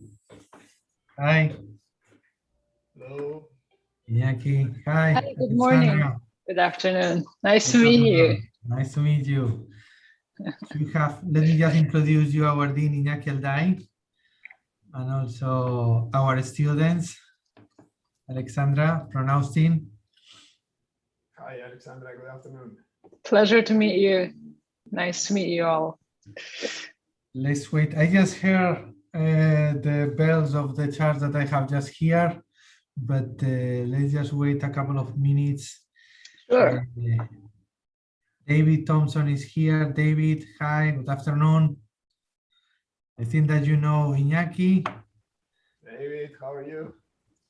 Let me introduce Alexandra from Austin. And also the students, of course. I always say the same guys. I'm sorry. That's the most important. Well, maybe what we can do is Jason Chandler from Florida International University will join us also, but he was before. So maybe what we can do, so he knows a bit about the project. So maybe what we can do is just to start. So I can start just by explaining you a little bit the project and introducing the guests. And then he will just join us. As I'm saying, he knows the project. So we go on time. So let me just maybe share my screen. I would like just to start by introducing the guests very briefly. Jason Chandler is an associate professor and chair of the Department of Architecture at Florida International University. He holds a bachelor from Cornell University and a master's degree from Harvard University. Professor Chandler is the founder and principal of Chandler and Associates, and his build and in-build design work has received several awards from the American Institute of Architects and has been published by institutions like Princeton Architectural Press or noted in the New York Times or the MIT Press. Professor Chandler's academic activities focus on building construction systems and their integration into architecture and urban design. And he has co-authored the book titled Building Systems Integration for Enhanced Environmental Performance. As I said, Professor Chandler will join us this morning a little bit, and then he will join us also for this afternoon. Then our next guest is Alexandra Jaeske. I'm sorry about the pronunciation. Jaeske, that's perfect, no worries. She's assistant professor at the University of Texas at Austin. She holds a AA diploma from the Architectural Association in London and a PhD from Harvard University. Professor Alexandra co-founded and co-directed the architectural firm AION, and most of her research and professional work as partners there focus on the integration approach to design of material organizations, performative potential material systems, material form finding, and the role of digital design tools in the integration of environmentally driven agendas. Professor Alexandra also was the winner of the 2019 Will Wright Prize of the Harvard Graduate School of Design with the proposal Andrew Rapp's Architecture and Culture of Greenhouses that addresses the culture and architecture of greenhouses around the world. So welcome to our— Thank you for having me. Jason, hi, good afternoon.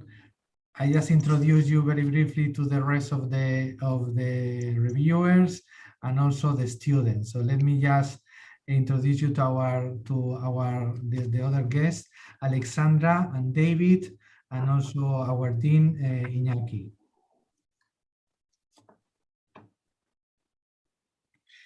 So the next guest is David Thompson. He's the founder and principal designer of the award-winning studio Assemblies Plus, which is currently based in Los Angeles. David holds a bachelor and a master's degree from Tulane University, and he's also part of the advisory board of the School of Architecture. Since the foundation of his studio in 1997, David and his firm has been pursuing an architecture that is driven by a commitment to collaboration and craftsmanship with the goal of creating enduring environments that are user-focused, innovative, and sustainable. Their design philosophy is a step in the history and continuing innovation of the tradition of Southern California modernist design, and they strive to provide a unique architectural response to each project, paying careful attention to the context, both the site itself as well as the neighboring community. So welcome, David, also. And then last but not least, Iñaki Alday, who is the Richard Koch Chair in Architecture and also the Dean of the School of Architecture here at Tulane University. He received his bachelor and master architectural degrees from the Polytechnic University of Catalonia in Spain. Professor Alday is the founder and partner of the internationally awarded firm Alday Jover Architecture and Landscape, a multidisciplinary research-based practice that focuses on innovation and is particularly renowned for its leadership in a new approach to the relation between cities and rivers. Both in academic research and in practice, Professor Alday promotes a new attitude towards the transformation of our environment and how architecture can contribute to the inhabitation of the most challenging areas of the planet. And since 2016, he has been co-director and founder of the Yamuna River Project, a long-term interdisciplinary research program whose objective is to revitalize the ecology of the Yamuna River in the Delhi area in India. So again, thank you, Iñaki, for being here today. Thank you.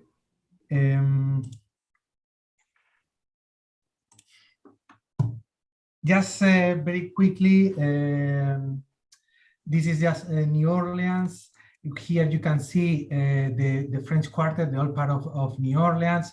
Here in this area, in this extension, is where we can see the area where this place, Tulane University, somehow is connected by St. Charles Street that you might know, and also here the relationship with also the Mississippi River and the lake that we have on top of the city, no, top of the slide. The project is placed on the warehouse district that is here situated. Here again in this slide you can see closer the French Quarter, downtown business district or business center that you have here, and our project is placed, as I said, on the warehouse district. No, that is, it has a point before when the main part of New Orleans was placed here, but nowadays this area is starting to be transformed into, and all these warehouses and this industrial character is starting to be more a residential and also a cultural environment. No, also very close to our plot, you can see here, as I mentioned before, St. Charles Street, that is one of the most important streets that we have here. Also, that is ending here or is connecting here with the Lee Circle, an important node, an important place also in the city. And also you can see how close are these highways that they are also connecting both sides of New Orleans. And here you will see how one of these ramp is almost leading also to our place, not to our plot. Here again you can see St. Charles Street with Lee Circle. And here you can see also this new character that we can find in this warehouse district, where most of the warehouses has been destroyed or demolished, and nowadays all these empty plots are used for parking lots. And also some of these warehouses has been restored and transformed into residential houses. And also this area is starting to have a very cultural and artistic character. No? Here in Julia Street, that you can see here on the upper part of the slide, there are a lot of galleries for contemporary art. And also here, very close to our project, we have different interesting and important cultural elements. No? The one is the CAC that we have here, that this was also an old warehouse element that nowadays has been restored, and we have a gallery of contemporary art also in the ground floor. And then we have some offices spaces in the upper floors. Then here in this area we have the Oyen Museum, which is a museum for contemporary art of the southern contemporary art, that it has two different elements. One is a contemporary building, and the other one that we can see here is a library, an old library that it was designed by Henry Richardson, no? As you know, an architect who was born here in New Orleans. No? And also here very close, we have a very important element in this, not only in this area, but also for the city, that is the World War II Museum. The World War II Museum that at the beginning started just with a small kind of industrial element or warehouse here, but then it has started to colonize also the space around it. And as you can see here, even in this image, you can see how they are even extending with new pavilions in this area. This is just a view of our plot. You can see the plot here, the downtown, the business district that you can find here. Behind these towers, it will be the French Quarter. Here you can see also the relation with the Mississippi River and the different buildings. Well, the character that I just mentioned about this industrial character with some empty plots that now are used for parking, and the important elements that there are around our plot. No, the contemporary art centers that I just mentioned, the Oyen Museum with the two main pieces, the contemporary building and the Richardson's library, and then here the oldest part, the oldest pavilion of the World War II Museum, and the new extension that is started to be here. No, and our plot will be around all these elements. As you can see also here is part of that ramp that I mentioned that is almost leading from the bridge. It's almost leading to our plot. On the upper part, again, the Oyen Museum, CAC, with this low pavilion in an L shape, with an L shape that is also belonging to the CAC, and the World War II Museum and the new pavilions in the other part of the street. As you can imagine also, due to the characteristics of this street, especially because of the presence of this ramp, this street has a little bit more of traffic than this one. But then the students, what they are doing is, in some cases, they are relating more the work with the Oyen Museum. In other cases, as you will see, they are relating more with this other area, with the World War II Museum. And also, as you can see in this photo, there are a few important elements that restrictions by the code.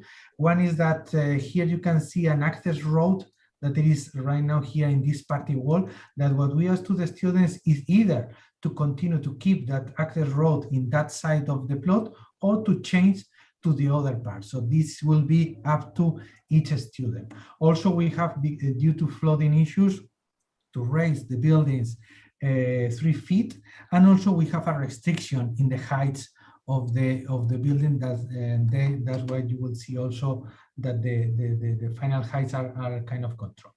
And then just a few words about the program. The program, it will be a mixed building, a mixed-use building, where the main let's say character of the building will be that the Prospect New Orleans will place here their headquarters. Prospect New Orleans is a company that is promoting a triennial, an artistic triennial here in New Orleans, something that is kind of related or similar to the Venice Biennale. So you can just have an idea. And they started this triennial, this artistic triennial exhibition after the Hurricane Katrina. No? And as I said, what they will do is just to, what we ask, is that to build here the headquarters for this company, for Prospect New Orleans. That's why also we ask the students to have a kind of public character also on the ground floor.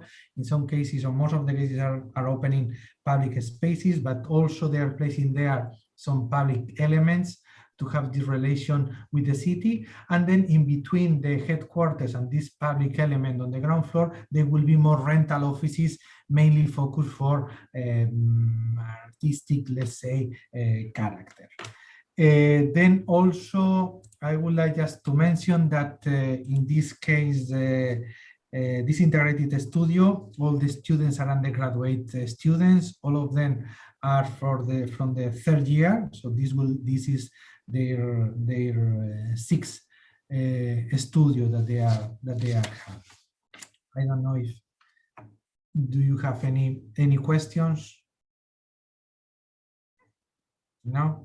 Okay, so what we are asking is just each student will share their screen, so they will share a continuous PDF, so they can just share their own narrative, but at the same time, all of them, they have uploaded to our concept board all the slides, so you can go back and forth there and you can see just the words. So after their presentation, we will have just as usual, conversation about this board.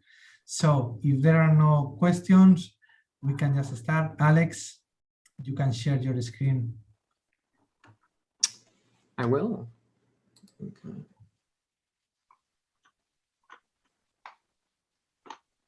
And can you guys hear me? Yes. Yep. Okay, awesome. All right, hello, I'm Alex, and this is a proposal for Prospect New Orleans. Just a table of contents, but we will start here with the site that we just went over. And as Ruben was just saying, our site is 928 Camp Street in downtown New Orleans.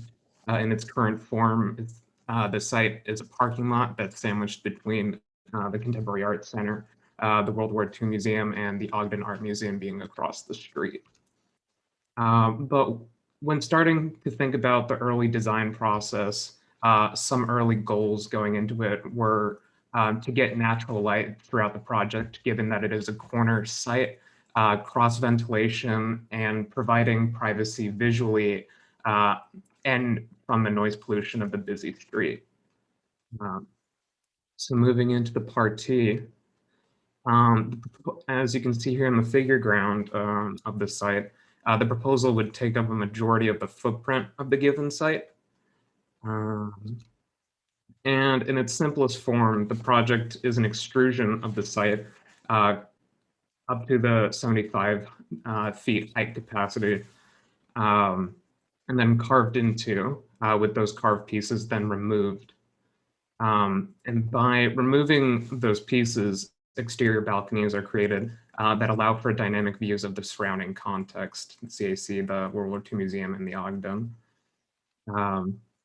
Environmentally, those carved pieces become covered outdoor spaces that allow indirect light to get into the interior of the project and allow for cross ventilation.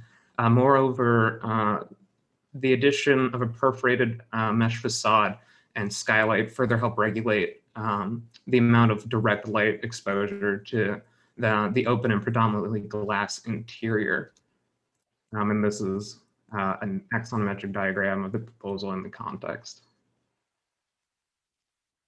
So moving into the scheme, the ground floor of the proposal allows for a circulatory dialogue between the World War II Museum, the proposal, and the entrance of the Ogden Museum, with a heavy emphasis on the corner condition of the site. So moving in, programmatically, the first floor houses a cafe along Camp Street, a double height community room along Andrew Higgins Boulevard, which is down here, and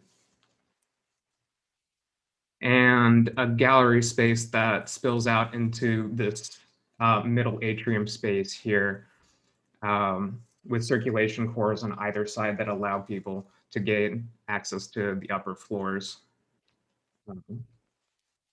And going up to the second floor would be the main offices for Prospect New Orleans, which would consist of open office spaces, meeting rooms, a library, and kitchen space.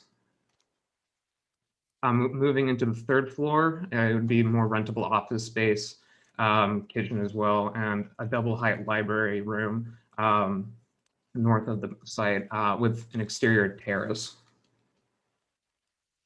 The fourth floor is more rentable office space with interior and exterior terraces.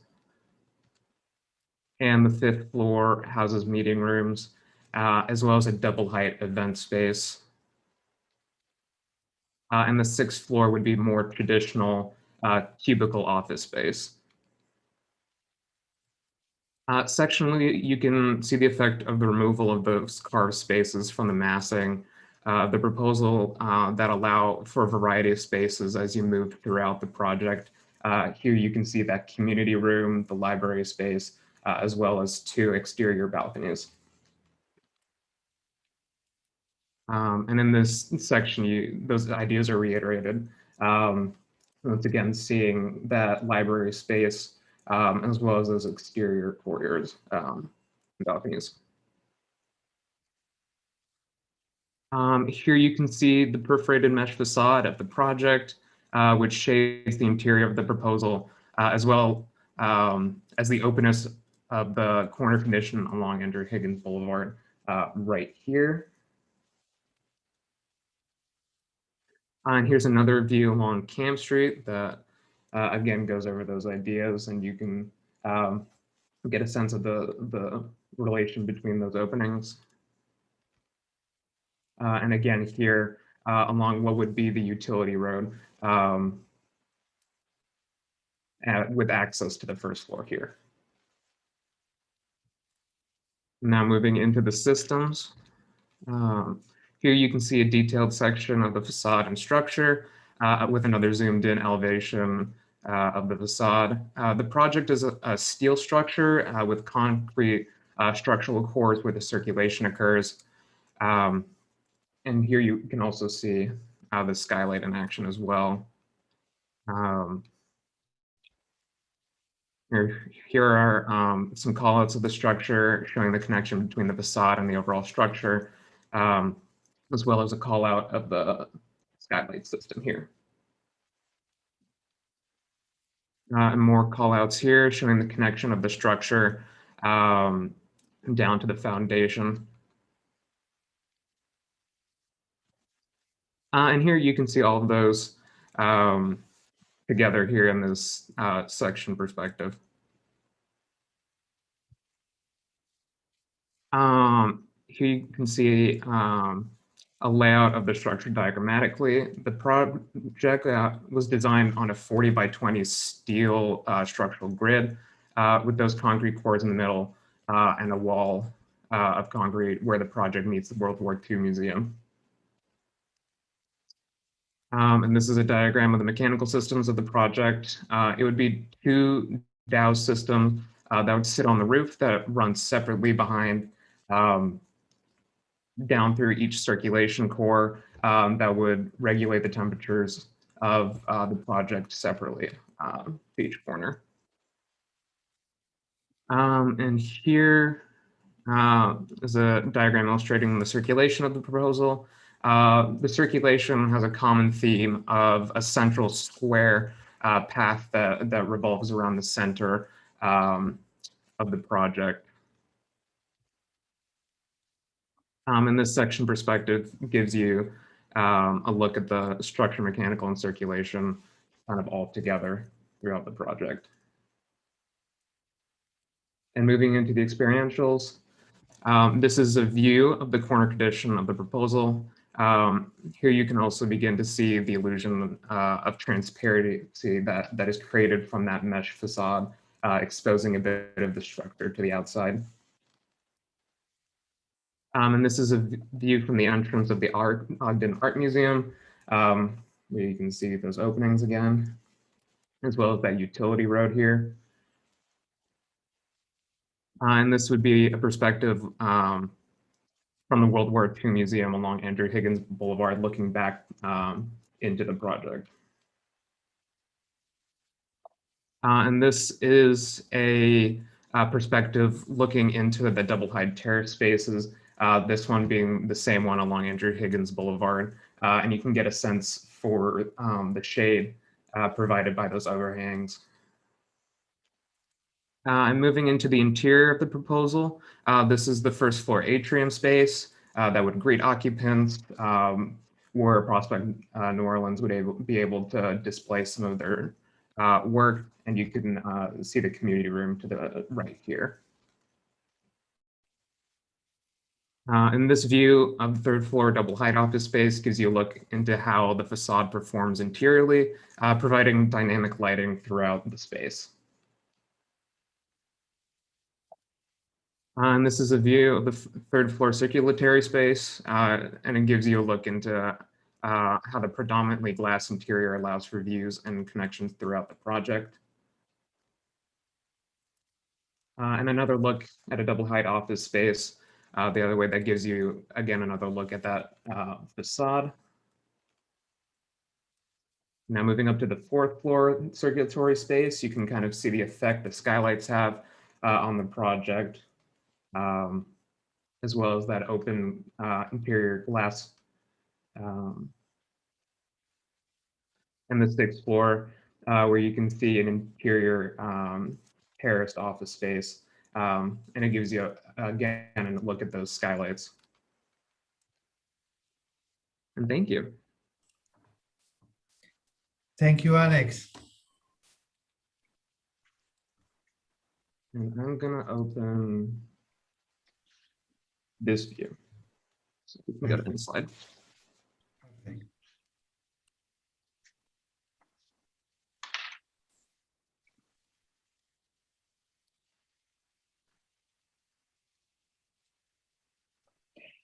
Shall I jump in with a couple of comments to start? Just a warning, I've never been to New Orleans. I know it doesn't really matter in this case, but just telling you. Thank you for your presentation. I think it's very consistent, very well, thought through and presented. So really what I wanted to do is kind of think about a couple of aspects that one could revisit maybe if there was another round of design here. And one thing I wanted to ask is, it relates to circulation. Well, not really circulation, the access and activation of the corner, the way you decided to carve out that main corner and turn that into the main access to the building. And I was wondering how you think this decision, which intuitively it seems right. This is the most important corner. You're kind of opening the building that is very, in other ways, very simple, and it seems like a right move. But at the same time, I wonder how that would really interact with the fact that you have that ramp right next to this corner, and also, the fact that you were talking about somehow reconnecting or maybe activating the connection with the existing museum, and I feel that in plan it's kind of shifted, and that connection is not really there. So I wonder why you didn't think to actually protect that corner and shift the openings to engage more directly with the museum, maybe on one hand, and with the other street on the other. What was driving this decision? For me, the biggest thing is that along Camp Street, it is just a very active carway, unlike the side where the World War II Museum is, where it's a little more pedestrian friendly. So typically when you're getting from one space to another, you would use this crosswalk that is connected here at the corner. So I viewed it almost as like a halfway point per se, because, well, that is an option to possibly move the entrances to create almost like a direct tunnel between the World War II Museum and the Ogden. I just don't think it's a realistic option that wouldn't affect like traffic per se. Or even if there weren't no adjustments to the traffic, it wouldn't be safe, in my view, to suggest pedestrians just kind of cross the street through 2 lanes of traffic like that. But that was my thought process. I wonder what would happen if you decided to somehow cut through the building by activating these two corners and protecting it. So I guess I was just trying to understand how, how that would have created a completely different engagement with the city. So that's just one comment. And maybe the other thing, and I'll then leave it to the other reviewers. You mentioned, the issue of daylight in the beginning. Of course, this is the integrated studio, right? Correct? Yes, yeah. So I wanted to ask you about your decision to deploy the same facade system on all the sides of the building, and also the decision to have an undifferentiated glazing inside in the courtyard. Why not try to differentiate that in relation to maybe also noise, but mainly daylight, and internally to kind of emphasize or hide certain parts of the building rather than expose everything equally? Well, for me, the strategy going about that was typically throughout the site, more daylight comes in through this southern facade here. So I wanted to minimize the amount of openings relative to that side, which is why you only have this one elevated opening here, while the other sides have a little more openings here along Cam Street as well through this utility road. So I also intend to have just an aesthetic cohesion throughout the project. So there was the idea of kind of shrinking those holes along this southern facade, which you can kind of roughly see here, how the southern ones are a little smaller, and these western facing ones are a little larger, which allow a little nicer light towards the evening that would still illuminate the spaces a little bit. So the material is different on the two facades? Not so much material, but the opening of the facade circles. I don't know if that's clear. Okay.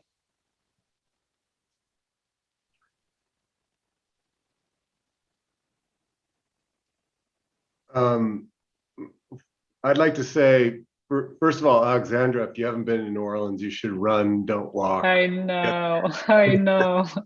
It's a magical place. But Alex, first I want to just say that I'm very impressed. The overall presentation is sophisticated. I know that being an integrated studio with all of the things to explore is a challenge in and of itself in regular life and putting these buildings together, but in a short time, and to kind of put all these things together and make something sophisticated that reads architecturally. So I applaud you for that, because I think your sequencing and everything and the way you kind of described it is really thoughtful, and I think generated a really elegant solution. One comment that I have that I was interested in noting when you kind of started with your presentation about going through on how it related to the other buildings and the context, and I appreciated all that, and I can see where your solution was derived from that.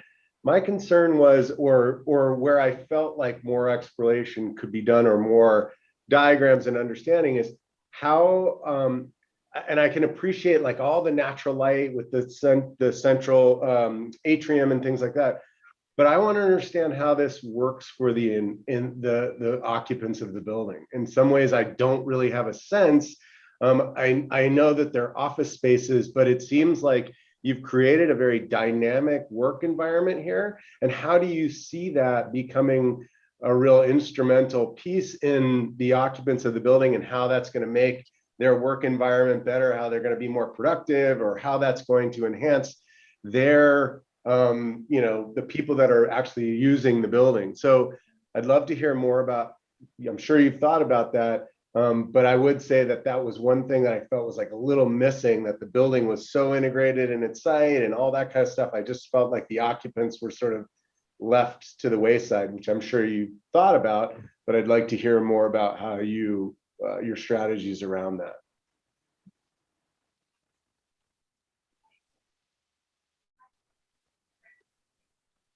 I'm sorry, was that more, was that a directed question?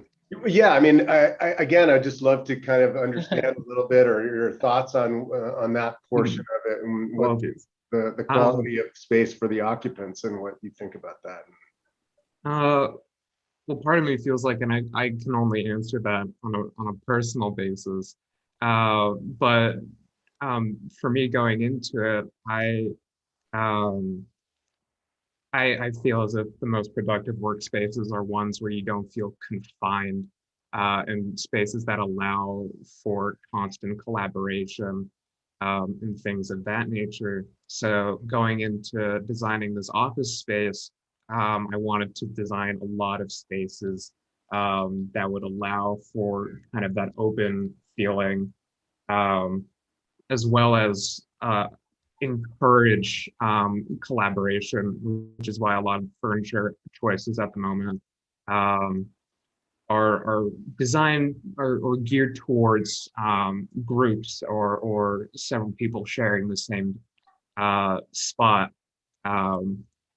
But that was just kind of my general thinking going into it. Which I think is a really great thing. But that's what I'm getting at a little bit, is that those are great. Collaborative workspaces are awesome and things like that. But there are some like very particular things about also running businesses where there are private interactions, things like that have to happen. And so that's what I think is just, I feel like you've created a bunch of really cool office space and open space, but how has that really worked for the functioning of, you know, the inhabitants of the building? And so just like kind of understanding a little bit more about what their needs are will help to define the space. And instead of just saying, well, it's just a bunch of collaborative open space, I get it. But I also understand that is also a thread in the midst of a lot of things that you were tackling here. So, but I do think at the end of the day, you are creating, you know, a workspace for the occupants of the building, and that is as an important piece too. So I think that was just where I was kind of headed with that. I'll jump in and can we go back to your corner shot? I'm a little, very elegant project. I think there's a kind of maturity and sophistication here. So good job. So I'm gonna kind of give you, sort of dive into some issues that are here. And I say this in the context that I think it can handle it. So I agree with this idea that the corner entrance is a gesture of convenience, where I kind of hoped, you know, if that corner was a sloping surface that was the beginning of a promenade that moved its way through the building, I would say that would be the thing. So I'm kind of thinking of Ruimkoolhaus OMA, the Berlin, the Netherlands embassy in Berlin, I believe what it is. You know, and that first move sets up an internal circulation. And one of the things that happens in comprehensive studios is that you do your egress, you do your circulation, and it's kind of like everything's a fire stair or an elevator. But the idea that there are non-code satisfying elements of the building tends to wander away. So there could be another stair that serves no egress to it, and it would be this stair that would knit and sort of tie the whole thing together. And I'm kind of wanting that, but I think just to sort of deal with the building on the terms that you present, I'm interested in the building in terms of its tectonics. And I think the sort of question mark is the default to this sort of peerless ceiling condition, right? That it's just this sort of flatness of something, right? Because you're very emphatic about the idea of the vertical wall, right? Which is a kind of layered event that I think really talks about being opened and closed. I don't know that, I think there's more moments in between, open, closed, partially open, something sliding away. But when it turns perpendicular to that, it starts to fall apart because it's no longer a surface. But that underside, I would argue, is as critical a surface as the vertical because of your architectural move. And then even as it turns the corner from that to a curtain wall, an internal curtain wall, right? I think the sort of condition of that corner, right, whether or not that, you know, does that material turn in a little bit? Does it fold under, become the ceiling, or not? I think is the next step, where one really begins to think of all the exterior, exterior surface that you produced because of your carving. The last point, which because of the insistent grid, because of the whiteness, I can't help but think of Casa de Fascio, corners, bays, and sort of where you have put things. So I am interested in the move. And I don't know if this makes me very old, but I'm very interested in the idea that this aligns, right? And this does not, right? And that produces difference in the sides, right? That one potentially could be a sort of face, and one could be more of an elevation, but they are so excruciatingly similar that there's a subtle move into what constitutes the front of the building and the side of the building, even though it has a tendency to look like an object sort of free floating. And then the last thing and again, just another thing, I'm curious about why on a square corner, the volume of the mass above is eccentric, right? Because it's not, the box is a little off the corner, right? Because of that window shoving on the side, it sort of makes it a little, it sort of untethers it, which I think is actually quite interesting. So again, I think a rather sophisticated project, and makes me think about the tectonics of how one puts this together. Alex, I think I'll try to contribute a little bit more. I'm really pleased to see this project, having seen you for the previous 2.5 years. And I think you have refined yourself quite a lot. I have seen you a big jump in growth in this studio with the sophistication, the restraint, and the clarity and the sophistication of the material palette that we may or may not be in agreement in some cases, but it's very clear. You have like 3 materials. You have a very clear strategy. You have worked quite free, but at the same time quite well tuned to the content, to the context. Sorry. So congratulations for the jump that you have done. There are some things that are a little bit like in the presentation. I appreciate the sketches, but you really want to rework those sketches. So the sophistication and the maturity is not at the same level when you do the sketches of the ideas, or even the site, the explanation of the site. I think a much better drawing of the site would have saved you some of the questions that Alexandra was posing in the beginning, because you didn't explain what's going on really well. No, you did the diagrams very quickly about the remove, the carve, the explode, but not really explaining well what else of the city goes around, and why the Camp Street is an important street, etc. So really just working the site, not just that figure ground, very schematic, but something really well. No, the design operations are super clear, and these are very Oteiza, and very. I'm sure you know Jorge Oteiza, the sculpture. And it's very clear, very familiar. I really like, it's very monumental and very dramatic, this corner entry, but I really like the sequence. I think it's really well done, the sequence of this big porch to the city, the interior courtyard, and the small exit to the alley. And it's a very nice diagonal sequence if you look at the plan. That also explains well how this building is solved as a real building and not as a collage of facades and different responses to the surrounding. No? So you attach yourself to the party wall, well done, very clear, continues with the volume. and have a lot of respect for the alley. And this is a city of alleys, and you work well with the alley. You give this second connection to the alley, you open it again to the alley in the third floor, fourth floor carving of the corner, and again in another opening in the fifth and sixth floor. So you treat the city with respect. I just wish the site plan was as expressive.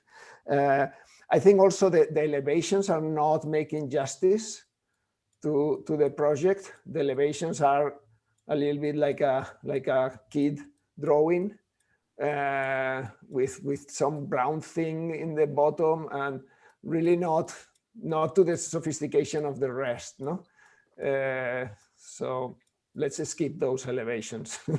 While the facade detail are spectacular and really well done. I just want to say that if I think it probably, if you go to the corner shot that we have been looking at so much again, in the meantime, I will say that the section perspective render is really well done. I typically don't like the renders, but you have been restrained enough with your renders to make them very, very convincing.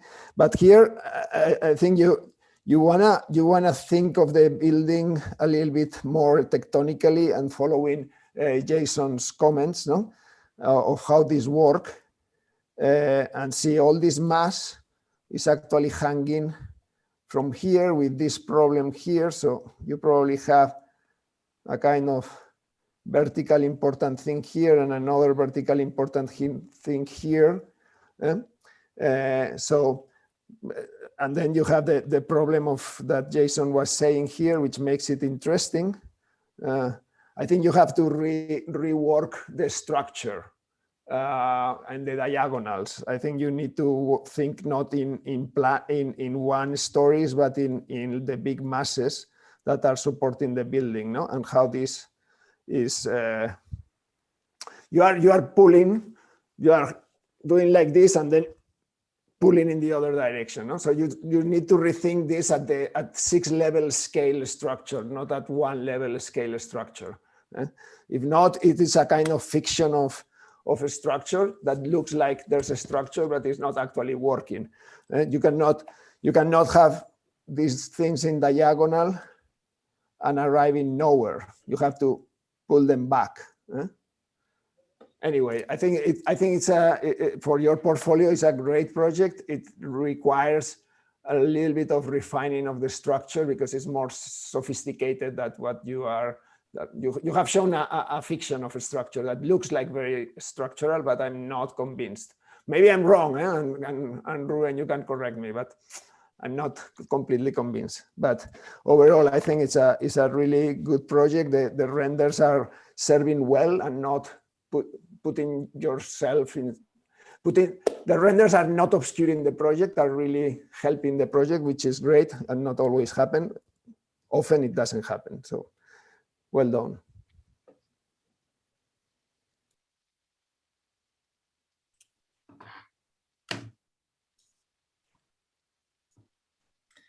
Well, I don't know if somebody else wants to add something else. Yeah, there's 5 more minutes. Okay. Otherwise, maybe Mitchell, we can just move to the next one. That it will be Alex Langley. Alex.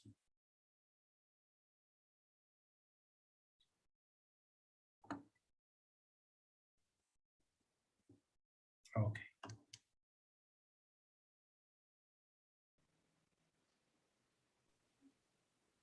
Okay, can you hear me?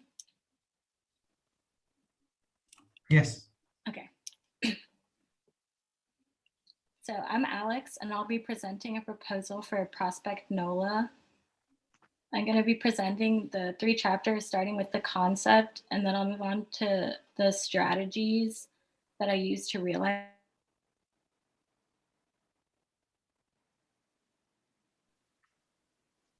Alex, we have lost you.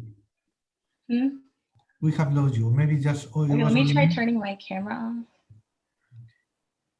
Maybe you can start again, Alex. Okay. Let's see.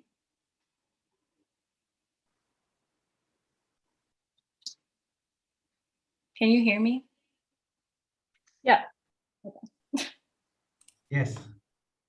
Okay, so I'm going to start by presenting the concept for the proposal, and then I'm going to move on to the strategies I used to realize the concept, and then I'll go over the experience. So starting with the concept, to introduce the site, this is a panoramic photo of the site, which is located at the corner of Higgins and Camp Street, and it's adjacent to 3 museums. And then this is the map showing the surrounding areas and the relationship between the built and open space. But there's currently a lack of open public space because most of the open space is devoted to paid parking at the moment. Okay, so the project responds to the site in 3 ways. And the first response is the desire to complete the corner and become the keystone between the 3 museums. And then the second one is to cut a courtyard into the massing to let light into the project. And then the third one is to open the courtyard to the public to create to create a public space at a more human scale.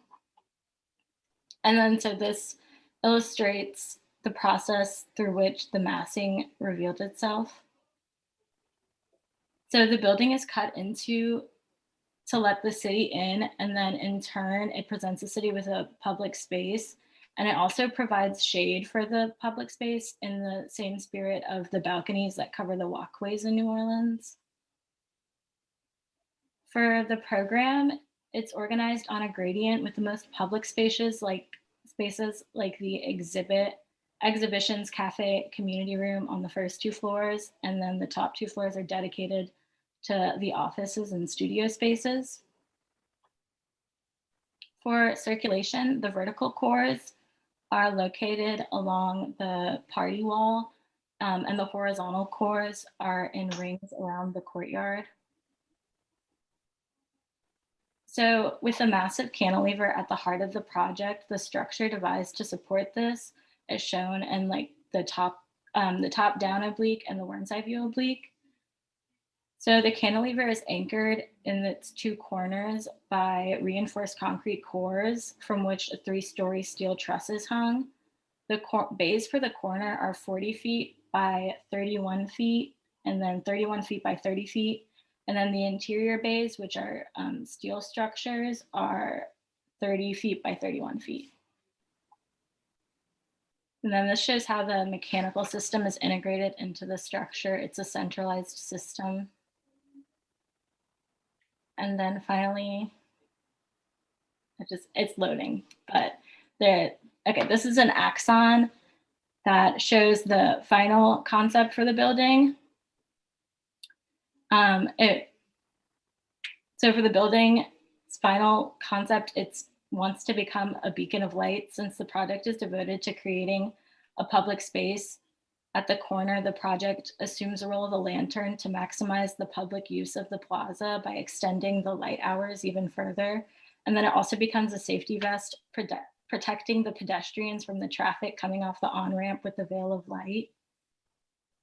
And so the facade is an interplay of translucency, which diffuses light in and out of the building. And then there are moments of transparency, which frame views onto the city. The views are of the museums as well as the on-ramp.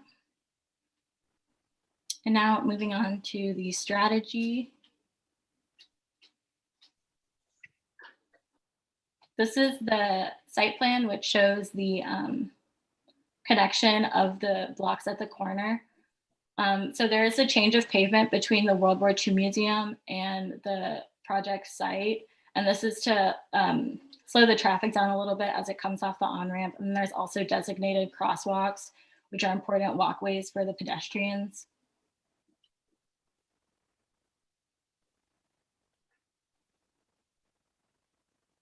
this is the ground floor site plan. So the ground floor is completely public with entry by ramp, which is close to the crosswalk. And then into the courtyard. The cafe and event space all open up onto the courtyard, which allow for ventilation and also the possibility of extending the program out onto it. And then this is the second floor plan, which houses the community rooms and auditoriums and the spill out space. And it also connects with the event space through a double height. And then moving on to the third floor plan, this is the Prospect headquarters. So they have different workspaces with different levels of privacy. They have communal work areas, also cubicle workstations, and more studio-like spaces.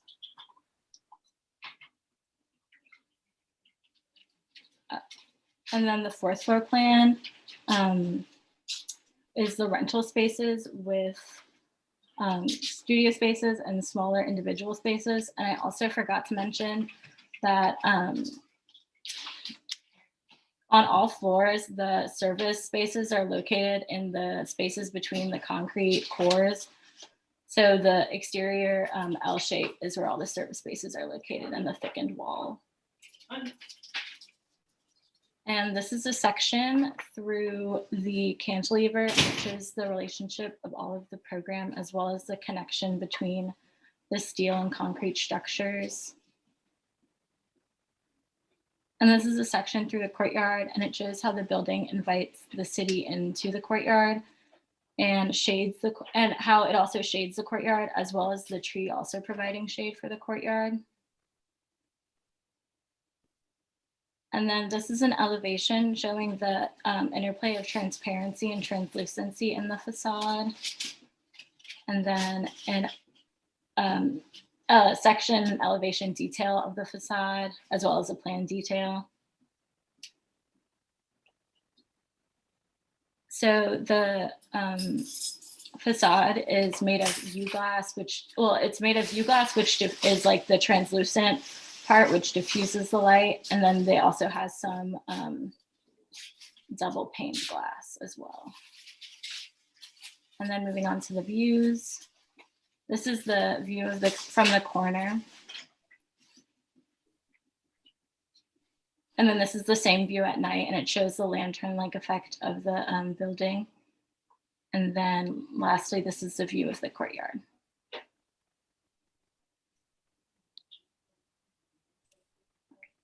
Thank you. Thank you, Alex. Thanks.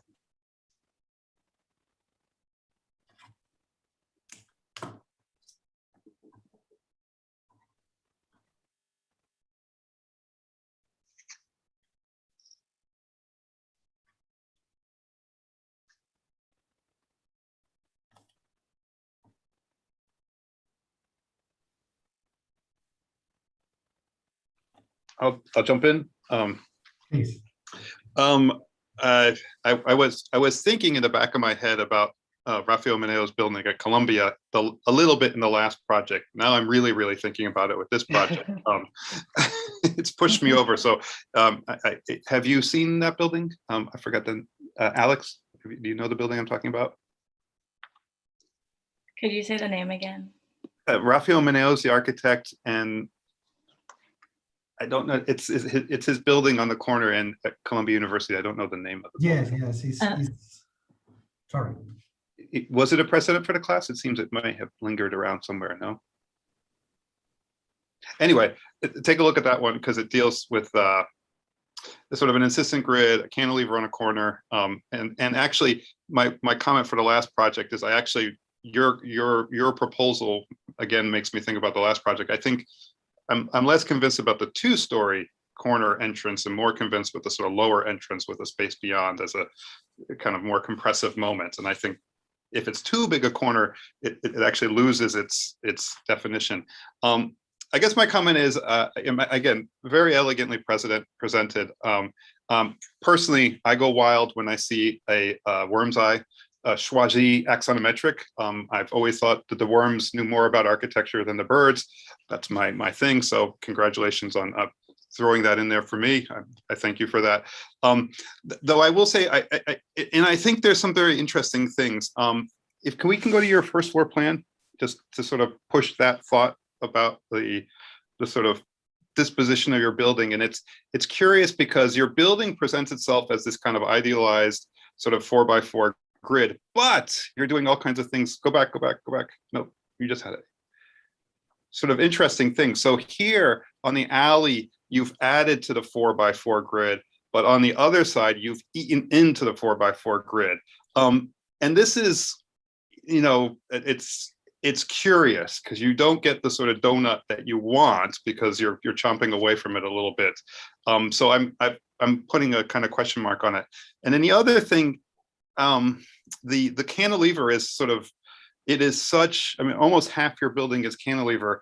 And I'm concerned about that, but it's such a kind of, it's almost infrastructural in scale. Like it's almost like a portion of the block is in cantilever. And I actually don't know that you need it for your project because you have a kind of grid.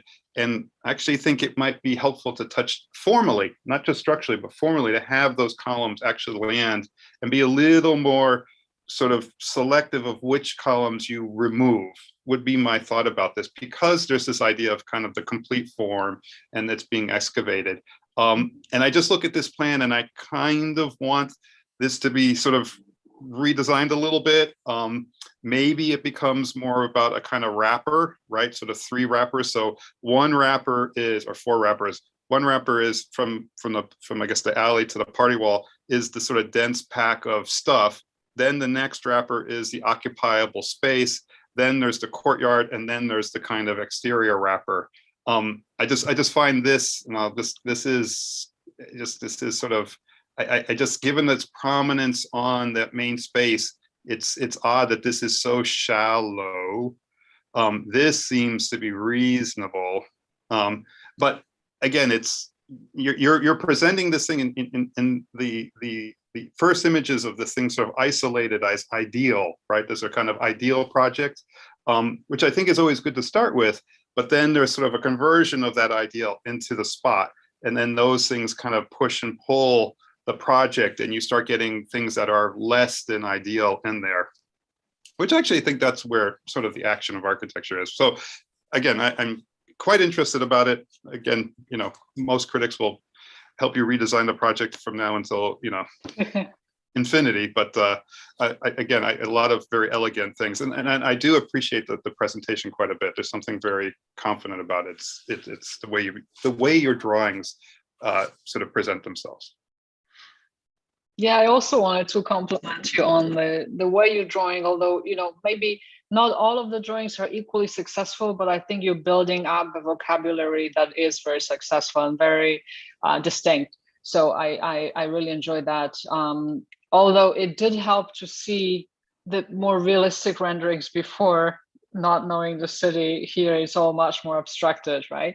But anyway, I wanted to maybe focus on another point, which is the circulation. And I was very curious, something I didn't realize before, that there's this change of grade, and you introduce this ramp at the corner, which in a way kind of contradicts the idea, at least to me, the idea of this ground floor space completely merging with the sidewalk and, you know, being in continuity with the street. And it's like a barrier, right? But at the same time, it's very normative in the way it's drawn. You know, it's probably just the minimum width that was required for this ramp. And I wonder whether you could have not rethought the way you're integrating the sidewalk, the grade with, you know, your own ground floor level in a more creative kind of freeway where that shift was distributed differently in order to emphasize this moment a little bit less and not create an artificial barrier at that level there. That would kind of really emphasize the openness of this space. And the other thing I wanted to say, that I almost feel that it would be great to also be a little bit less timid about your vertical circulation, which is, elegantly kind of tucked into this thick wall, but at the same time, it just reads almost like a service staircase. And it would be great to see how this ramp leads towards a staircase that is maybe more involved and more participant in the life of the building, at least in part, right? So I wish we could see a little bit of that. That would probably help you to involve or allow you to allow the users to enjoy the courtyard more. Imagine if the staircase was closer to the courtyard and somehow exposed to the view that you get from the courtyard rather than being hidden there. I know you probably assume that everyone takes the elevator and not uses the staircases, but there is something about this building that could be activated in the vertical sense, the connections between the floors. I'm not saying by continuous ramps to kind of build up on the dialogue, the conversation we have before talking about IMA, but maybe something that would be more dynamic in that sense. I know it's really hard when you're in this particular studio because you just want to make sure everything works, and sometimes the normative solutions are the safest ones, so it's hard to kind of get out of it. But it would be great if you kind of now try to think about how, now that you know how to draw the building to this degree, how you can start breaking up some of the rigidity of some of the solutions. And maybe the last point, which kind of relates to Moneo's precedent that Jason mentioned, is how you think about the facade in relationship to a structure. It could be more differentiated, that the structure could be registered, could be somehow more perceptible in the definition of the screens that you're developing. Especially that it's such an important element. You're saying that this whole thing is hanging from the roof, which, by the way, probably would be a little bit thicker, and the whole structure would be slightly different in order to accommodate for such a big cantilever. But anyway, what I'm saying is that I would love to see more of that structure visible during the day, not just at night. And maybe also think about how the light box that you seem to kind of embrace as your main idea. This is a light box. How could you bring that also to the underbelly of the building, to that the ceiling that you see when you're underneath, when you're in the main plaza? So those are just some suggestions, on how you could kind of think into this building further. I'll jump in. I think all these comments are really, really great. And Alex, I think you have a very sophisticated aesthetic that you're putting together in your presentation, which I appreciate a lot, and the clarity of it. And I think you've generated some really provocative imagery of the building and what your attempts are at. I find it curious that it's all black and white, which is kind of interesting, because I think there's something about the context and the materiality even that you're choosing that are, the channel glass has a very specific kind of quality to it, both in its ability to kind of transfer light, but also just the reflectivity and the color that it has on the building. So I think that's an interesting choice, but I think the imagery is quite beautiful. And I don't mean to keep coming back, as I did in Alex's previous project, is that I'm concerned that you guys are taking on so much in trying to kind of evolve, the form of this building, the structure of this building, and the mechanical systems, all these, which are all important components.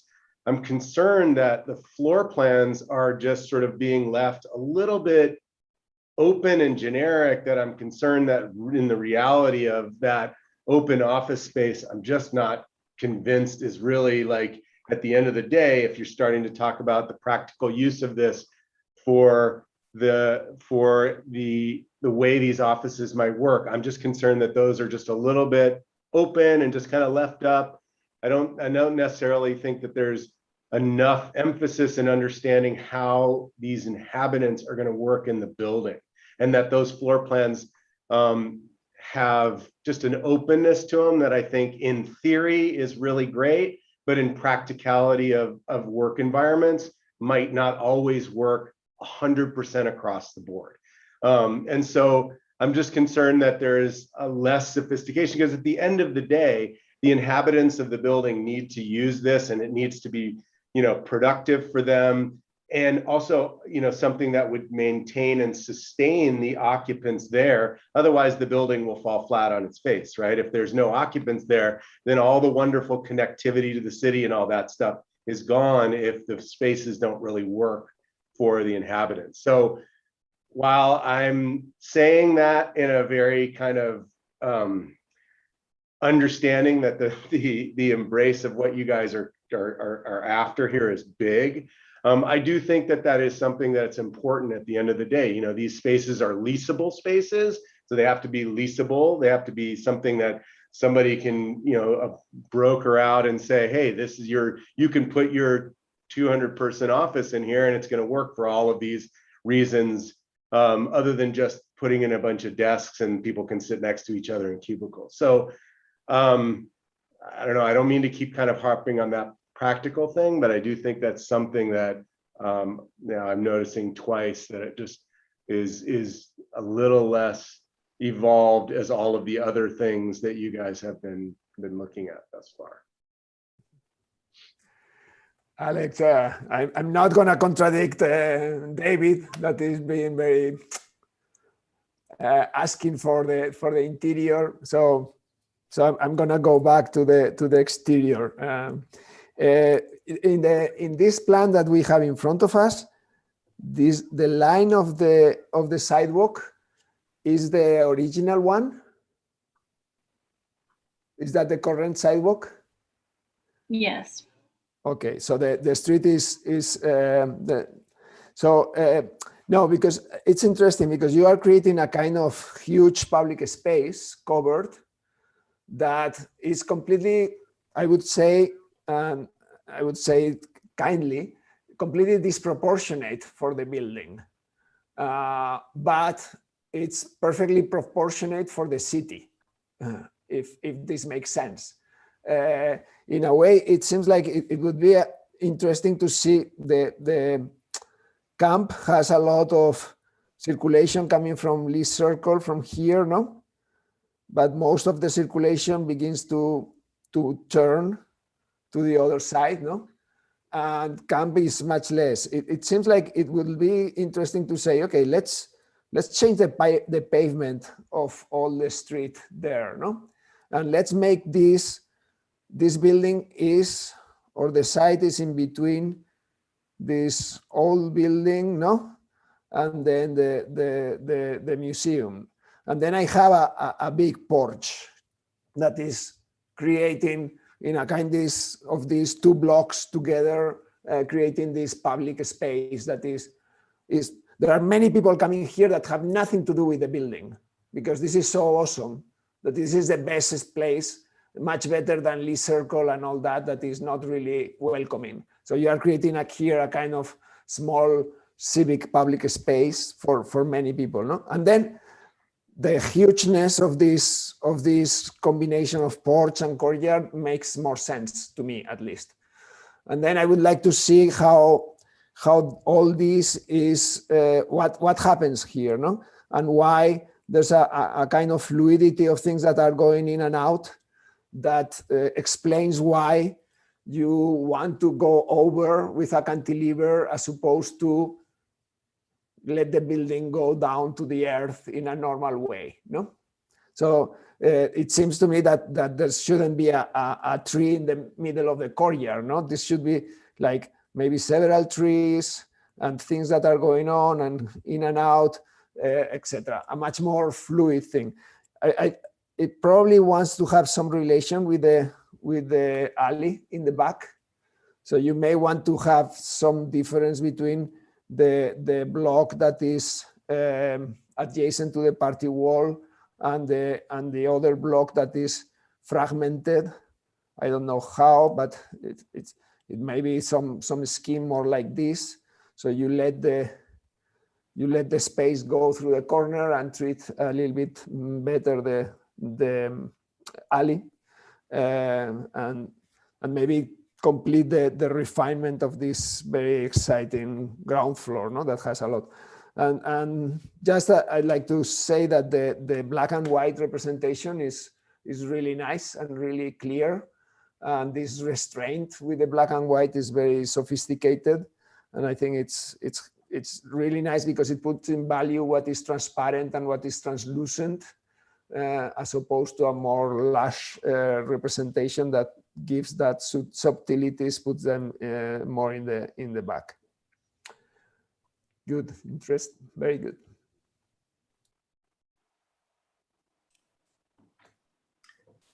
Thank you. Well, if there are not more comments. Well, maybe I can just, I was just thinking as Iñaki was talking what it means to know the city, because as you were kind of going through this narrative, I thought, well, like, wow, yeah, I could totally see this happening, but you know, not knowing the city enough, I wouldn't ever know that the cars tend to turn to the left, because it's not a level of analysis that we kind of went through. And that's a very important level of thinking about a city, right? And that's in part like what made me intuitively first think that maybe actually opening up to the south doesn't really make sense, because that's such a busy street. And what Iñaki was saying about, you know, opening towards this part, I was thinking, well, you could actually be totally blocking this. And if there is a need for connection here with, you know, the other museum, that could become a whole different way of thinking about that, right?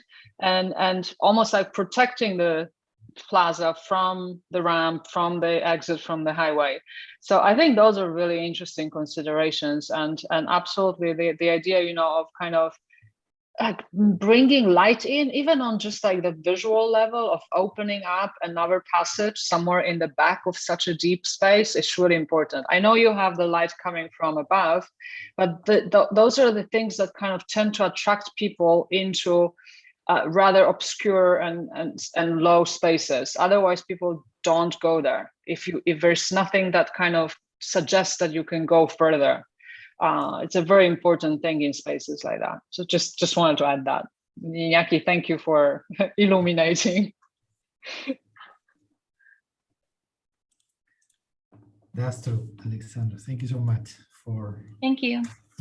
Thanks. And Alex, thank you so much for the presentation and congratulations for the work.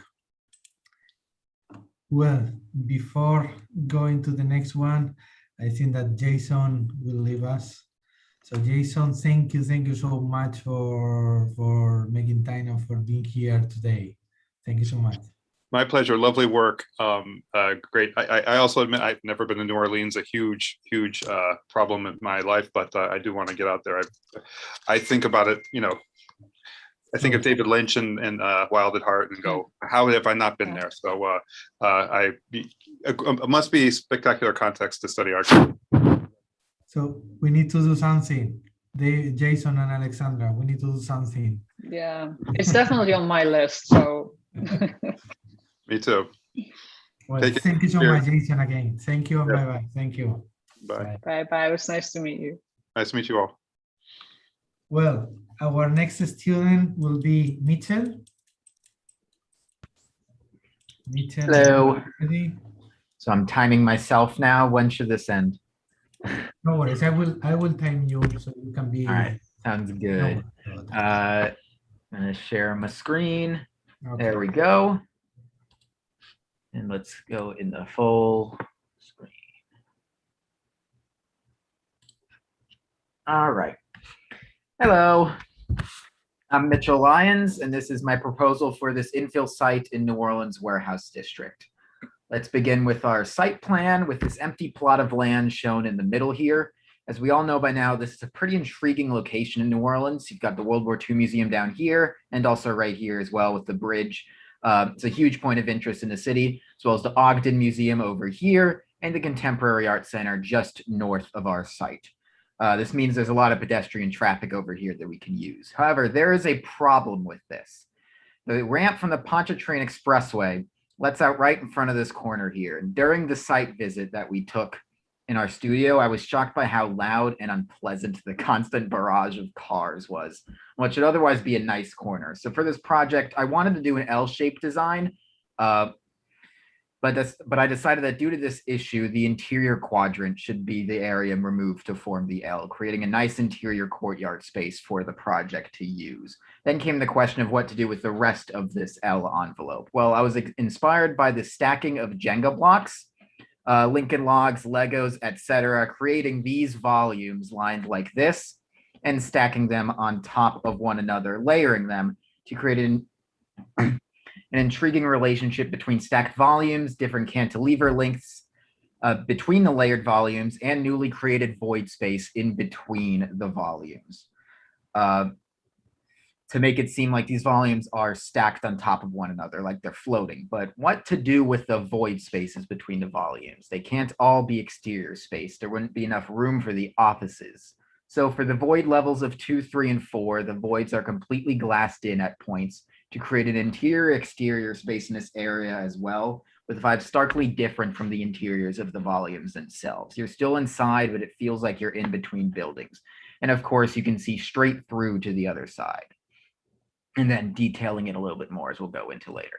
So doing it this way means that the first floor void is actually wide open, as you can see back here, stairs going up.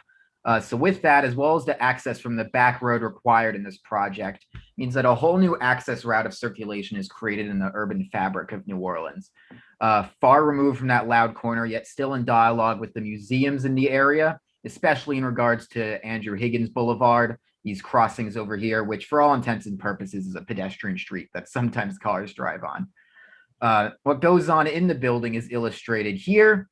I'll go into it in more detail in a bit, but as its most basic level, there's a lobby, cafe, courtyard over here, and the gallery on the first floor, and a community center and its ancillary facilities, and a large terrace on the 5th floor. And on the 2nd, 3rd, and 4th floors, it's all miscellaneous offices. However, there's another layer to the arrangement of the program. The 1st, 4th, and 5th floors are dedicated to Prospect New Orleans, and the 2nd and 3rd floors are dedicated to the secondary rentable office space.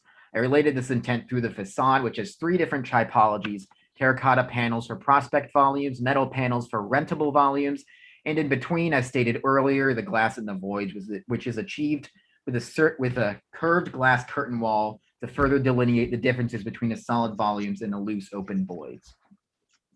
Here's some of the views you get at the ends of these volumes and voids, like I talked about earlier: CAC, Ogden, World War II Museum, and the courtyard. Here's some resiliency elements. Every terraced floor has some sort of water collection strategy employed, mostly pedestal pavers, connecting to an underground storage cistern and to the New Orleans drainage system as well. Also, the existence of the voids creates an opportunity for cross-envelope ventilation to the courtyard and out, and the overhangs on the volumes over the voids keeps summer light out but lets winter light in. Here's some sizes for reference: 50 feet across the voids, Now, here's what I'm betting most of you were most concerned about as I was going through this project's concept. How on earth will this thing stand? Well, the structural system employed in this design is twofold. First, 2 load-bearing concrete cores on either side of the volumes, which connects to the rest of the system, which is a set of structural steel beams, columns, and large trusses spanning the links between the columns, as you can see here, and the load-bearing concrete. The connections are in place there. These concrete cores also house the exit stairs, mechanical system chases, and in the case of this core over here, an elevator as well, a secondary elevator. Going back up to the previous heights diagram, you might have noticed the differences between the heights of the voids and the volumes. It's a very stark difference at first glance. And that's because all of the steel structure is fit into the levels of the volumes, and which leaves the voids without any visual interruption. These beams are very large, 2 foot 4 inches deep, and none of the beams span longer than 50 feet. None of the trusses span longer than 58 feet. So while this complex structural system is necessary to achieve the aesthetics of the project, the actual loads going on in these areas of interest aren't all out of the ordinary for steel structural systems. Of course, since the beams are so deep, the mechanical system has to run through the beams, and the vertical chases, as I said, are located in the concrete cores. You can see sort of aligned right there.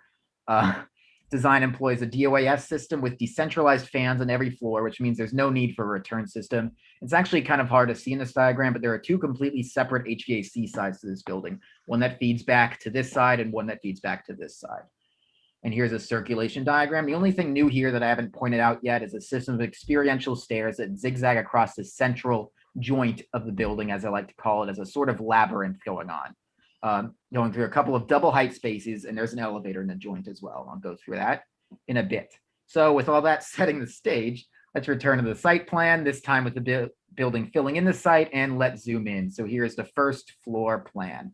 Here is the main entry through the first floor void, going to either the courtyard here or into one of these doors into the lobby, cafe and bookstore, or gallery. Back here is a lot of service space, as is over here as well for mechanicals and the like. The cores for each side are shown in black all throughout these plans for the sake of clarity. And the volumes, as you can see here, will be much darker than the voids. So here now the volume is over here, the void is over here, second floor plan. The first floor of rentable office space, you can see here that there are virtually zero vertical columns or other vertical intrusions that block the view through one side of the building to the other. The only exception is this elevator right here in the joint. And the floor plans of these offices are uncompromisingly open, which might be a point of discussion later. We'll see. What else? Then here's the first floor when there's an interior void space that's illustrated right here. So this area is interior with the curved glass. And then this area is actually exterior patio space, as well as some exterior meeting space as well. Same deal here for the third floor, but the sides have reversed. The double height space between this floor and the floor below that I was just talking about is here. The two double height spaces in the joint throughout the building connects each piece of the program with its counterpart. So this one connects the two rentable levels, and the one we're about to see connects the two prospect levels. More exterior meeting rooms are shown here, here, here, and here.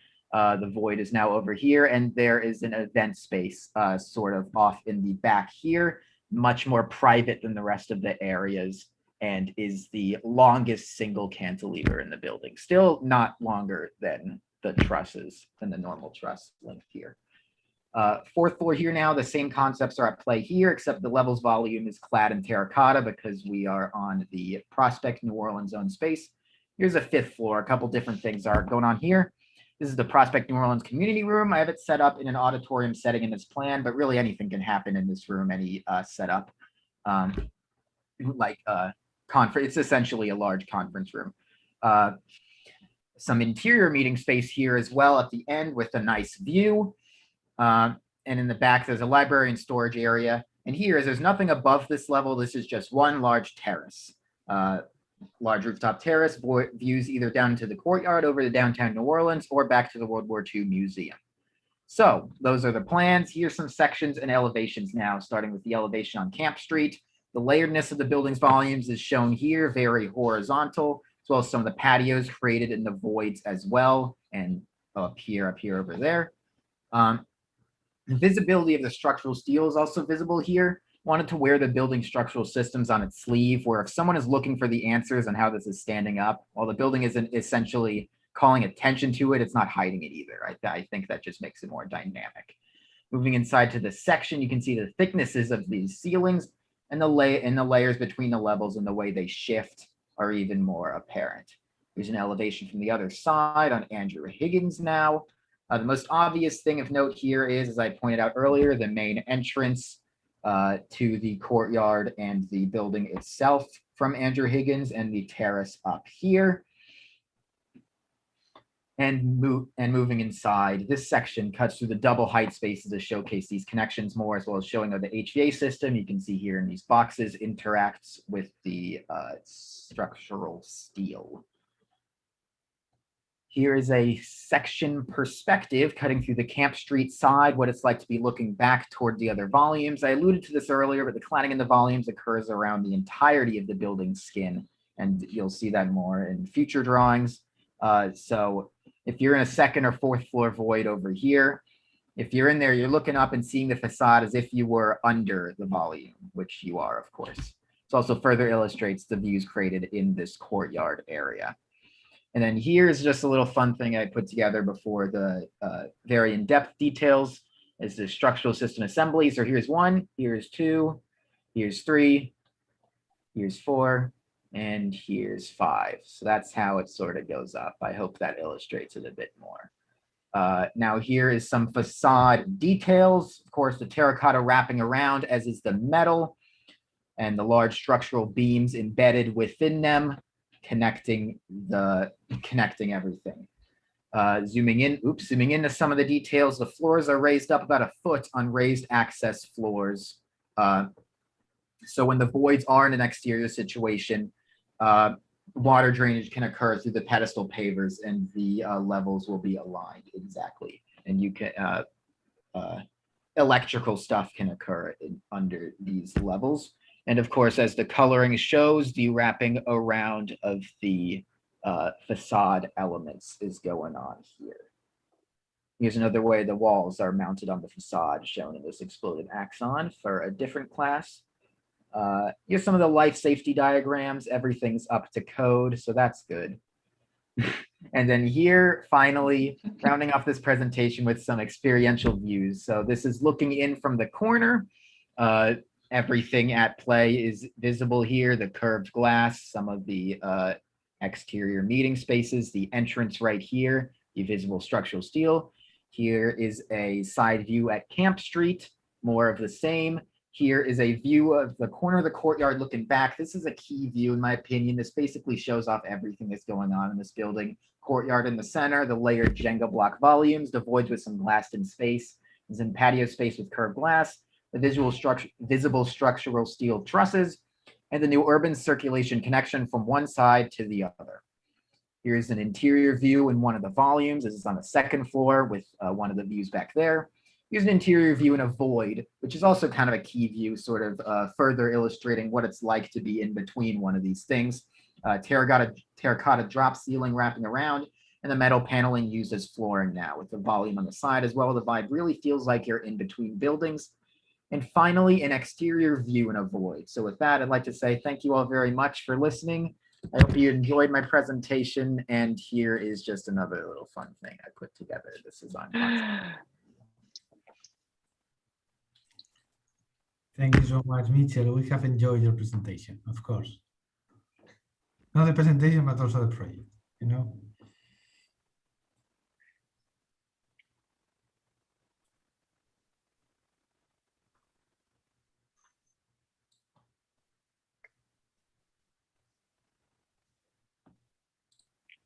Yeah, that's moving around too much. I'm gonna go back here.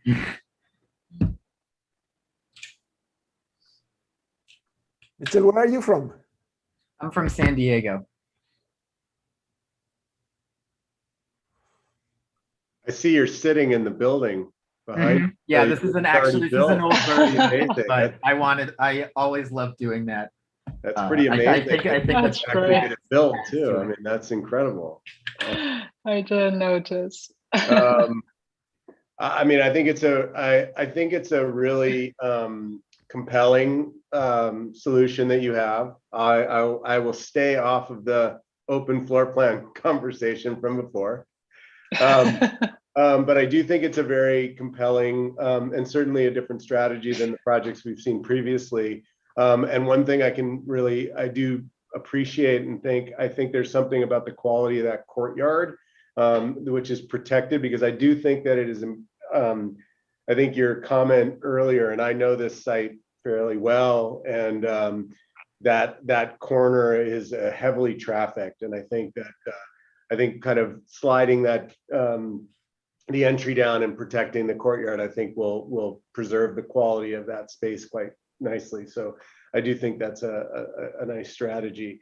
I think it's incredibly well thought out in sort of the structural systems and the way all that kind of goes. And I feel like, while I think that there's some really interesting kind of dynamics that you've got here on the corner where the pieces are overlapping and the sort of solid and void space, My only issue is that on the inside, I feel like there's, and I don't necessarily know that there's a solution there. I just think that the dynamics that you have, I'm trying to find that the dynamics that you have sort of on that corner view with the volumes kind of coming in and out and creating, you know, shade and cover on some of those outdoor spaces and stuff, I feel like is, while I think it's definitely clear in that interior shot what your solution is, I feel like there's just less dynamic in the interior volume there, and the way those things are really kind of, if the elevations to me feel a little flat on that interior, where the outside, the exterior gets really quite dynamic of the pushing and pulling. So, you know, I wonder if there might be some more exploration there, although I understand the sophistication of the structural system too. But, you know, I do think that that interior courtyard view is, you know, that's really your, I mean, that's a really important place that you've created there, both from a city perspective, but also for the building itself.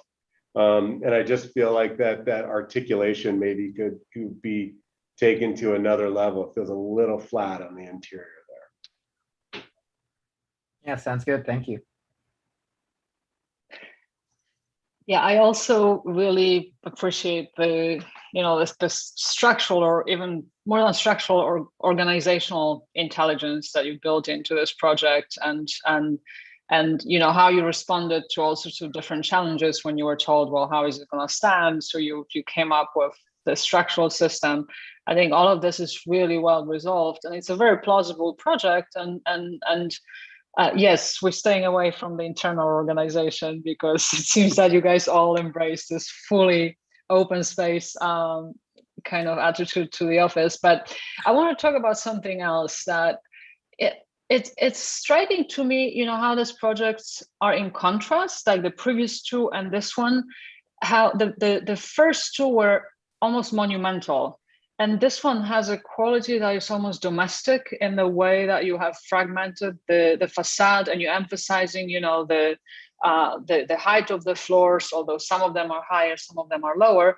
But it really makes me think of those residential projects that, for example, here in Austin, we see a lot that are based on this aggregated, you know, systems of boxes that are pulling and pushing, and very often express exactly how you're doing it using different materials. Now, I wanted to kind of, this is going to be a little bit critical, but just to kind of think how one could recover some of the monumentality that we saw in the other projects here, by actually accepting that this is all using one material, not two, that you don't have to index the different, you know, designations of the floors, but say, okay, this is all going to be clad in stone or whatever it is, just to give the building a little bit more strength. And we already see, you know, on the level of shadow and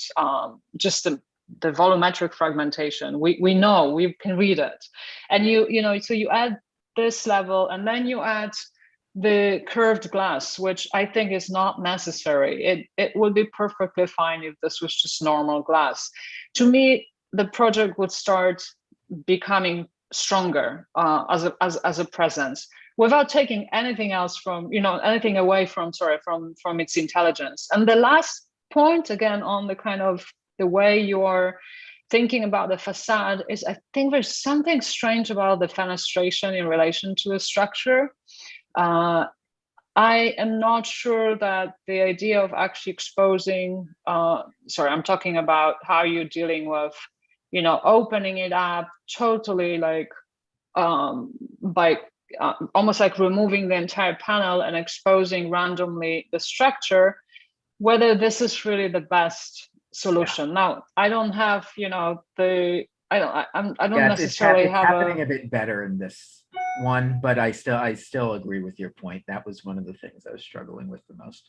Yeah, it's not an easy one. So honestly, I don't know what my solution would be to that, but I think it adds a little bit to the kind of noise or busyness of the scheme. And maybe you would want to take some of it away and maybe think a little bit differently about the fenestration, maybe through smaller punctuations that would not compete with the horizontality of the scheme by working vertically in such a strong way, right? So it could be more punctuated, I think. And that way you could actually avoid dealing with the structure and not exposing it. So those are just some comments, but I really enjoyed your presentation and, you know, also the type of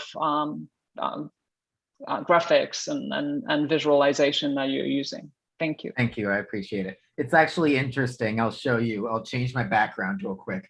This is what the design used to be. You've just redesigned it as we were talking. That's So what good architects do during the meeting. Very right? interesting. But no, I think that's very helpful and I appreciate it. Thank you. I completely agree with Alexandra, and it is helping me to understand why I am a little bit torn. Well, the presentation is spectacular. You are very convincing. One has to put some kind of filter because this guy is able to sell you whatever. That's true. That's self-confidence. Don't lose it. That's the opposite to what the Spaniards we have. We lack all the self-confidence, so just keep it. But I was still a little bit torn in between. Is this a kind of avant-garde building that could be happening or could have happened in the Netherlands, or is it a commercial development that looks cool? And I think it's a little bit in between. And somehow it's like, okay, this guy has heard stuff and has done this kind of cool thing that a developer will buy. It's there. I don't know. I hope I'm not being harsh. But and I think there are two things. One is the what Alexandra was saying, no? That it needs to be a little bit more clear and radical and less of a formal strategy to be more taken to the end. I think the first step of the structure, once you have the structure, you have the building, you know what you have to wrap and you know what you don't have to wrap, then how you do wrap it. No, I think that's a great start.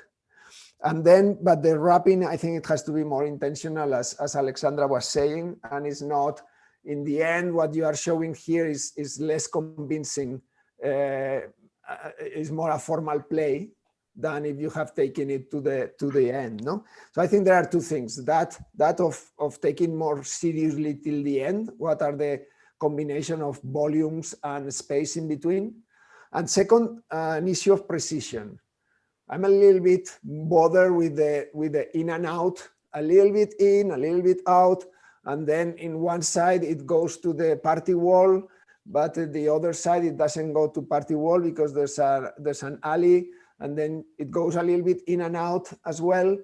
So I think there's an issue of precision that could have gone further, and clarity in that sense. And in a way, is this because I'm torn out if this is just a formal play or if this just like exploring an idea that goes till the end, no? And I think you are a little bit in between. I think for the rest is great. I was thinking in why you are putting the crossing in that corner and not in another corner. I was doing some sketches of what I'm sure you have tested all the possible combinations of the L, and that is probably the best. And the other thing I think it's a little bit of an issue is a little bit more of what the exterior space looks like. And how the qualities of the light. I don't understand why you have so much brown. This is a very brown presentation in a city where there's nothing brown. There's a lot of green here, and the light here is extremely vibrant. And here is like gloomy and misty. It's kind of strange. It's Dutch, Iñaki, it's Dutch. Yeah. Yeah. So I just think that you can be a little bit more strategic and I'm not talking only about representation, but also in the choice of materials. When you are going to terracotta or the metal, or maybe you want to like really think more about how this is part of this place, of this New Orleans place, and works with the light of this place and the vegetation. The courtyard here should be full of trees. I don't know, oak trees that gets the branches inside in between the buildings. I don't know, but a little bit more, less generic in that sense. Yeah. And the last thing I wanted to comment is that the first volume that is attached to the ground, I think it doesn't match the strategy. That is not as structural. All that the pieces are structural pieces that are put on one on top of the other. The one that is in the ground is not structural.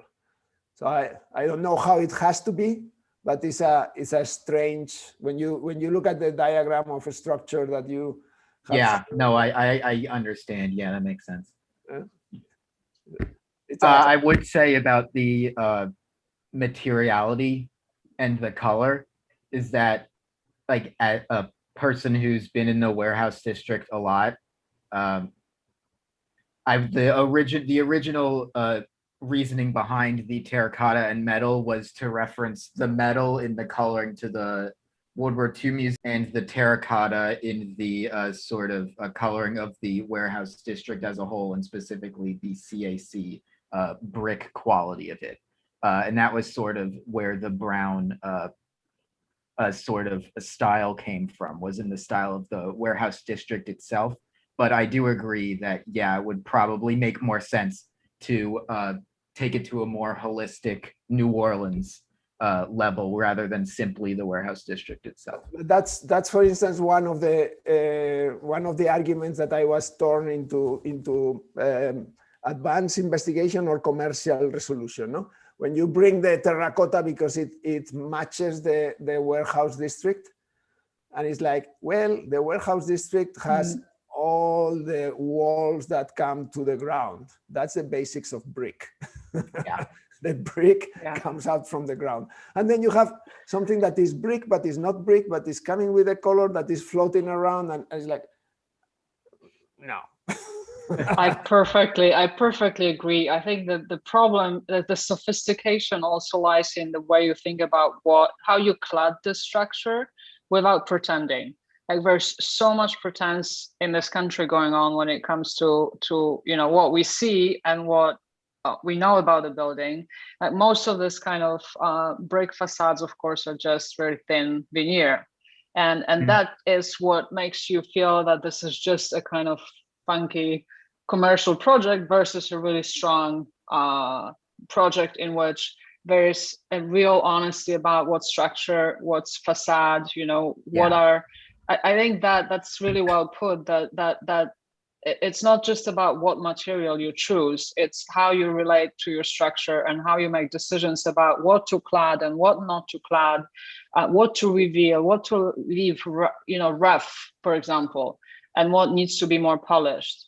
And the restraint, definitely, even in how you think about the paving in this plaza. Less is more, right? You don't have to kind of pattern everything with something that recalls what you've done in other parts of the project. Those are kind of often decisions when you kind of a little bit scared of the power of your own work, and you say, well, I'll add something else here so that it's less dramatic, right? Yeah. So I think you could allow yourself to kind of go back and strip it of some detail. I think all that's really helpful. Thank you. Yeah, I mean, I think Inaki, you hit it on the head. Now that I'm looking at these elevations, if it was almost like you removed that bottom bar and the thing was almost floating on itself, that it would almost be even more, the whole solution would be be stronger. Yeah. I think it is that one lower bar just feels like it doesn't ground itself properly in some way. So yeah, I think that makes sense. And yeah, that would be really cool maybe in a different location. Unfortunately, the height limit sort of negates that, but I still think conceptually that would make a lot more sense.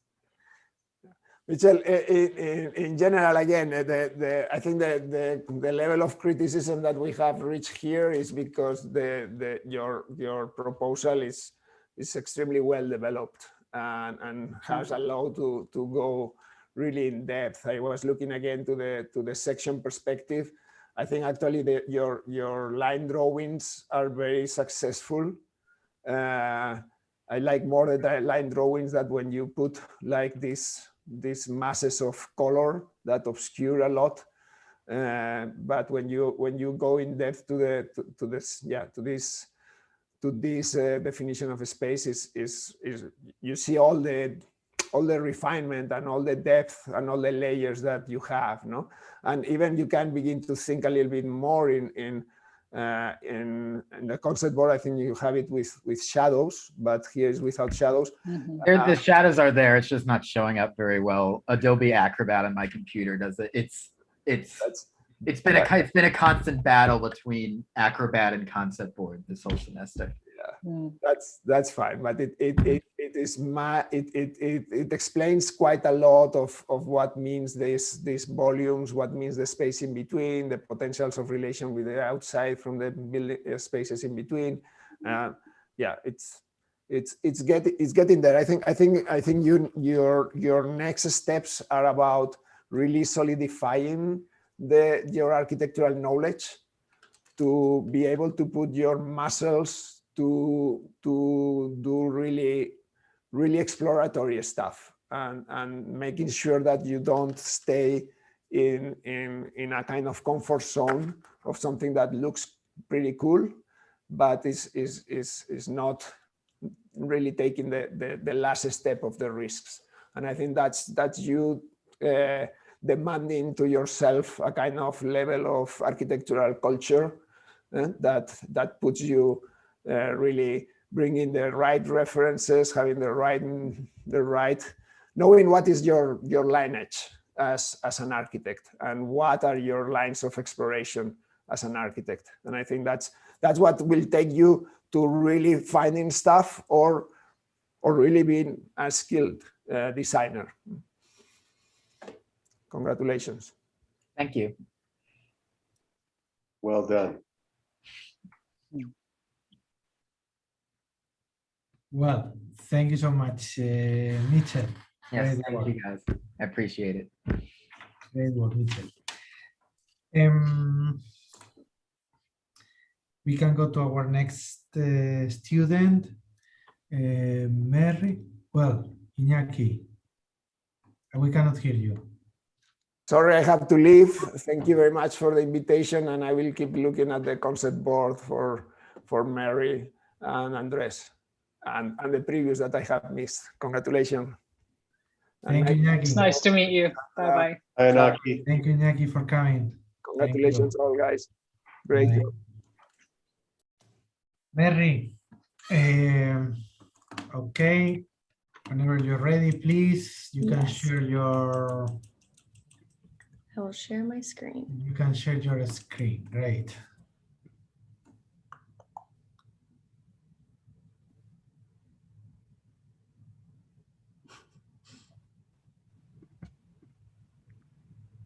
Why on earth do I have the hardest time finding this? Oh, here we go. Okay. Okay. So, hello everyone. My name is Mary Afseth, and today I'll be proposing a project for Prospect NOLA in New Orleans, as you may know by now. So first, I will show you a few diagrams, explain the concept. Next, I will move on to the orthographic drawings, mapping out the proposal, and then the building systems, and lastly, a few experiential drawings. So as for the introduction, highlighted here is our site. It's located in downtown New Orleans. Specifically, our site is in the CBD3 Cultural Arts District, which is highlighted here. It's surrounded by museums, cultural performing arts centers, and much more. So upon initially observing the site, I looked at what was across the street. Walking down Andrew Higgins, the facades were wide, large, and cohesive. And then on the other hand, walking down Camp Street, there's a faster rhythm to the facades. They're choppier and more diverse in terms of materiality. And so I applied these thoughts to my site. I first removed the service road that was required and aligned the facade down Andrew Higgins with the World War II Museum. And then I split the mast into 3 parts to begin to mimic the facade rhythm of the buildings across the street. I pushed 2 of the facades back to allow pedestrians to be drawn into the proposed entrance and create room for vegetation and gathering. And I also lowered the ceilings of the 2 masses on the outside to allow for more light to enter these openings that are created between the 3 masses. Then lastly, I connected them all by a series of bridges that vary in location from floor to floor. Their placement is generally dictated by the program that is held within. So yes, there are 3 circulation cores, 2 of which exit directly onto pedestrian pathways. They are enclosed in concrete load-bearing walls. I will go into further detail regarding the placement of the program, but generally the first floor houses all the public spaces, including the cafe, community room, library, and gallery. The 2nd through 5th floor contain more private spaces, the program being dictated by the initial massing and placement of the bridges on each floor. And you can start to see how the bridges are spaced out on each floor. So these house communal office spaces, private office spaces, and meeting rooms with the addition of an event space on the 4th floor. Additionally, there are libraries, break rooms, and lobby spaces on each. Here, okay, so on to the proposal.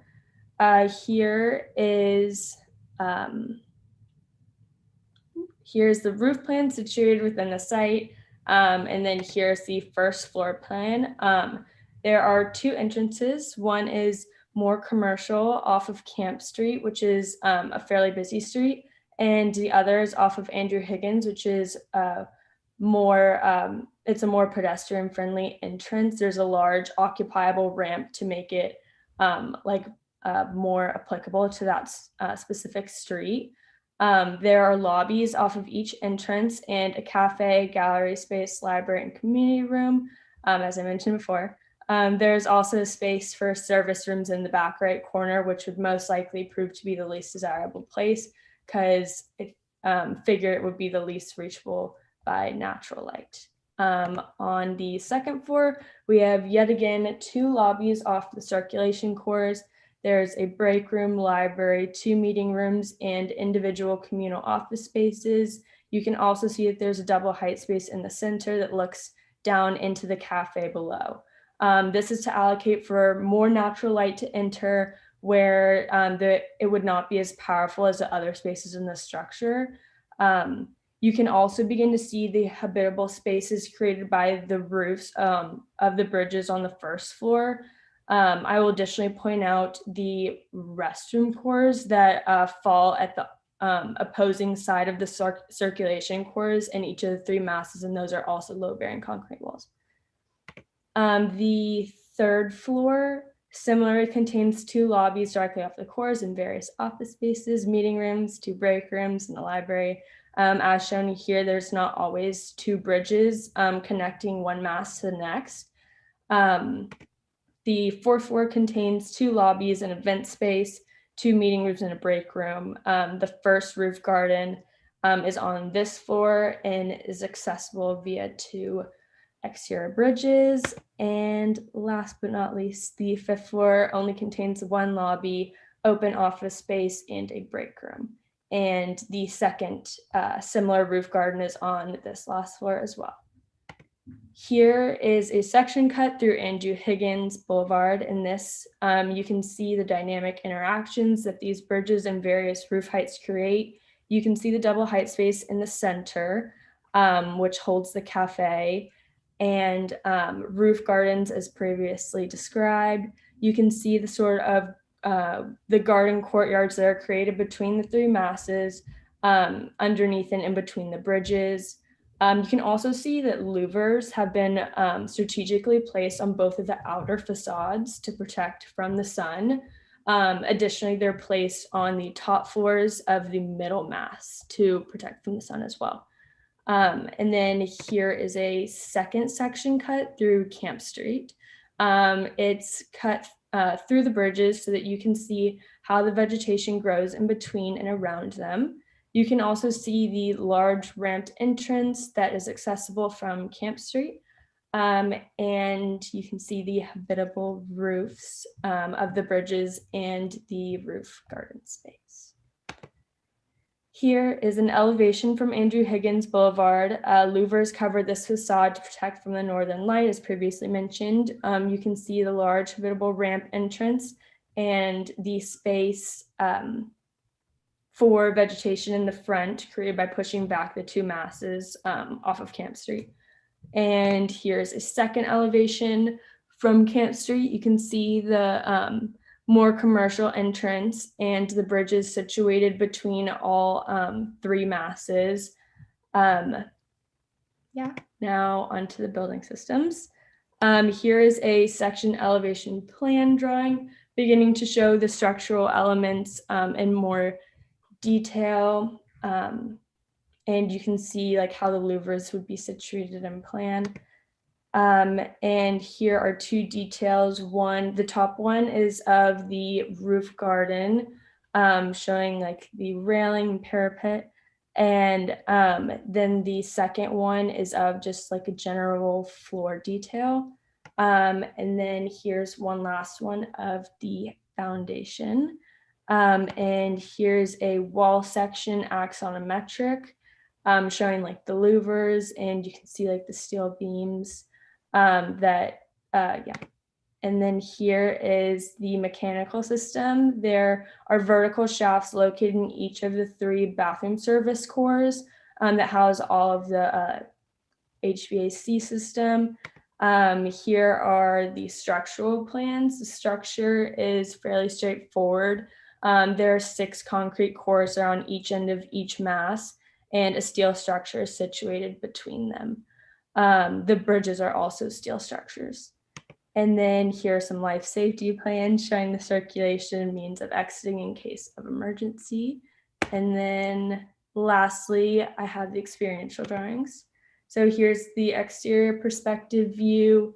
And then here is a view from the exterior bridges, just showing those habitable spaces, and then how you can interact with the bridges that are like across the way or underneath, which creates a really dynamic space.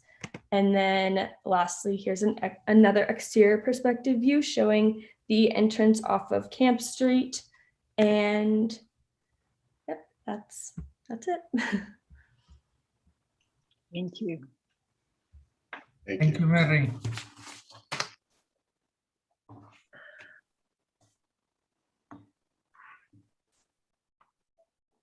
You have the same louvers on all the facades, right? Also inside.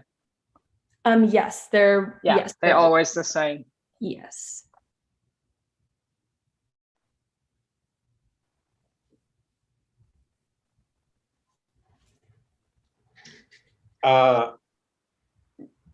First of all, another very compelling presentation, beautiful drawings, and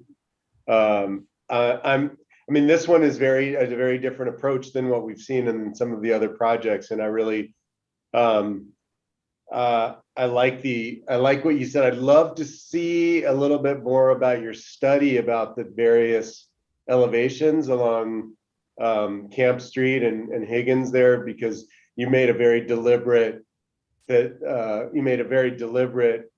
strategy out of the way you saw those facades along those various. So I'd love to kind of, I think it would be helpful to see some of that study, so to understand how you got to this. So, and while I'm looking at this page right here, and I really appreciate this sort of difference in scale, and that approach is is pretty clear.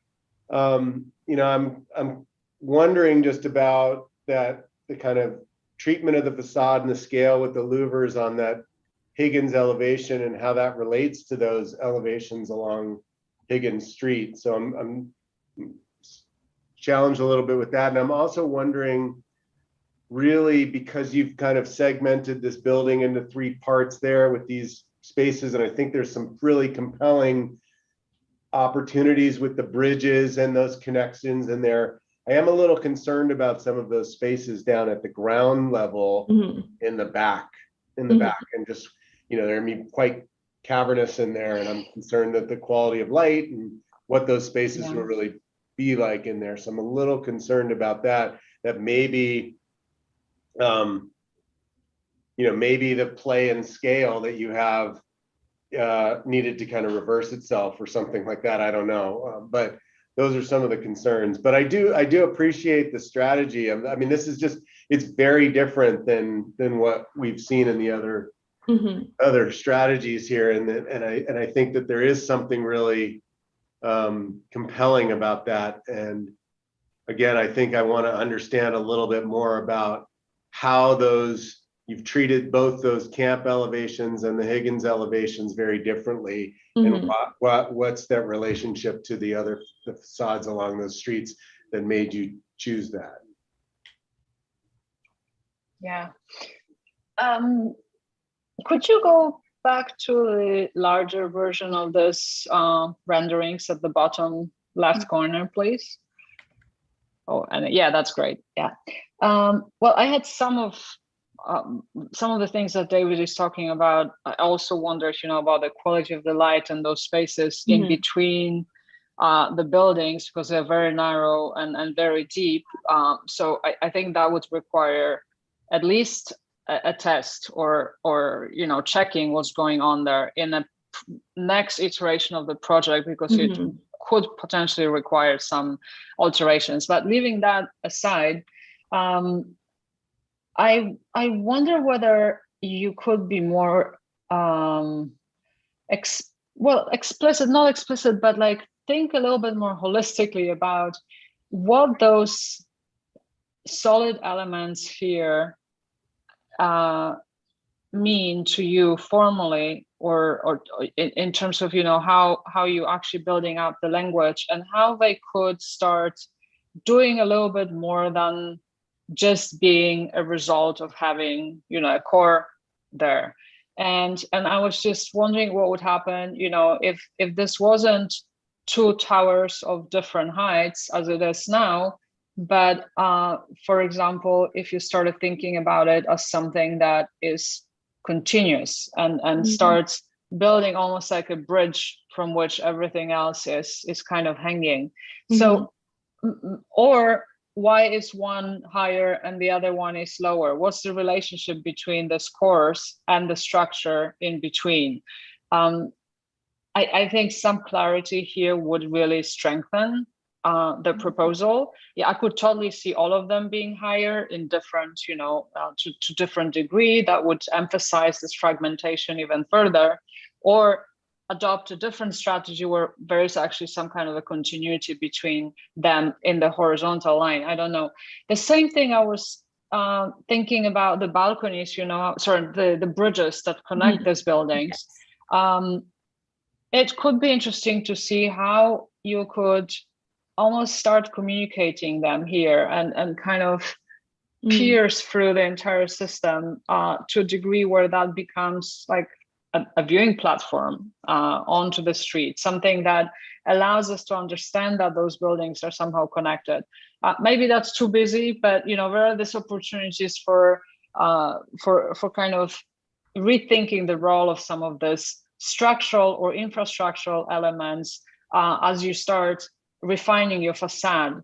And the other thing about those mullions, the vertical fins, is I question the need or appropriateness of applying exactly the same strategy on the street facade as inside those really narrow and dark spaces, because this is normally a type of a shading that you use for very specific lights, right? For specific orientations, which you probably don't need in between there. So it could also mean that you could start thinking differently about the visual relationship between what's going on in those separate buildings. Maybe you would actually want to see a little bit more visual continuity while you have a lot of fragmentation on a spatial level. And the last thing I would say is that I think in this proposal, it's almost like you're accepting this as a private building. I don't see this as a building that engages the public just because of the narrowness of this exterior courtyards, and that they don't seem to be leading to anything that will be public and large enough and welcoming or attracting, right? So in this way, it's just, another building on the block that would only attract those people who work there. I also had some doubts about that external ramp, but I see here that maybe I misunderstood, because it's kind of this ramp here. It occupies like the public sidewalk, and it's elevated. I don't know, there's something strange about that, but that's a small thing. Yeah, the way that it rendered looks strange, like the shadows or something, but it's not taking up any of the like public sidewalk necessarily, because I initially pushed back. Oh, that's right. Yes. Okay. Still, is this the best way to use, this space? This could be a place where actually I don't know, it's a very busy corner, so it's not a place where you want to have a public space, but it's somehow probably not the strongest way to deal with this corner. I do really enjoy the stark quality of this facades and the way you're starting to kind of maybe suggest how they could play against very delicate vegetation. That's very beautiful. But I wonder how you think about the public use, the public interaction here. Maybe you can tell us a bit about that. Yes, definitely. I think that's definitely something to look into, especially I admire like how my peers have utilized their like public spaces, and I think I could really use some of that in this project, and find a way to integrate that, especially having so many like the project being so centered around these like exterior spaces that are situated throughout the building, finding a way to make them either accessible to the public or a better way altogether to bring that into the project. I liked what you said, Alexandra, about this sort of like the treatment of the facade, and you've done the same thing on the interior. And maybe the strategy is, in order to unify the building, your facade treatment, and then when these buildings get pulled apart, there's something about the connectivity through the bridges, but also the facade treatment that doesn't make it like three independent buildings. It feels more like an extrusion that is pulled apart, and you're kind of getting a residual kind of treatment to the interior sections of those facades. And then it can also maybe play in even more of the transparency of the building, so that there's a connectivity between these two bars. Because I do feel like that same treatment, as Alexandra was kind of saying, I feel like these are three independent buildings. And they're not, they're kind of fighting against each other, and I want them to unify themselves a little bit. And the bridges are starting to do that, but I think maybe the exploration of those facade treatments as it relates to the interior of that building, so to speak, versus the exterior, are a way to kind of maybe look at those strategies differently to kind of bring a cohesiveness to it all together. Yes, definitely. Yeah. And I agree with the public comment.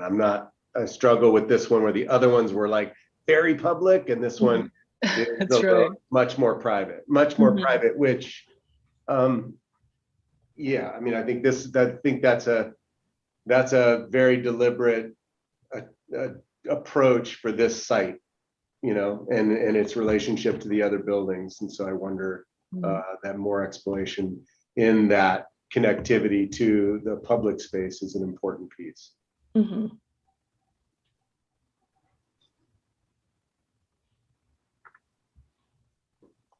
So are these colors inspired by what's around? Yes. So most of the buildings around, or at least some of them, have some sort of like orangey brick, as you may have seen in some of the other projects. And so I wanted to like take that and use it in a way that's not necessarily like copy and pasting that same aesthetic, but twisting it in a different way that still helps it to sort of blend into its surroundings. So what do you imagine it to be, the let's say the solid parts of the building? So the solid parts are concrete, and I was thinking of possibly like an embossed concrete of sorts. Okay. And then steel is the other. So the louvers, the vertical fins would be metal? They would be, so the louvers are wooden, but those like horizontal pieces that you're seeing are would be steel. Well, I would question the choice of wood. Again, I feel that with this, this is just my way of thinking, but having three materials, stained concrete or whatever kind of, concrete you choose to work with, steel that is visible, and then wood. I think wood starts taking away from the starkness and simplicity of it, and kind of brings a quality that might not really add to the power of this project. It might start feeling too domestic, too soft. I actually thought that those were maybe like slabs or something of, precast concrete, or a particular color of stone. I think it would be more consistent with what you're actually communicating in these images. Like, I would never think that this is wood if I was just to judge from these images. Maybe I'm thinking too much about some kind of a mid-century modern aesthetic, that you have something else in mind, but I would question the choice of wood here. But I think that Mary, your point is that you really kind of studied the context a lot, right? And so really understanding more about, you had a very deliberate strategy with the facades that went along those streets, but then you're also talking very much about a materiality that's in relation to the context. So I would want to see more of that study to understand how you got to where you are. Because when I look at this building, I definitely don't think a New Orleans building. It doesn't seem, in that way, it seems very out of context. But maybe by understanding more about how you got there, it would actually be more contextual. And I'm missing that piece, because it seems to be really driving a lot of what your strategies are. And maybe that's sort of the missing link, at least for me, is like, how is that really informing this? Because it seems to be a really important piece. And that might really make it even more powerful if I could understand that as a part of your Yeah, I agree. I would also, just as a last comment, try to decide whether the vertical direction or horizontal is more important to you. I think they're still in competition for attention in a way. What I'm talking about is the vertical course and the vertical fins, but they're still very interrupted by the steel beams that are very visible. And I wonder, as an exercise, it's always interesting to kind of make a slight adjustment to your facade and ask yourself, what would happen if you actually extended this fins to the midpoint of each of your structural elements, so that they actually take over? Of course, they would be interrupted, but you would start reading this building as a series of vertical lines and vertical blocks. That would be just so different, right? It would start being almost as if you had like three big slices in one direction and then a series of kind of slices in the other direction. So those are kind of things that you only start seeing when you render it, like now, so we can talk about it. But a subtle change like that of the extension of a vertical louver can totally change the way you perceive the building, especially during the day. Of course, when everything is illuminated, you start perceiving that again. But I think that would be an interesting exercise to do. Yes, definitely.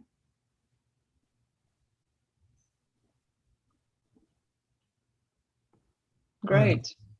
Thank you so much. Thank you. Mary. Thank you so much. Nice job. And then, last but not least, Andres.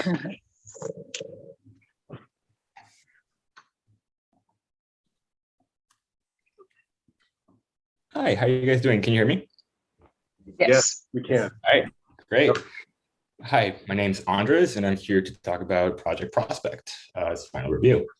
So first, a brief overview of what we're going to be looking at. First, we're going to look at the general site. I'm going to briefly talk about it as we've seen more than enough of it for today, then some concepts, orthographics, and finish off with the experiential. So first off, the larger site area, we're already very familiar with the CBD and where we stand in the warehouse district. So I'm going to briefly skip that. Here you can see a smaller site plan where we are in context to all the museums and urban spaces allocated all around us. Some of the key aspects to take from some of the key aspects to take from here are where I decided to put the alleyway. It is in Camp Street next to the CAC, just to maximize light views, which we will talk about later. And from here, we will then explore the diagrams. So the massing diagrams. First off, we can then see what the driveway diameter is and what the total footprint of the building is going to be once it's in this volume. You can see how the building is used, how the building is aligned with the other faces of the other buildings in the block to integrate it further. Next, I opened up a courtyard. You can see this is done in Camp Street rather than Higgins Street due to the noise pollution that is found in the highway that had been briefly spoken about earlier. I wanted to minimize this noise pollution in the open space that I was creating, so I put it in this direction. It also maximizes it also helps maximize the site connection and interactivity, and it creates a smaller, narrower building footprint, which allows for more natural light to access all the facade.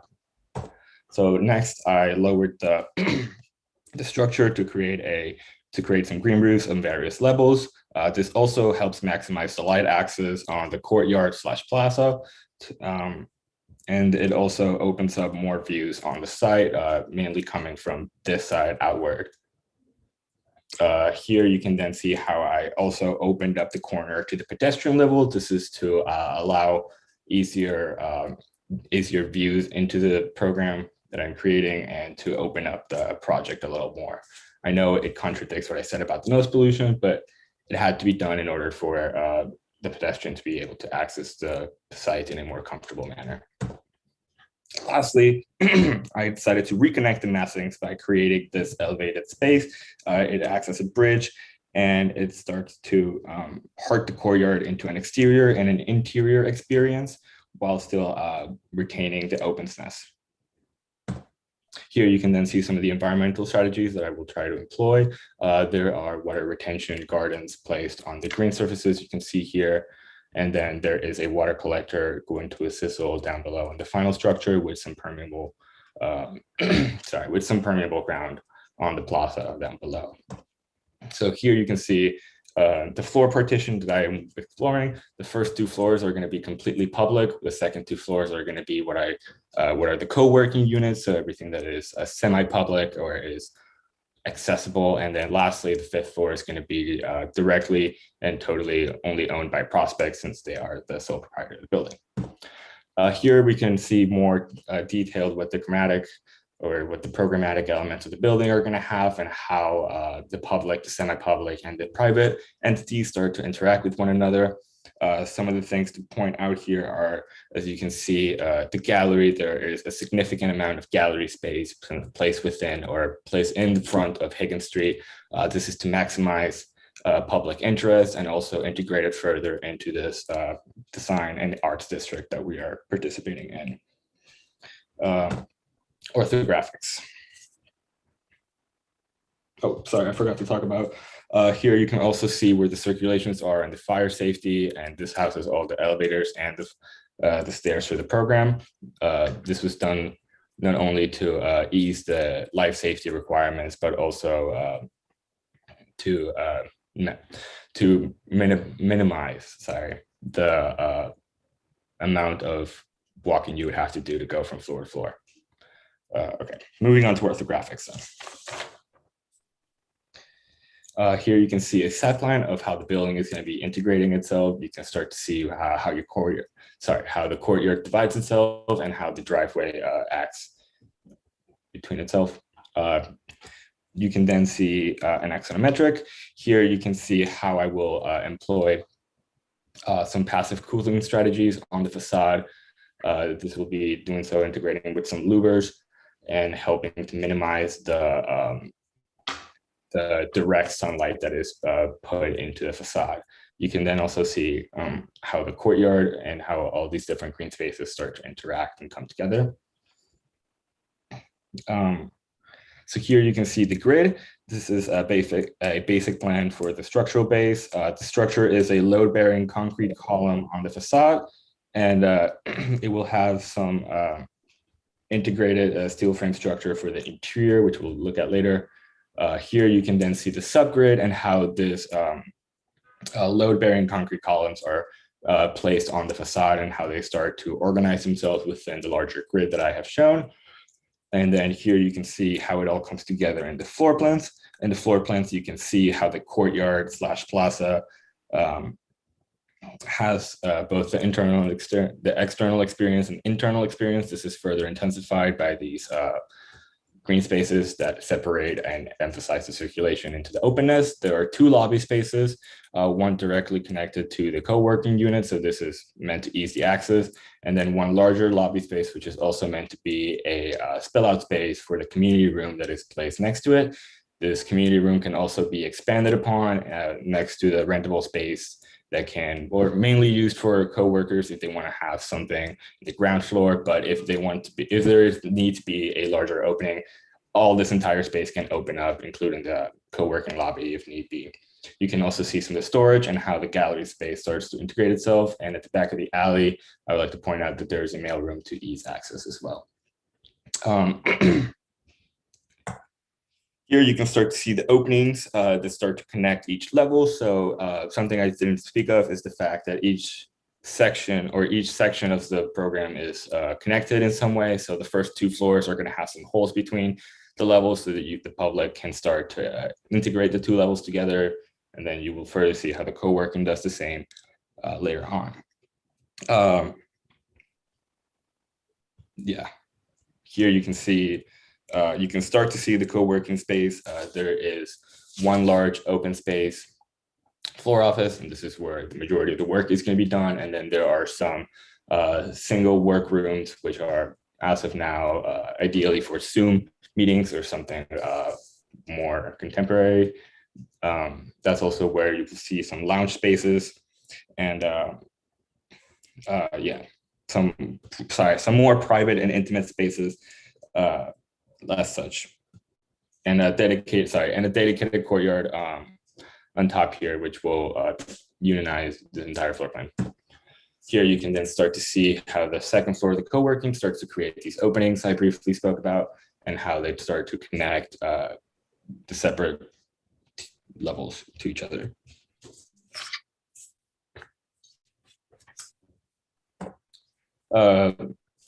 Here you can see the prospect the prospect floor. All of this is going to have a private courtyard, and it's going to be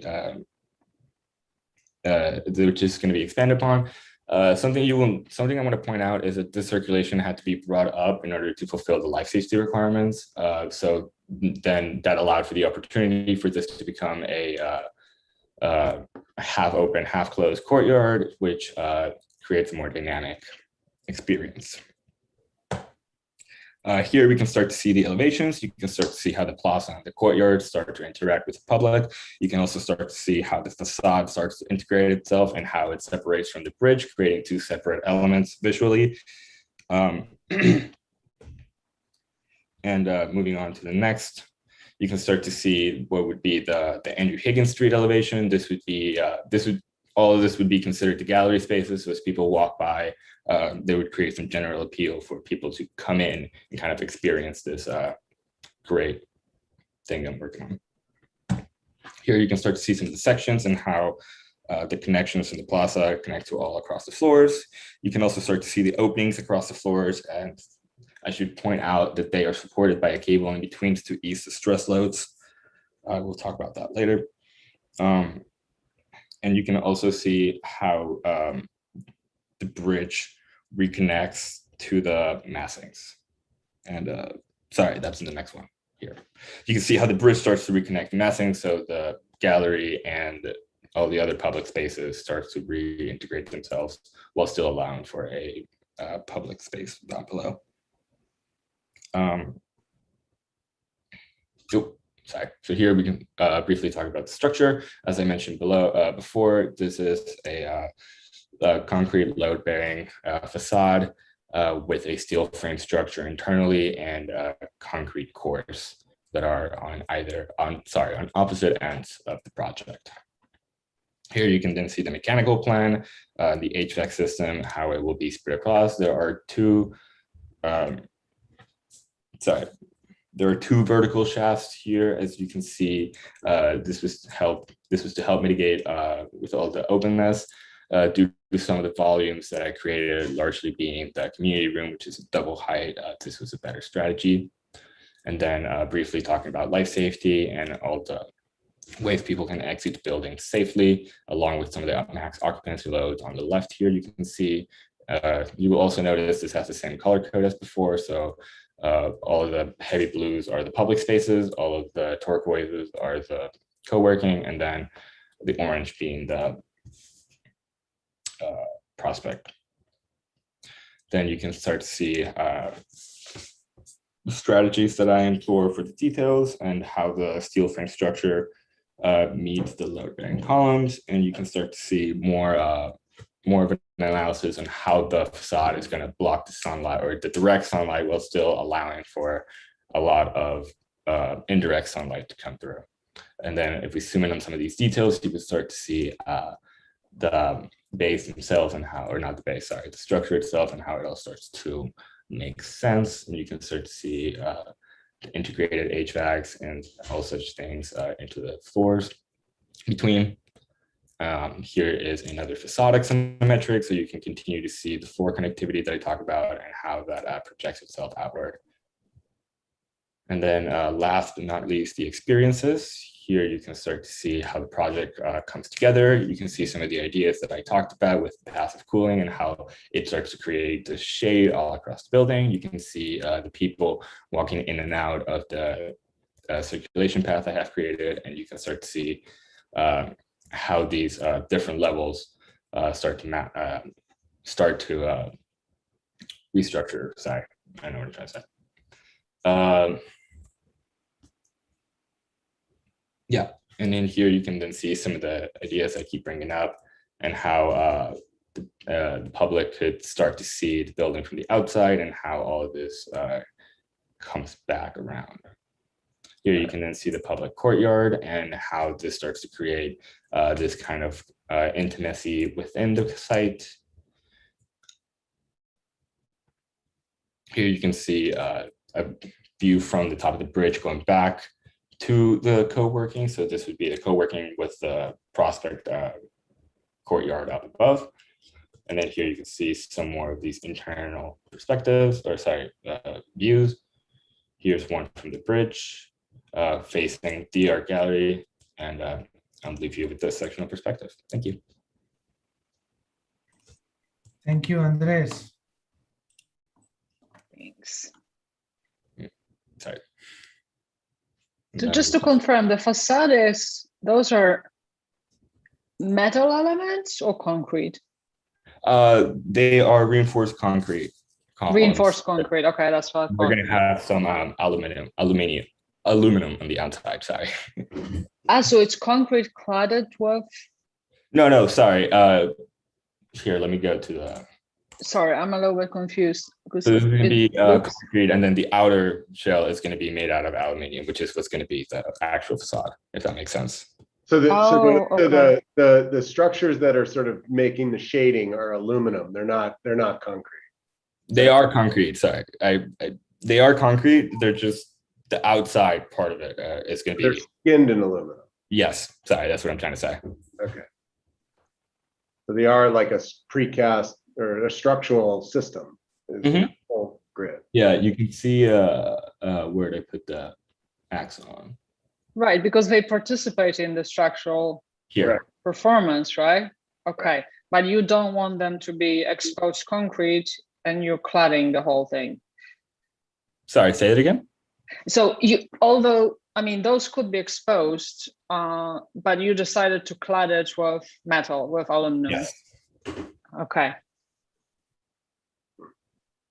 Then so those are white painted aluminum is basically what it is, right? Or okay. So I'm again another really very robust presentation here, and I'm struggling with something here. I mean, I think your floor plan is really well resolved, like really well resolved. Really love how I just like the scale of the building. If you can go to 41, I guess, your slide, open that up. I think the relationship to the public space and even the bridge is sort of almost like a doorway into that courtyard and all that. And I love the scale of the building in relationship to the other buildings and stuff like that. But I am very much struggling with the scale of the facade. Like, it just feels like the building wants to be 20 more stories than this or something like that with this kind of scale, or it wants to be down, you know, just a little further down into the CBD, because it feels like it has that kind of relationship rather than the warehouse district here. So I'm struggling with that because there's some things about the planning. I really love this like gallery space here, the transparency of that on the street and the relationship that makes to Higgins and the courtyard and the scale of that building with the bridge and then the larger scale on the back. I'm really loving it. I love the plans and all that, but I am struggling with the scale of the facade. I just don't. I think it's well executed, and again, I think you've got some very compelling imagery here. I'm just struggling with that scale. I feel like it's not the right scale for the place. I don't know. Yeah, I also, I mean, I didn't manage to probably grasp what it was for myself, and you've just said it. There's something strange about the scale, because I kept on thinking, not knowing New Orleans, but having lived in Los Angeles, that this looks to me like a facade that one would see on Wilshire Boulevard, but 20 floors are missing. And beautiful facades in exposed concrete, mid-century or even earlier. But I wonder, so having said that, this can be very, very beautiful, but there is something strange about the scale, both in itself in relation to, for example, for me, to the bridge, that seems overscaled and somehow introducing a language that conflicts with the rest of the building and in relation to the context. So I wonder what you could do without losing this quality that obviously you're interested in, and somehow, I don't know, almost think about it as a miniature, as something that would have a finer grain than it does now. I don't even know how that could happen, by subdividing these openings or or maybe questioning whether they're always exactly the same. I'm not sure what that would be, but it does look like this is not the right scale. And for me, the thing that was striking immediately was the way you decided to expose the structure in the bridge, and how that kind of competes with the rest of the system, which probably could be resolved easily by not emphasizing the structure, not emphasizing its dark color, or I don't know what something here could be done.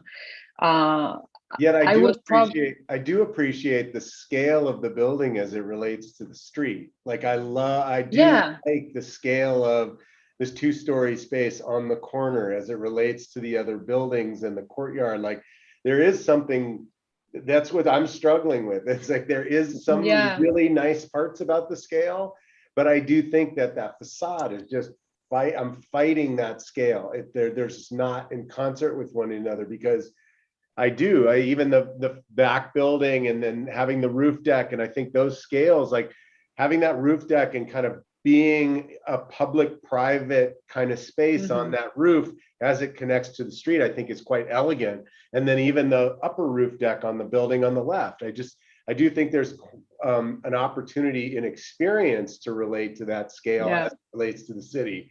But I find that the fine grain of it is fighting that big time for me. It's true that it's not an issue of the volumes, it's the issue of the facade treatment and how that relates to the volumes. Because I also thought that it was very elegant in the way that you're distributing the spaces internally, how you're managing the volumes, how they actually create this internal courtyard, slightly screening the space off from the busy street. So all of this gestures or those decisions are valid, but there is then something that is not quite there in the formal language, and I don't quite know what could happen here, except for trying to understand, what would happen if you actually changed completely the rhythm of the facade,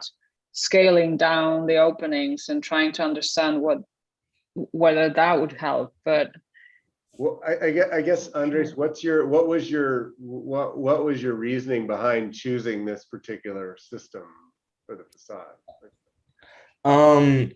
So I first made the building to not have such a appealing facade, so to say, and I found that actually made the building feel like it was lacking in some element. So the implementation, sorry, I have something written here about that.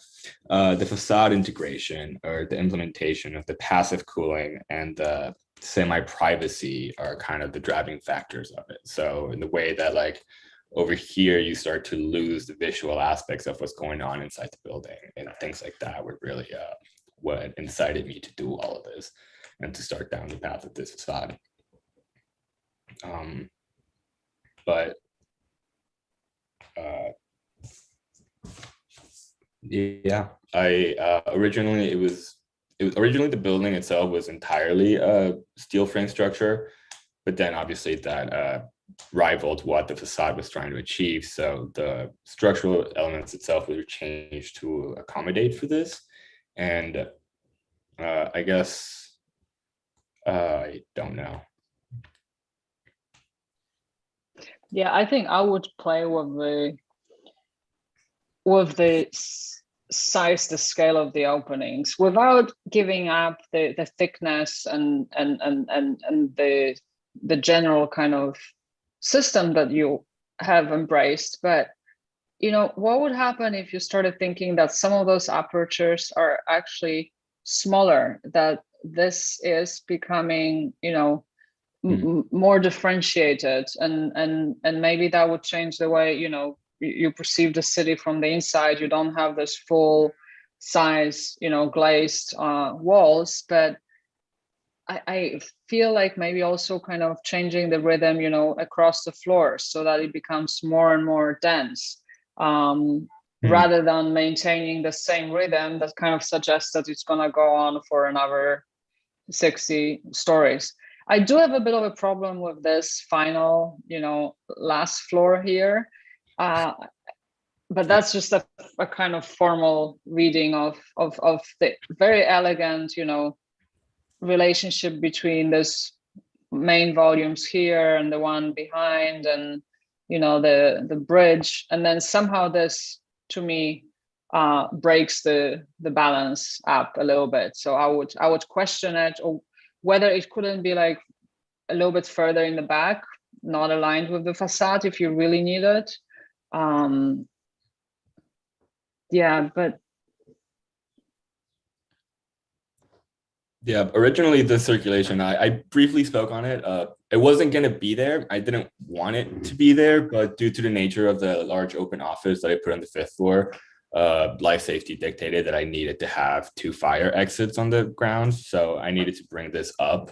And at that point, the options were either to extend it fully or to keep it as its own entity. And I was really interested in this kind of like sectional view, or kind of like section cutting across. So that was kind of like the driving feature behind that decision.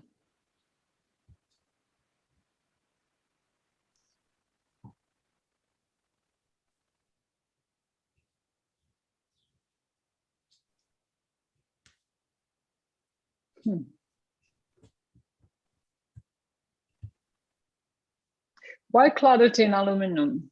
Why not exposed concrete?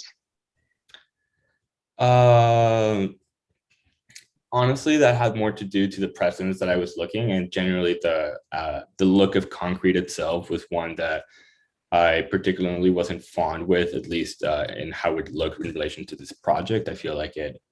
I guess if could have somehow translated to the whiteness that I gave out, or that I showed here, it would have implemented itself better. But I honestly just it changed the atmosphere of the entire space, and I in a way that I didn't really like. It made it feel more massive, if that makes sense. I think you should look at some buildings from like the new formalist movement and think a little bit about how, because it's clearly to me that that's a little bit what you're embracing here, and see how they deal with scale, where there is some differentiation of scale. Yeah, or precast concrete systems for building skins and things like that, where maybe what's happening is that instead of it becoming the structural system, it becomes more of the skin, and then it can release itself from coming to the ground, and start to treat, like I'm looking at that page 40 where it's that corner view, and maybe that space, maybe that precast doesn't want to come all, or the concrete system doesn't want to come all the way to the ground, so that event space could be more transparent, and it really kind of lets that piece float above it. I mean, I don't know. I mean, we could dissect this as, I do feel that there's something about the how you have created this rigor around that system that I think is constraining you, and I think it's constraining the building. And I think that the first thing that comes to mind, and then I think we seem to agree on, is that there's something about that scale with it, so that maybe that system, if it wasn't a part of the structural system, or it was just a precast facade system, you could then release yourself from it, and maybe it doesn't envelop the whole building. It envelops part of it. I don't know. I mean, I guess there's endless sort of strategies there, but there is something about the constraint there that I think is hindering the building, and not letting some of the real beauty of the plan and the way in which this building relates to the context really shine. I think it's hampering it. I understand. It's really, to me, it's really kind of putting it in a constraint that's not letting it really express itself properly. But on the other hand, like if one were to take the opposite direction, say I actually really wanted to play a structural role, which I actually enjoy. I like the idea that, you know, the structure is expressed, and I wish you are not clutting it, but that's just my choice. I see something in this particular view that could be suggesting a way out of it. And it's again going back to the issue of the aperture. Look at how interesting this facade starts to be when you have it at an angle and you start reading it more as a surface with small kind of slivers of openings, like narrow openings, as opposed to what we see when we more frontally, or we see at the back here. I really think that if you started modulating the way you use the concrete versus glass and thought about it more as a differentiated surface, you could get into something that would be both structure and differentiated facade. You know, maybe it becomes actually some kind of a strange hybrid panel that is, you know, metal panel that extends sometimes more into the opening and starts screening it. I don't know. That the fact that it's cladded, it's not just that you don't like concrete, but it actually has another function of allowing you to modulate more the aperture. And that could be a way to get away a little bit from that new formalism that is so rigid and works perfectly on Wilshire Boulevard in, you know, in Los Angeles, and get to something maybe that has more dynamic contemporary feel to it. I still don't know if it's going to work in that particular context, but it could be a way to work on that. I really enjoy how, you know, this facade reads from this particular angle when it's a little bit more compressed. So I would see a potential there. Thank you.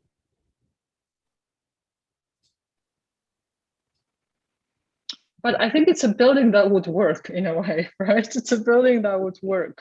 I mean, again, I think there's the plan and the scale of it in relationship. I think there's something very, very, very, very successful about it. And yeah. That's why I'm grappling with it, because there is a beauty about it. I think that the fact that there is that rigor and that rhythm about it, that is very compelling too. So, you know, I'm struggling a bit with it because there are some real successes, I think, of it. And I think it could be, I mean, there's some parts of it, I do agree. I think that that angle of that facade right there is like really quite beautiful. Yeah. Where it shines. I think it's a building that in some sense could kind of grow on you, like you would gradually start really liking its simplicity and its stark presence. But because of its simplicity, like there are things that bother me, you know, like when I keep on looking here and I'm like, I don't like seeing this hit the facade, right? You know, this corner could be resolved slightly differently, but those are small things. But yeah, think more about the facade, how you could achieve some of this, what we see here, without turning this into something too complicated, right? You still want that beauty of the simplicity, right, but maybe some slight differentiation of the aperture. Are you still going to work on this project? No, that's it. So, I mean, is there something too about? Hands on Ruben, out of my hands. He can have a few more days. Okay. All of them they can improve. Okay. You know, is there something else about sort of that maybe all that occurs above pedestrian level, and something else either more light or transparent lets that float above it, and maybe it's this scale down at this level. It's I don't know. I mean, I don't know what you know, it requires more study. I think again, I think there's some really, really compelling things, and then there's some things that I'm just bumping up against too. But I think you've done a really nice job, and you know, and Ruben, I will say this about everything we've seen. It's it's very impressive what they're all doing. There's a lot of sophistication in these projects. There's a lot of investigation and a lot of things that are coming together that are really well thought out and big challenges under the circumstances that we've been in, but also just there's a lot of information in these buildings and a lot of investigation in different systems and structural systems and all that, which is, it's no small feat. So I was very impressed. Same, it was a pleasure for me to see it, especially that, this seems to be a simple site and a simple brief, but that simplicity makes it really, really challenging, because to kind of build into something that is seemingly mundane, a degree of sophistication is not easy. So I'm very impressed with where you all got and when you pushed your projects, how you pushed your projects. Yeah. Thank you for having me, Ruben. That's the opposite. Thank you, Alexandra. Thank you, David, for again time, generosity, and your comments, and also thank you, Andres, that I didn't say anything. Thank you for your work.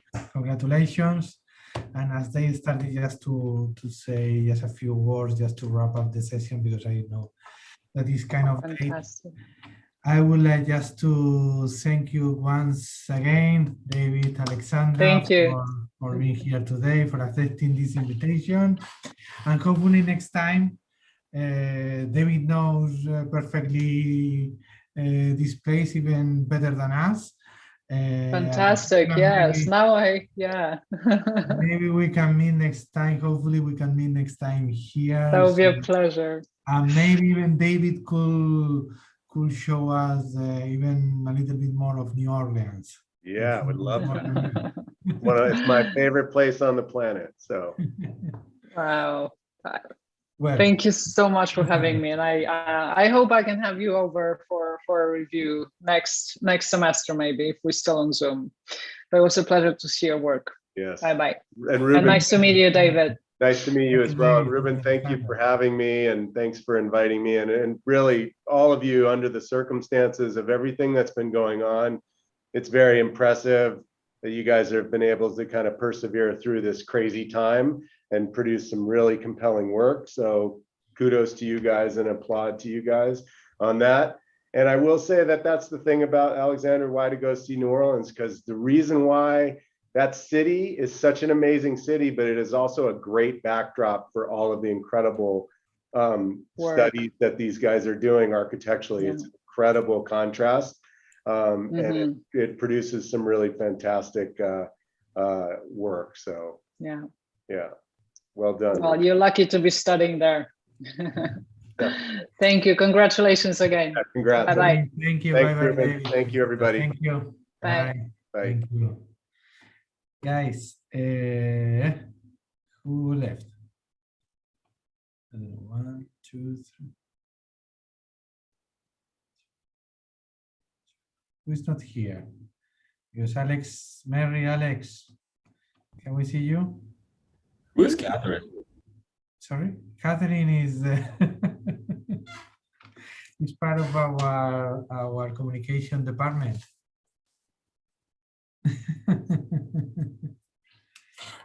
Catherine, are you there?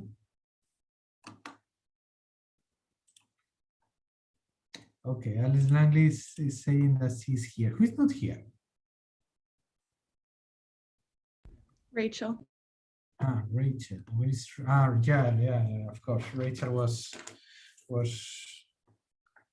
she will be traveling. She will be traveling right now because she had to leave. She had an emergency these days and she had to leave. That's why also she wanted to be just the last one during this morning.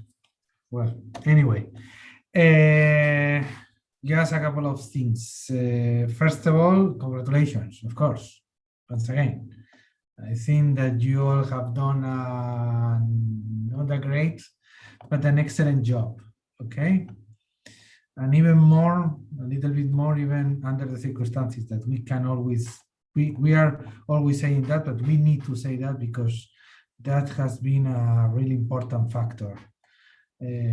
So be proud of your work as I am. And now we can say aloud that we are the best, section in the course. Yeah, well, we can scream that, even if Catherine is here, she can hear and she can post it on Facebook. Well, anyway, just